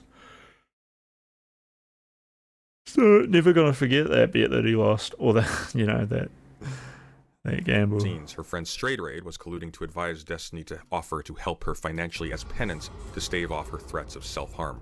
A situation that would obviously be a reputational disaster for Destiny. Note, Straight Raid has also explicitly said that she did not consider the situation serious enough to warrant a wellness check. As revealed in earlier DMs between Pixie and Destiny prior to this conversation with Not So Erudite, Pixie and her friend Straight Raid had used the specter of her impending suicide to alarm Destiny enough that he would be receptive to suggestions of financial compensation. Apparently, Pixie was hopeful from the beginning that she could get as much as a $1 million payout from Destiny, which Straight Raid had to repeatedly talk her down from. The condition of this financial compensation is, of course, Pixie's continued silence. This would seem to imply that Pixie's decision to not go public is not because she is afraid of the repercussions, or else she wouldn't be threatening Destiny directly with legal action or public denunciations, but because she wants to profit personally off of extorting Destiny, who also, it must be remembered, is a victim of revenge porn. Destiny may be the one responsible for the leaker having the images in the first place, but he shared them recklessly, not maliciously. And of course, he has endured public humiliation as well for this. Destiny's close friend and podcast co-host Dan Saltman, the CEO of Redact, had also reportedly gone behind Destiny's back to advise Pixie to make financial demands of Destiny, as well as to ask her to dissuade Destiny from taking legal action against Kiwi Farms for hosting the leaks. Pixie has since said nothing publicly. There has been no evidence of legal proceedings being pursued, and she has seemingly ceased communications with the people she was previously working with, instead posting on X about taking the LSAT in pursuit of law school. It appears as though her attempt to extort Destiny has probably paid off, albeit at the expense of every other person Destiny has victimized in the past and will victimize in the future. And so we can see the circuit completing itself. Destiny seeks out vulnerable women in his community who are enamored by his fame and success. He engages them intimately and records the interactions. Then he hoards these recordings and he shares them with reckless abandon, even occasionally threatening their release if the people in them do something to displease him.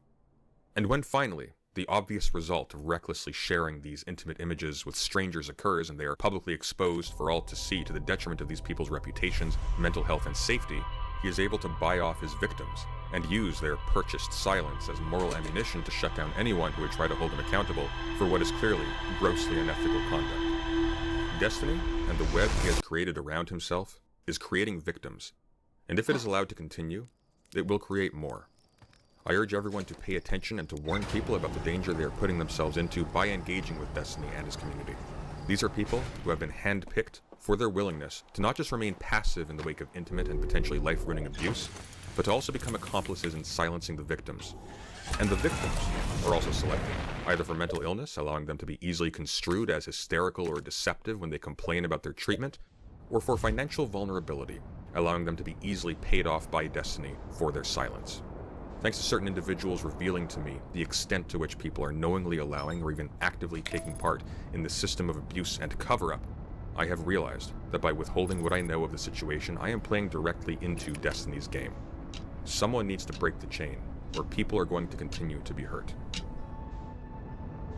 I've linked my full conversation with Nicholas de Oreo in the description of this video. As always, thank you for listening, and take care. Alright, so what are people like hating on with this video? Like, if you're like, oh, like, Sunday is a disgusting man, which I saw Taken saying in chat. In what sense is Sunday being like disgusting here? I guess it like it sucks for Pixie, right? But yeah, I guess it sucks for Pixie. But she is easily identifiable. It is what it is. But she should really be speaking out against Destiny. I guess she can like hold it against Destiny by making him pay, and then he'll feel bad. But and I don't mean to like put any like massively moral position like on her, but like really tanking the blow, and then what she's already doing, she's already tanking the blow, and then like letting other women know about it would probably be the way to go. But then it's hard not to say like, why shouldn't she benefit by, you know, getting like $1 million off Destiny and not speak out.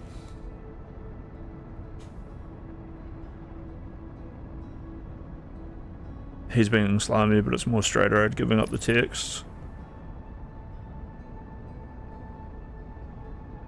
Yeah, what was it? So, yeah, Pixie leaked the texts from Erudite to Straighter Aid, and then Straighter Aid leaked them to Sunday. What's the slimy part from Sunday? Kelly unbanned? Oh, ZZ! ZZ, no! No, I mean, you know, it was gonna happen.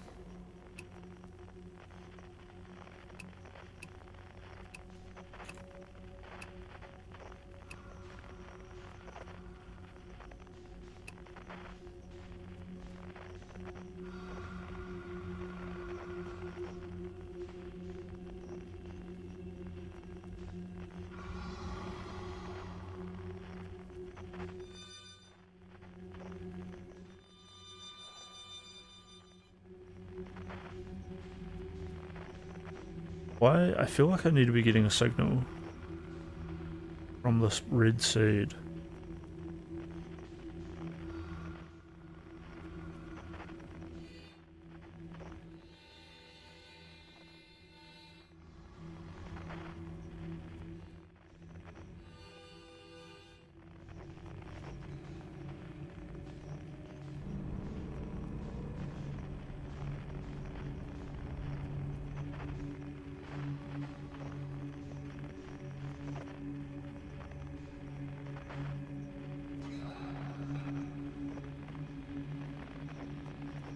Was he doing the pedo thing? I mean, I just thought that was going to be a lot more schizo from Sunday than it was. Because he is usually so gung-ho on that shit.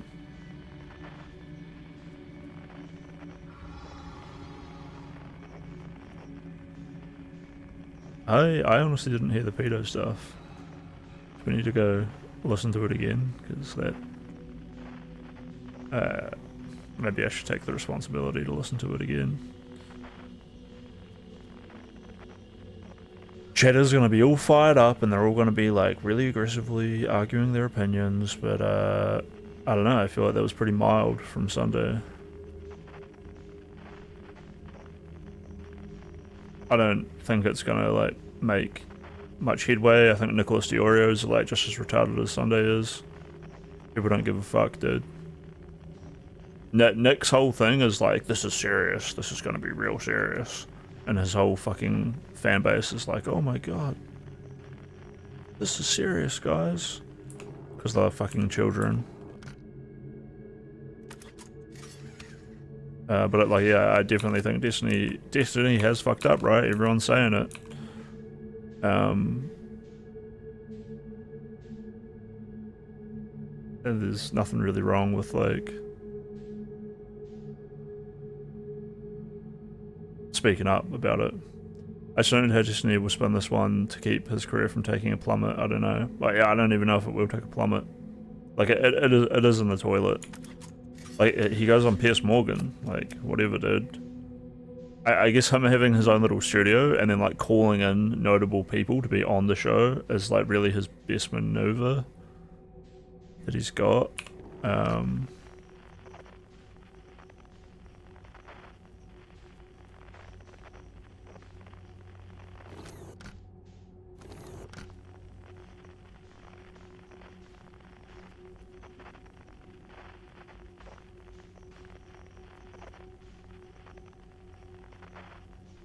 What did Dan do going behind Destiny's back?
Oh, I'm fucking tuned into the wrong thing. I need to be tuned into to the distress beacon.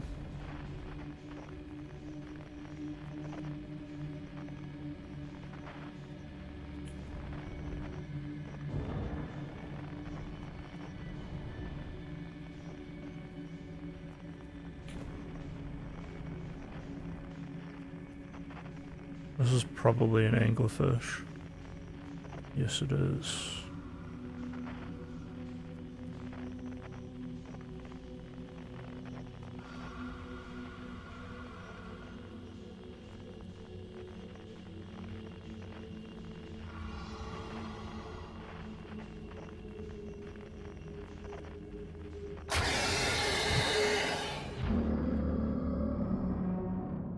Alright, let's try again, but we'll keep the distress beacon on. Seems like when I fly into that bad seed, I'm kind of fucked.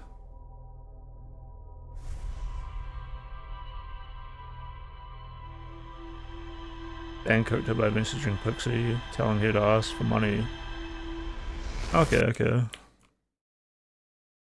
But yeah, I guess from Dan's point of view, he's like... It was like, that was kind of hard for me to argue against, like...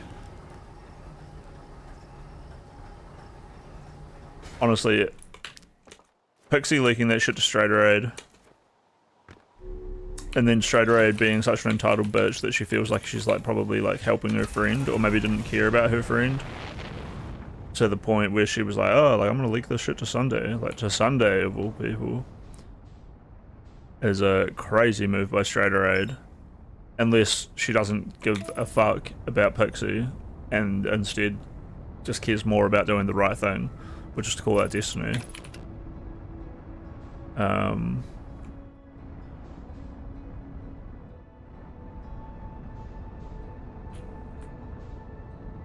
Yeah.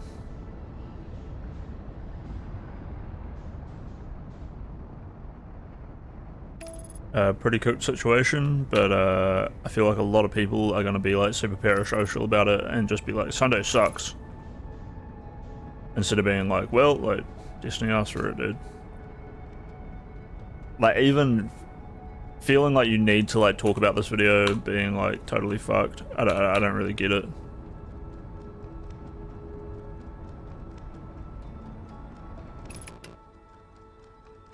Yeah, like did it on some feminist shit, right? Yeah. But like, yeah, the ideology of feminism is kind of fucking lame when you're like selling out your friends. Your friends aren't like a means to an end. They are your friends, dude. They are real humans.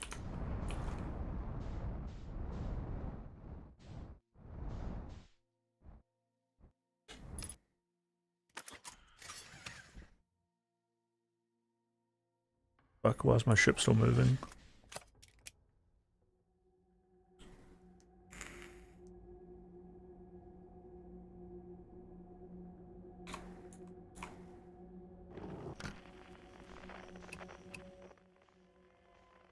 Alright, I have the distress signal. Very cool.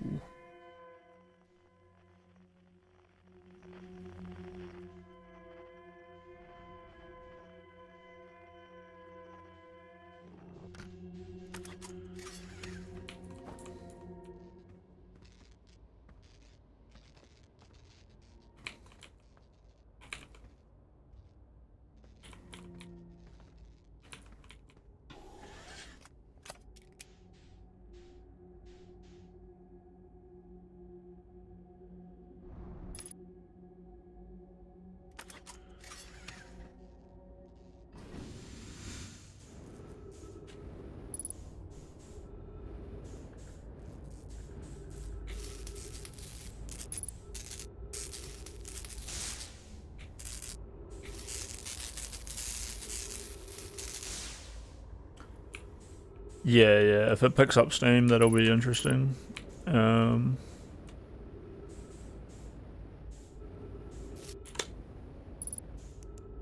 But, like, it doesn't really feel much different to, like, anything else. Or maybe it does. Maybe it feels different enough because of the way, like, it's been edited. Like, I'm here to tell you a story about a man who has a fucking empire of Harvey Weinstein rape. And this isn't just allegations like Diddy, this is actual rape. Yeah, maybe.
Son of a bitch.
Alright, I did it. So we've got one of these.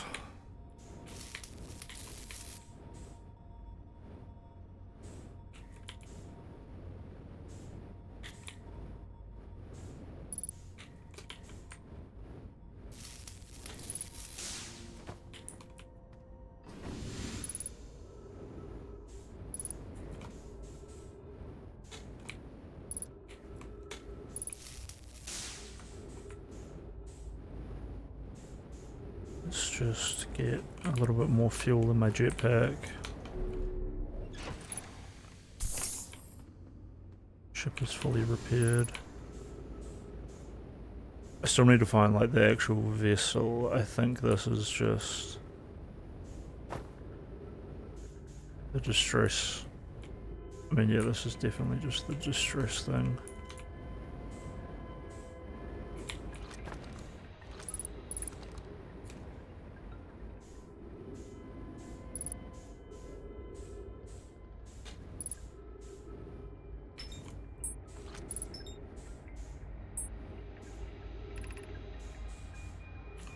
Our escape pod crashed because we tried to fill this place, destroying our movement and communication capabilities in the process. We've held out as long as we could here, but the supply pods, supply breathe wheels, nearly depleted in the anglefish attack more and more frequently.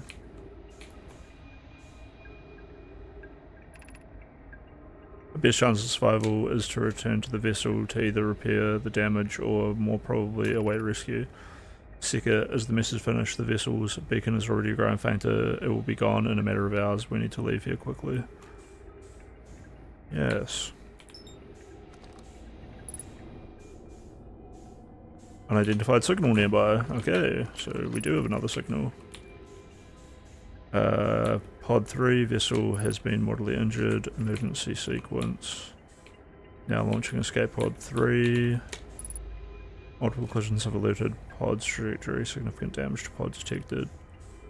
Navigation error, life support error, propulsion error.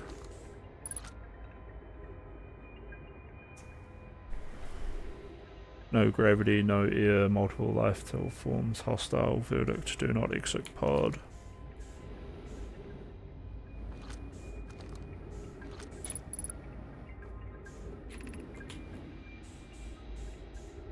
There's a new problem. Our equipment is detecting 2 distinct beacons from the vessel. Yeah, I can deal with that. But it isn't possible for the vessel to be in 2 different locations at the same time. I agree, but the beacons are exactly identical to each other. Perhaps if I had more time. Nearly out of time already done. The vessel's beacon is quickly fading. Soon it will be gone and we will be lost. We will follow the beacon whose source is nearest to us. But suppose that beacon is false. We likely don't have enough air to reach the farther of the 2 beacons and the decision has been made for us. We'll leave a trail of lights as we go. Nice. There's still a chance someone could hear our escape pod distress signal. Okay.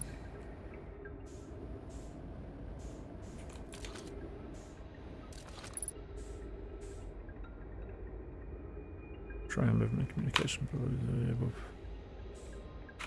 Okay, so I've read that one.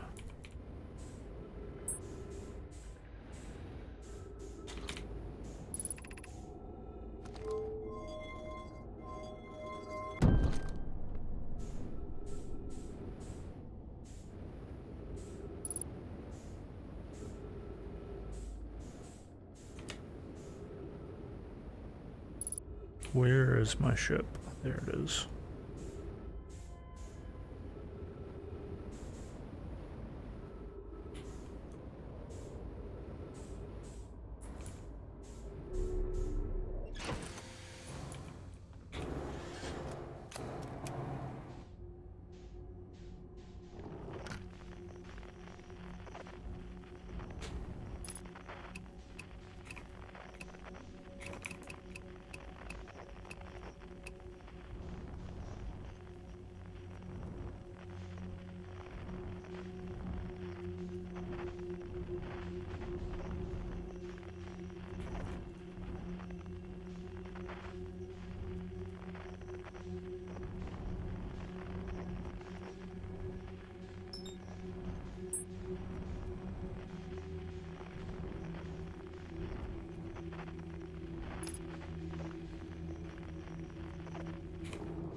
looks like they all died right here.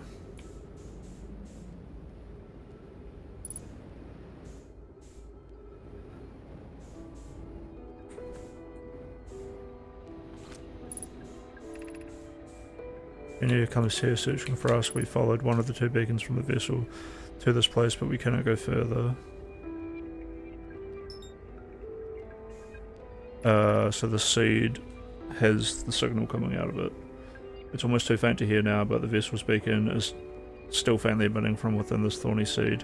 The opening is too small for even a single Naomi to fit through it, so our escape pod couldn't have flown through here. Like, absolutely baited. I don't understand how this could be possible, but this gruesome place seems to be manipulating space itself. Maybe it was our undoing. To be so close to the location of the vessel and still so far is difficult. Worse, the vessel's beacon is dying. Soon we'll be unable to hear it.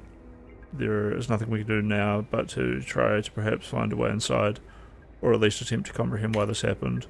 My dearest hope is that there is another escape pod, is that the other escape pods were able to reach relative safety. Don't worry, they were, dude.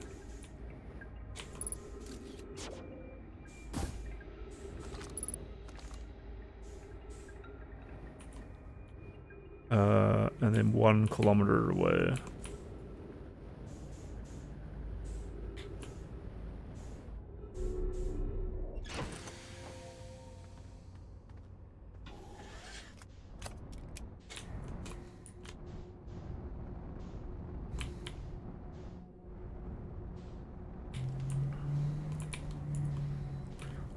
Struggling to get past.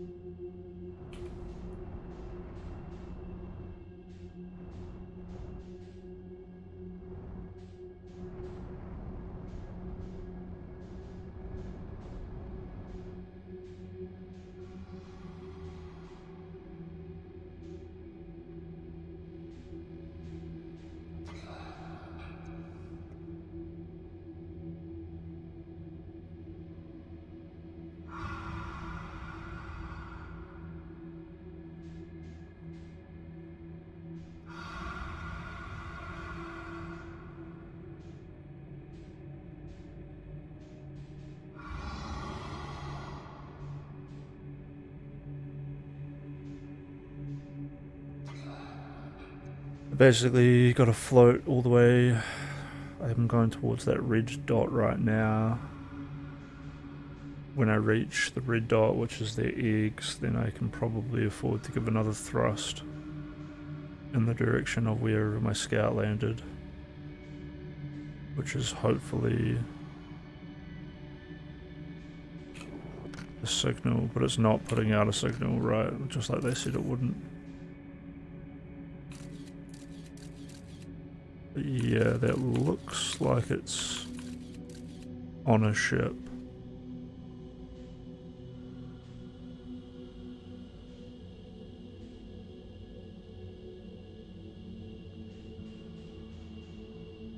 Let's just give this a little bit more time.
I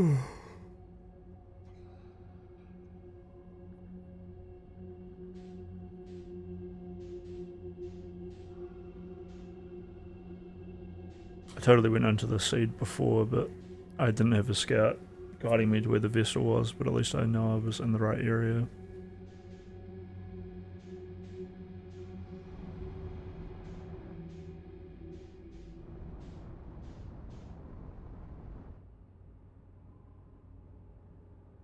Maybe not. Otherwise I totally would have seen this. Let's go!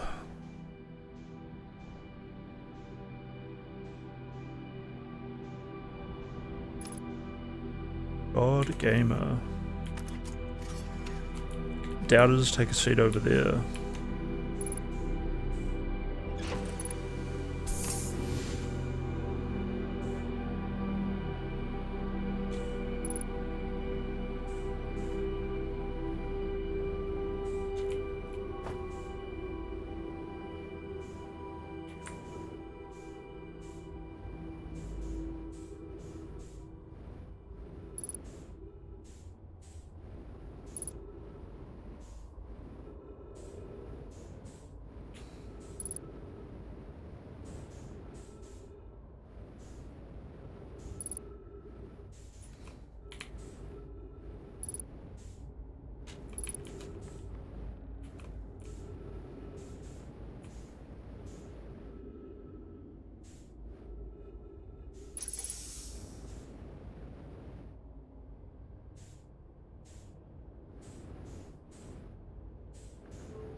I got the broken warp core.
I got no idea what this technology is. Is the ship moving, or like, why am I getting flung around so much?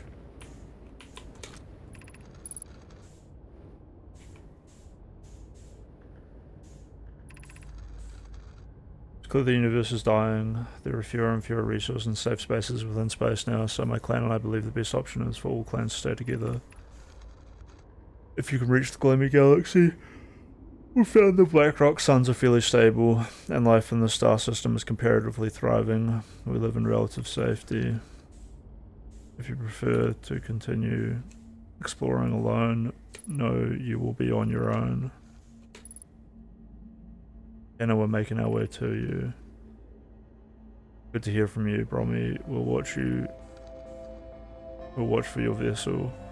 Has anyone heard of Neem? His clan was on its way to our vessel, but they never arrived, and he hasn't sent any messages. I'm beginning to worry. It is unsealing. It reminds me of that old myth my grandfather used to tell, the disappearance of a Skull. I remember hearing that story as a child. One day a Skull's vessel simply stopped responding. The other clans searched and searched, but found no trace. It was as if their missing friends had warped out of existence. That's no myth, friends. A Skulls clan existed, their story was real. What a curious event to have passed into myth. Our ancestors were told the story when they were young. Are you sure it's true? Hysop. Hysop says, it was a very long time ago, but yes, and my clan's ancestors searched for their Skull clan for a long time, but in the end none of them were ever seen again. It's the only time in our history a vessel has ever disappeared in this way. Neem says, hi Sop, I hope you aren't comparing a Skull story to my clan's vessel. Neem, my friend, we feared you were gone. Here comes the end of the universe. Not yet we aren't, but nearly. We found some trouble. Fucking cunt. I'm gonna have to get out here again. Really take me 22 minutes. Get out here.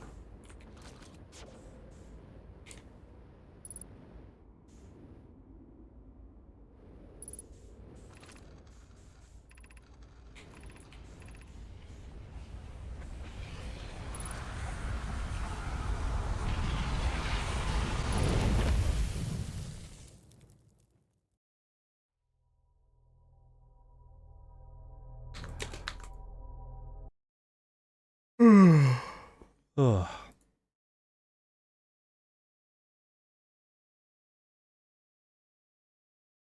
What's going on with DGG?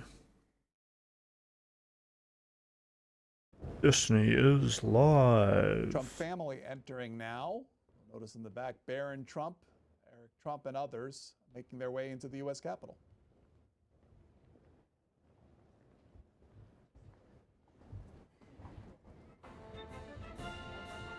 It's the royal family. Let's go.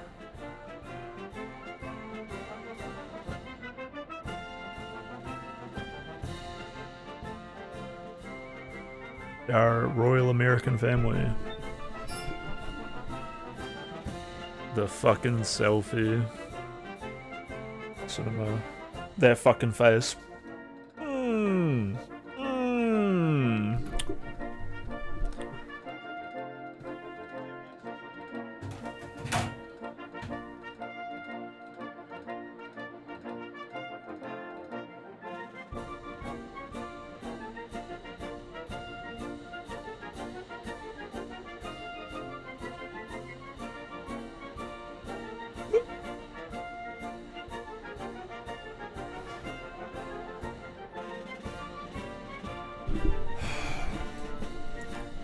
I just know that the mega retards are more happy than I am upset, so the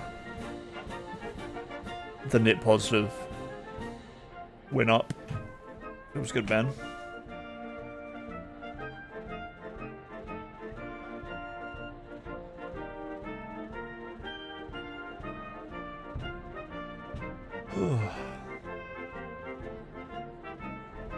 Massive democracy W. Fucking sick, brother.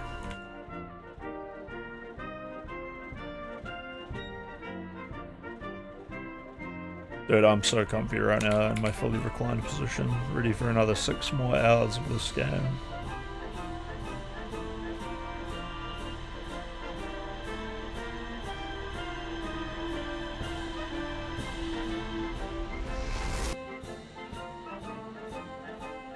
How did that take 22 minutes?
Ladies and gentlemen, former Vice Presidents, the Honorable Dan Quayle, accompanied by Mrs. Marilyn Quayle, and the Honorable Michael Pence.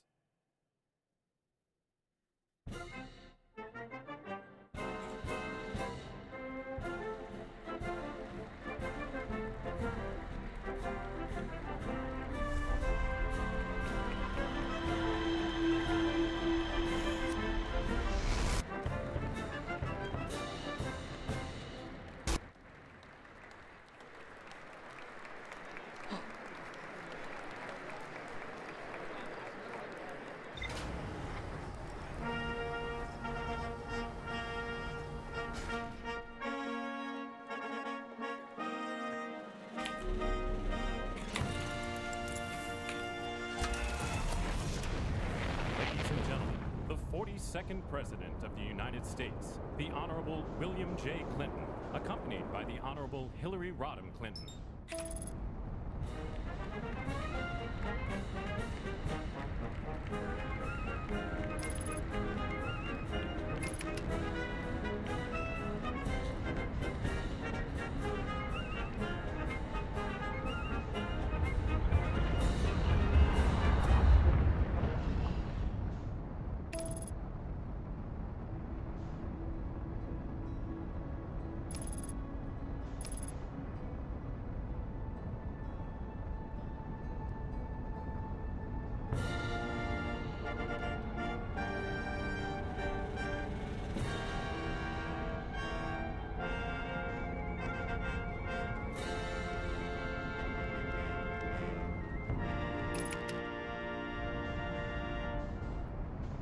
Ladies and gentlemen, the 43rd President of the United States, the Honorable George W. Bush, accompanied by Mrs. Laura Bush.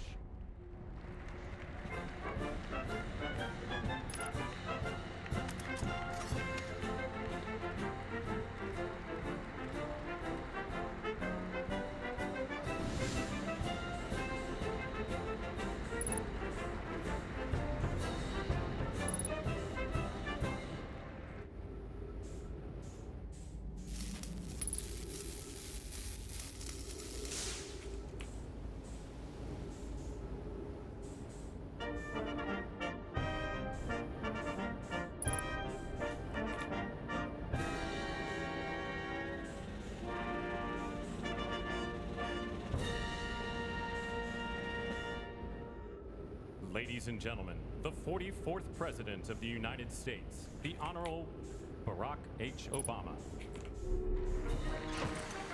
Oh, Obama.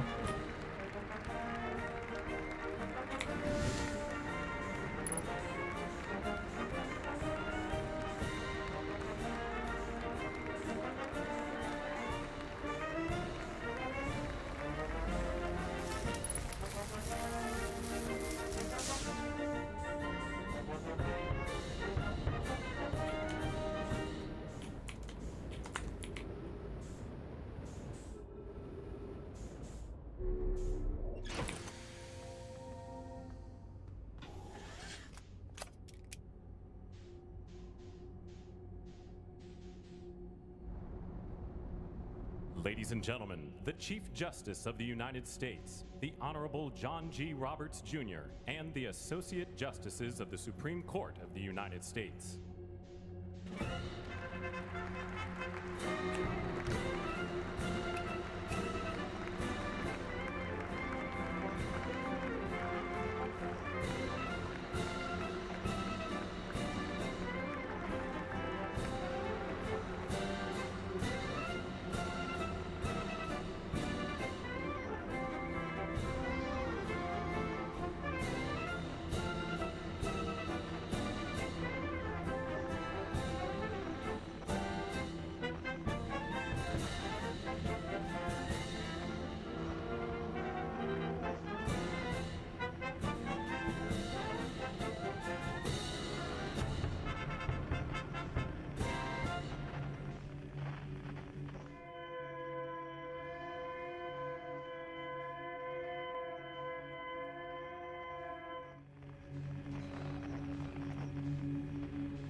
Can't.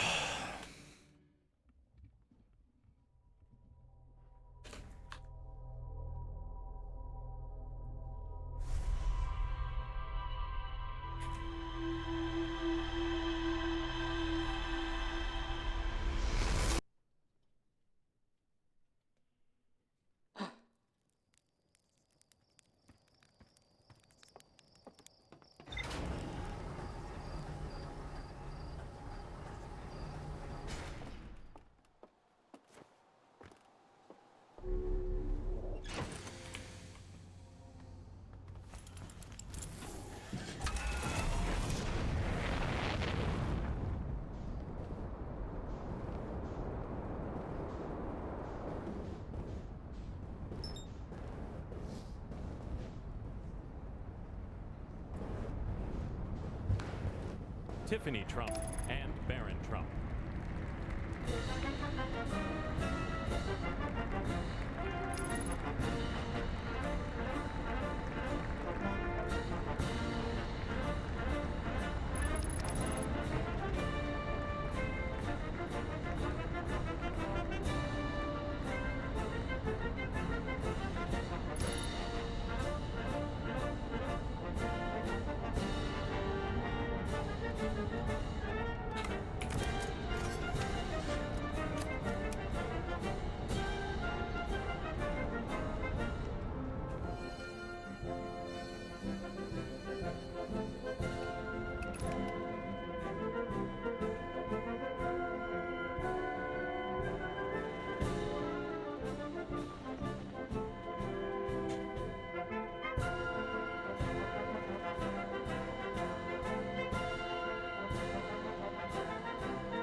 Ladies and gentlemen, escorting Dr. Biden and Mr. Emhoff, the Republican staff director of the Joint Congressional Committee on Inaugural Ceremonies, Ms. Emily Leviner, the Senate Secretary for the Minority, the Honorable Gary Myrick, the House of Representatives Chief Administrative Officer, the Honorable Catherine Spindor, and Mr. Bruce Fisher.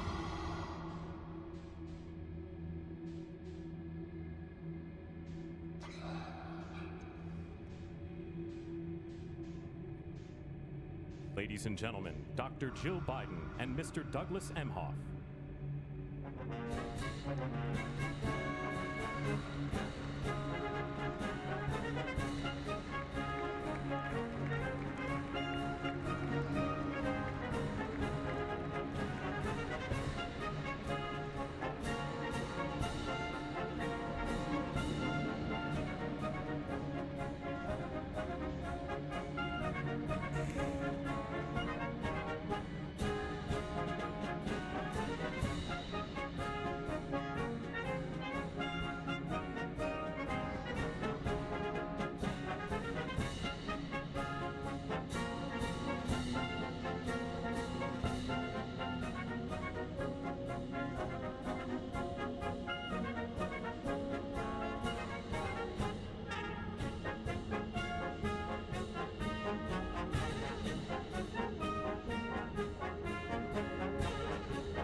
We need to help as quickly as possible. The vessel appears to have... Is it used with the local environment somehow? There are vines that are now part of the vessel. It's been torn apart from inside itself. We are abandoning our vessel. Any nomad clans or spaceflight capable species receiving this message, I implore you, we need your help. Is this broken? Can anyone hear me? Our vessel is dying. We need immediate assistance. Oh, good night, Sognik. Thank you for hanging out. You're going to be the exponential growth that makes me one day be a millionaire, dude.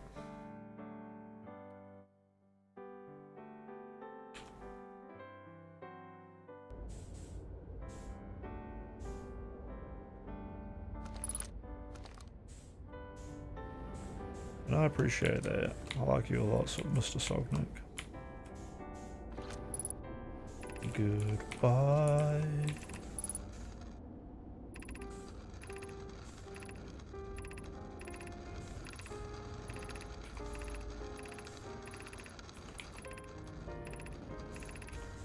Yeah, I don't really know what finding this vessel will help me with. The warp drive, I guess.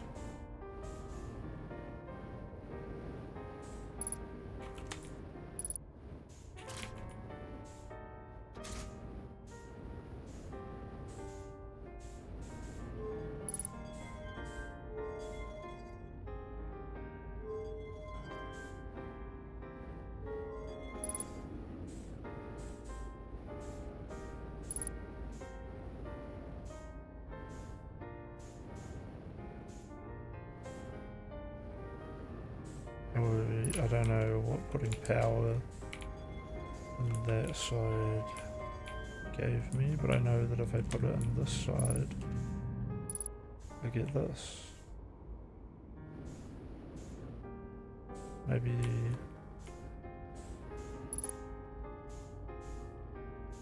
this is some kind of answer.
If you don't get anything like this, the signal the vessel is receiving appears to be older than the universe itself. This is our first contact with anything of this nature. Everyone prepare to warp immediately. Yes, go away. I need more time to send an outgoing message. Oh, I know what I need to do. Let me tell another clan where we're going. We can send the message upon arrival. This extraordinary signal appeared suddenly. It may disappear just as quickly, and we can't lose discovery. This incredible focus on preparing the warp instead. I understand. Anona is the vessel ready to warp to the signal's proper coordinates. The warp core is powered, but this will be a significant jump afterwards. We'll need time to recharge the core. It shouldn't create a problem provided we arrive at or near the signal's warp source. Everyone, we're ready for warp. Ladies and gentlemen, performing Oh America, please welcome the Armed Forces Chorus and America's tenor, Christopher D. Macchio. Alright, let's go get more fuel, and I can also figure out the warp coordinates back on my ship.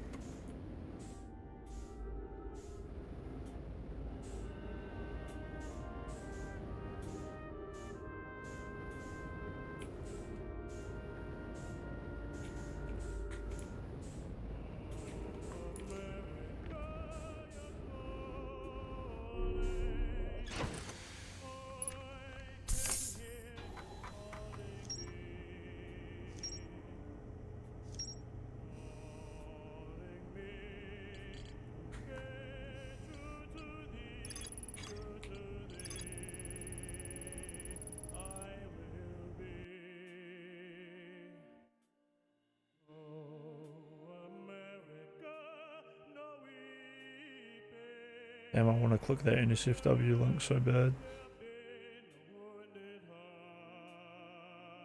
America end credits.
The vessel's warp core is long dead. I activated a three-sided pillar on the vessel bridge that appeared to be some sort of input device. The Nomai tried to call for help, but the vessel's outgoing message system broke.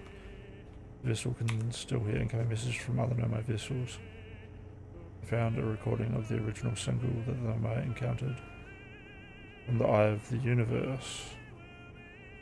So might just be so they warped for they could tell any other clan where they were going. Oh, so they warped here?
The Honorable Jackie Barber, the clerk of the House of Representatives. Damn, Kelly vindictive as fuck. What's she done? Mr. John Bessler, Mrs. From Mrs. Iris Weinshaw-Schumer, Kelly and Jean. Mrs. Jennifer Scalise.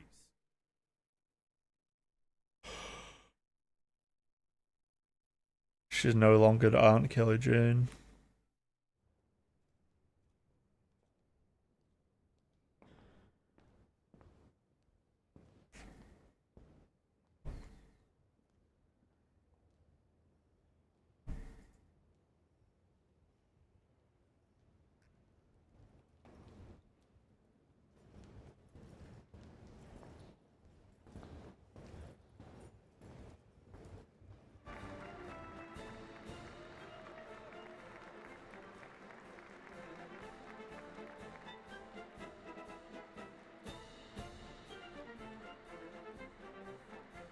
Funny, because, you know, no one's confirmed Kelly's age, but she's allegedly 37.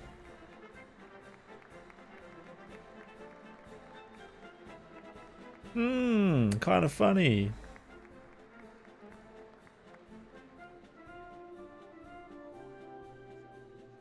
What a diddly waste nuke.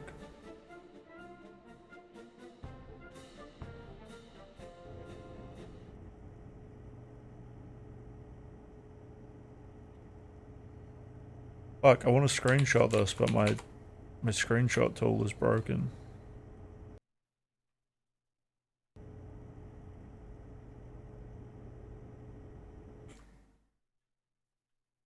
Screenshot this for me and send it to me on Discord, please. Please. Please. Ladies and gentlemen, escorting the President of the United States and the Vice President of the United States, ranking member of the Joint Congressional Committee on Inaugural Ceremonies. It seems like I've actually done everything here that I need to do. Democratic leader, the Honorable Hakeem Jeffries, and Senate Majority Secretary. Although I do want to like take that warp core thing with me. Like I was planning on learning something about warp cores so I could use it on the Ash project. I think the only clue I've got here is that this thing is like a coordinate input thing, which is like, oh, there's 3. And Vice President of the United States, the Honorable Kamala Davy Harris.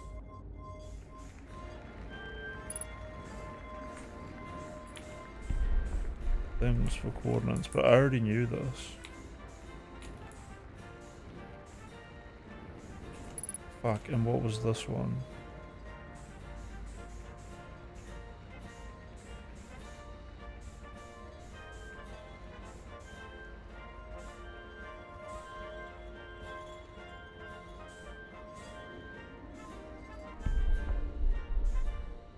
And then this one.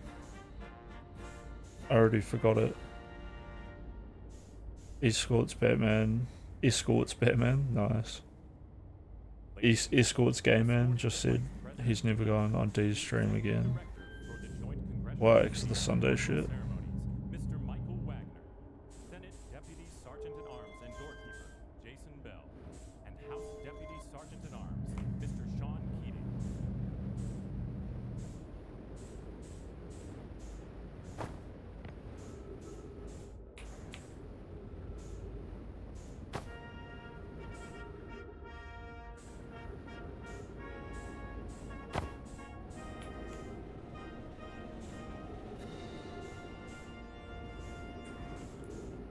Ladies and gentlemen, the Vice President-elect of the United States, the Honorable J.D. Vance.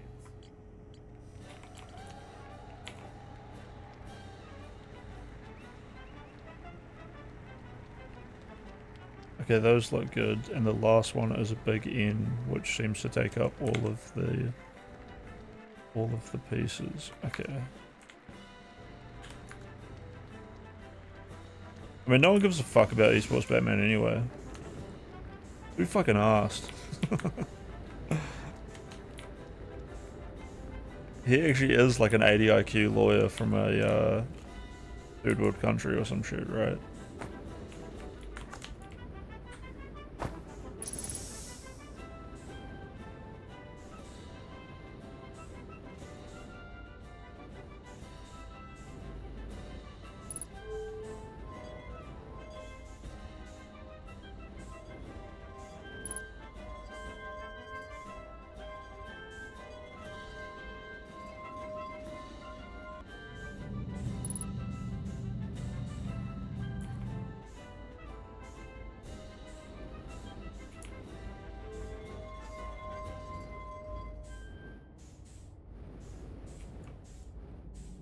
Ladies and gentlemen, escorting the President-elect, the Staff Director for the Joint Congressional Committee on Inaugural Ceremonies, Elizabeth Vera, House Sergeant at Arms, the Honorable William P. McFarland, Senate Sergeant at Arms and Doorkeeper, the Honorable Jennifer A. Hemingway, Senate Majority Leader, the Honorable John Thune, and the Joint Congressional Committee on Inaugural Ceremonies, House Democratic Leader, the Honorable Hakeem Jeffries, House Majority Leader, the Honorable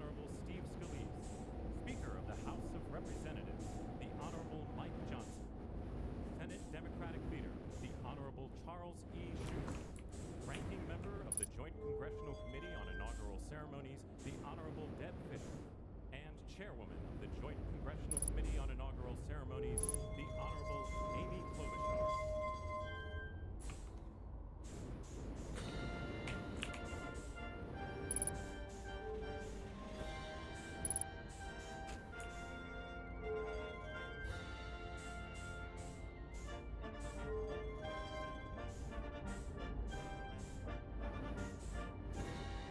No, he's from a third world country, I'm sure of it.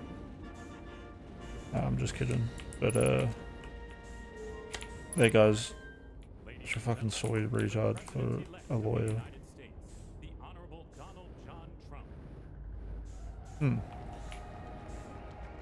I guess if this is refusing to come up, maybe it's all good.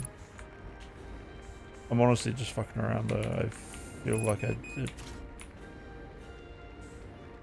I feel like I've like basically got everything done here.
Ladies and gentlemen, please be seated.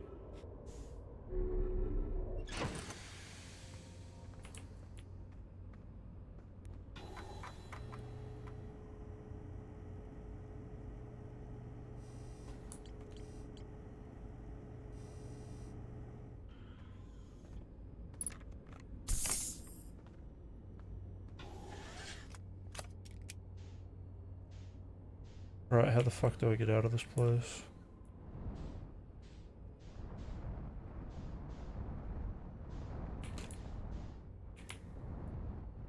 Please welcome the chairwoman of the Joint Congressional Committee on Inaugural Ceremonies, the Honorable Amy Klobuchar.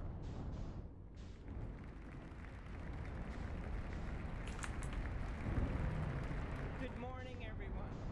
Welcome to the 60th presidential inauguration. Today, President-elect Trump and Vice President-elect Vance will take their oaths of office, and we will witness the peaceful transfer of power at the heart of our democracy. Oh god, if Biden just executes Trump right now, that'd be so based. Chaired the inaugural ceremony committee, which includes the leadership of Congress from both parties. Psych. We thank the committee and Capitol staff and law enforcement who worked so hard over the last I mean, America would be fucked, but like, especially the last 3 days. You've done a beautiful job and you have shown grace. you know, I'll live through a new era of mankind. I'll do it. I'll be one of the people in this amazing point in history. Democracy. The presence of so many presidents and vice presidents here today is truly a testament to that endurance. We welcome President Biden and Dr. Biden. We welcome Vice President Harris and Doug Emhoff, President Obama, President Clinton and Secretary Clinton, President Bush and Laura Bush, Vice President Pence, Vice President Quayle and Marilyn Quayle.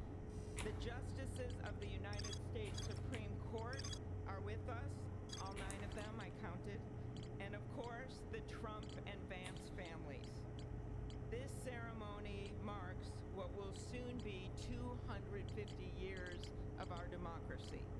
It is the moment when leaders elevated by the will of the people promise to be faithful to our Constitution, to cherish and defend it. It is the moment when they become, as we all should be, the guardians of our country. diversity and prosperity. We hold this inauguration every 4 years, and today it falls on Martin Luther. All right, I'm tired. The reminder that we must strive to uphold I'm gonna go to sleep. It's 6 a.m. the freedoms. Thanks for hanging out for a while. Is inscribed on the entrance of the United States I'll Court, equal justice under law. I'll see you next time. Hopefully I can finish this game then. So I've got like 3 puzzles left. But what makes this moment more than Alright, a bro. ceremony is all Yeah. watching it across the country. The people of this nation.